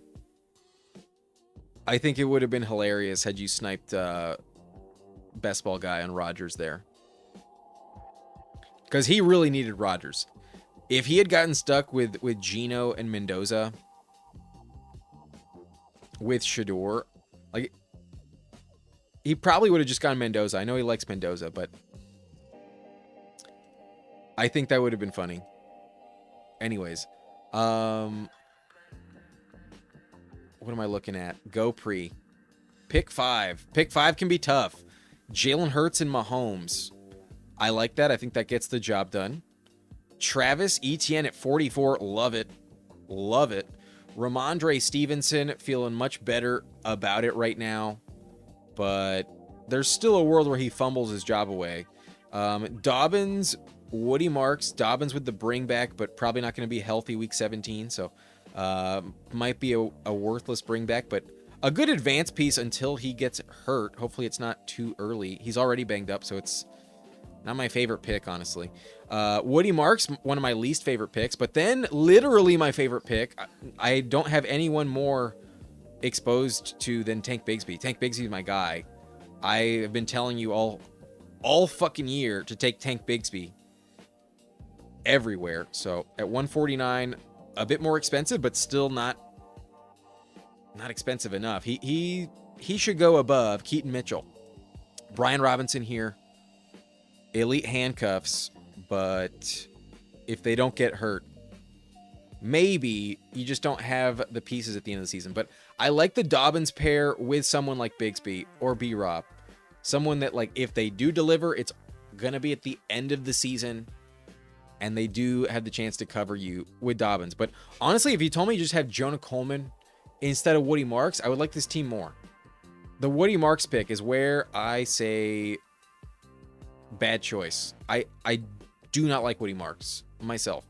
JSN, Drake London, Rashee Rice, elite top 3 receivers. JMO, elite number 4. Worthy, no risk it, no biscuit, but at 116, why not? Omar Cooper at 173. Pretty good value for a talent like his. Judy feels pretty worthless. There was a week or two where I believed in it, and I've quickly moved off of it. He needs to get traded, and who knows if it's even to a spot that wants to use him properly. I think I regret all my Judy shares. For the longest time, I never took him, and then for like 2-3 weeks, it was less than 3 weeks. It was like max like 15 days. Somewhere between 10-15 days, I was like, you know what? I believe that Judy gets traded. I believe it. And then I finally woke up as like, okay, yeah, but so what? So At 197, maybe he does get traded and does work out, but it does feel kind of not exciting. With the top 3 receivers, you probably don't need 8 wideouts. So if there's one that can go, pass on Judy perhaps, but you did snipe me on Ted Hurst. I would have totally taken him with Baker. You said not today. You have Kelsey and TJ Hawkinson though. Kind of a gross backup tight end with Kelsey. You have Kelsey, so it's all right, but if not for the week 17 matchup, I don't like Hawkinson at all. So to only have these two doesn't feel like quite enough, because you have definitely enough receivers. I think you could have definitely used tight end 3. You didn't need running back 7.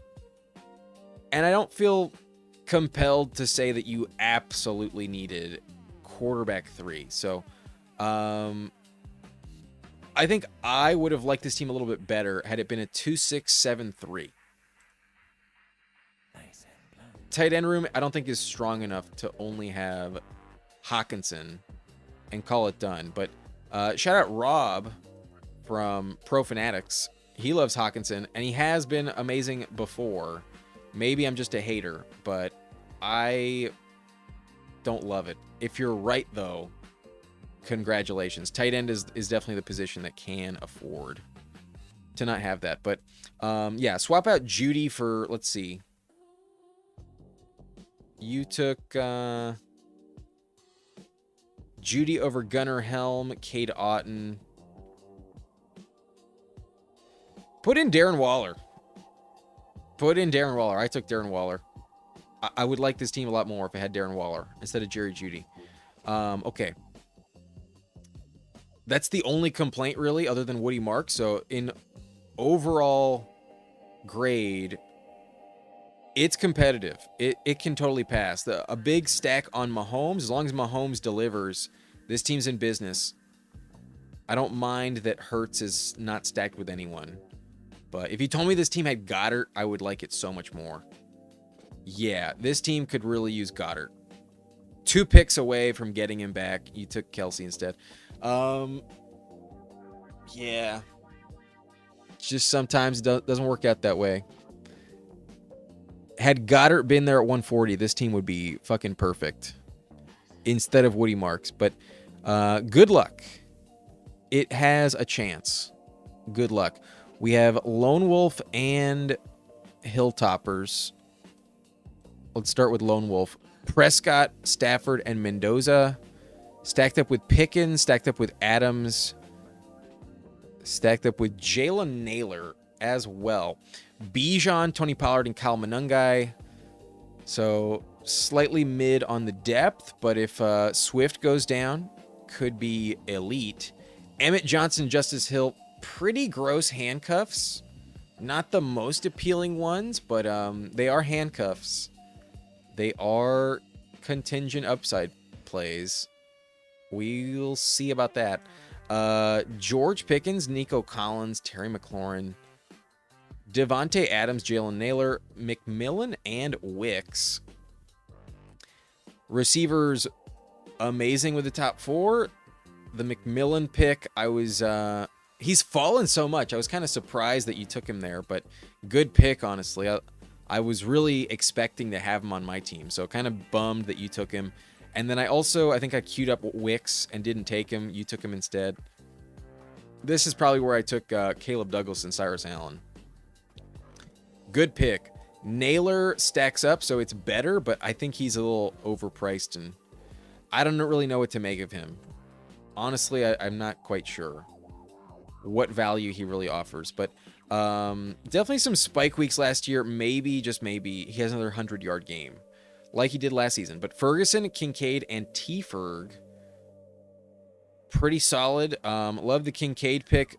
Early click on Ferguson, though. Don't love that. At 119, that's kind of weird to me. But to have the trio, basically, I would just take Kincaid first, so it's all the same.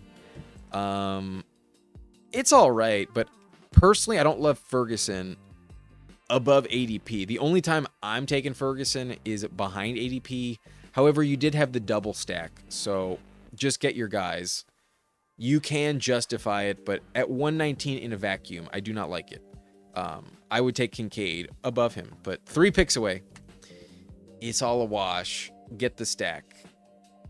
I think what I don't like about this team is the running back depth. I don't feel great enough about it other than Bijan. Monungai is okay, but I really don't trust RBs 4 and 5, and that's where I'm like, running back feels, for a Bijan team, running back feels weak. I'll say it that way. Pollard is okay, but there's a world where he caps out at like 5 touchdowns again, and it's just not helpful enough. Adam, why the Mitchell hate? He actually runs his underwear Olympics as his in-game speed off of cuts and in line. Are we talking about Keaton Mitchell? Keaton Mitchell is one of the more valuable handcuffs in the league. I think Bigsby is more valuable, and Bigsby just needs to rise up in the ranks. I believe that's the context I spoke about Mitchell, where I'm so high on Hampton, I just don't see Keaton Mitchell really paying off without an injury. But in terms of contingent upside, I totally see the path. And maybe he does get more touches than I think. But I'm just so high on Hampton. That's the main reason. But unless there's another Mitchell I'm just not thinking of. But I think I know what you're talking about. Oh, Adonai. Really? I have to explain this? I have to explain the Adonai hate? No way. You got to be trolling. You trust Adonai Mitchell? Whoa. The wide receiver 3 for Geno Smith after they just drafted 2 pass catchers in the first round? Huh? I don't trust Mitchell at all. I'm only playing the Jets through Garrett Wilson at this point. I used to have a lot of Omar Cooper shares, and I've just accepted that if they do pay off, it'll be in the big board. And I've kind of given up on it. I'm not drafting Adonai Mitchell. Fuck that. I don't care what the camp reports say. Fuck that shit. Joe Burrow and Jordan Love on this team. That's okay. It's not like my favorite. I feel like it's a little expensive to take both of them ahead of ADP. But with that conviction, they better work out, right? So why not? Chase Brown stacked up with T. Higgins, so the investment in Burrow was justified. Hampton, love the pick. Don't worry about the fade. Trust Hampton. You want Hampton this year, trust me. Rico Dowdle and Zach Charbonnet, Jaden Blue and Katron. The Katron pick at this point in time feels worse, but I have a lot of it, so I hope it pays off. With Charbonnet, having 6 feels nice, so I think it's all right. I think it's fine, especially with 2 quarterbacks. It's totally fine. Receiver, though, has Igbuka, T. Higgins, Christian Watson, and Golden double stacked. The Love selection totally more compelling. Khalil Shakir, our receiver 5, is a decent floor play always, but that's kind of it. Travis Hunter at 156 is decent, but could be really risky. Pat Bryant, very good pick right now, and always has been. Andre Yoshivas, don't see that too often, but I suppose it does line up with Burrow. I think I would have rather taken Eric All myself, though. I think receiver is actually good enough to stop at 7. Yoshivas feels kind of misplaced other than just like forcing the stack. But give me Eric All personally if I'm going to mix in around 18 Bengal. But Tucker Kraft and Andrews, the bring back with Burrow. Andrews was a good pick there. And then Kraft, I think, is just way better. At 84, very good pick. Even further invested in Jordan Love. So a fun Bengals-Packers team with Chase Brown and Hampton, and then a Rico Charbonnet combo. We'll see if Blue and Katron do anything. But receivers, very committed to love, and Burrow. Very fun. Honestly, very fun team. The Hunter Shakir combo, though, might be kind of bad, and then Yoshivis just doesn't feel like he helps you very much. Unless, like, Jamar Chase gets hurt. Good luck, though. I think that's going to be it for tonight, though. One final reminder on my roster. Herbert, Baker, and Daniel Jones. Montgomery, Bishal Tootin, Kenny Gainwell, JCM, and Ray Davis. If this running back room works out, we are in business, but it is a bit of a risky approach at RB on this one. Ray Davis, hopefully, is my savior. But Jamar, Lad McConkey, BTJ, Alec Pierce, Trey Harris, Cyrus Allen, and Caleb Douglas. A weird combo, but at this time of year, we're just taking guys that I don't have maybe the most of super late, and then just taking some convictions on the top 5. Bowers, and Njoku, and Waller. This team's a little bit odd. But I can still see it working out. I don't have much experience from the 103. But I honestly, looking back on it, maybe receiver is just very strange, but I think these 2 bets are actually pretty fun. With Jamar, I think it's worth it. The starting lineup's going to be really fucking fun on this team. Let's hope for the best. All right, y'all. That's going to be it for me. Let me try and catch up with the chat, but as quickly as I can.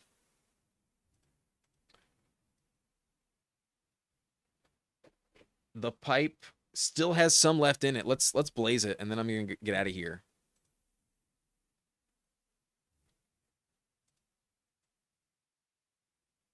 But I got to disagree on this. Only if he's traded and it's like a perfect scenario. I don't see it otherwise anymore. I used to. I don't see it anyways. But I was never like he's going to eat. I think you just pay off really cheap ADP, hopefully. But we'll see. My Bigsby, Trey Harris, and Chargers shares are way up over last month since joining the rotation. You're welcome, Crumb. Love to hear it. Love to hear it. But hopefully Waller stays healthy. Hopefully. Chris didn't like 5.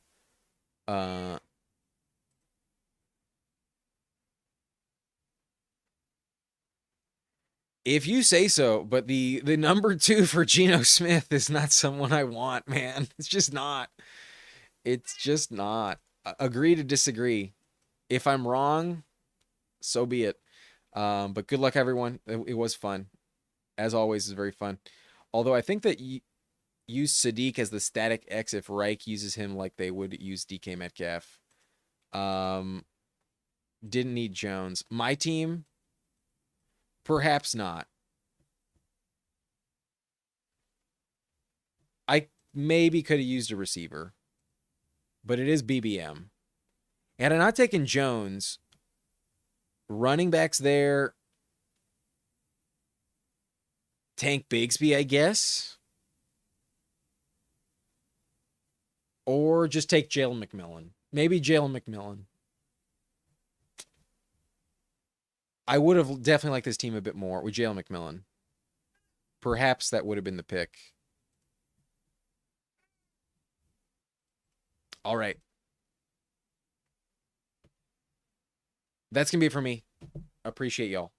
See you next time. And tomorrow I might go live briefly, but we're also going to be live on Jerry's channel for the 10-hour live stream at 6 p.m. Pacific, 9 p.m. Eastern. Look out for that. And subscribe over on Jerry's channel for sure. Check out the 10-hour live stream. Support our man. He got 500 subscribers. I was new to best ball this year. Crushing it. Jerry. We'll be live with him tomorrow. Check that out.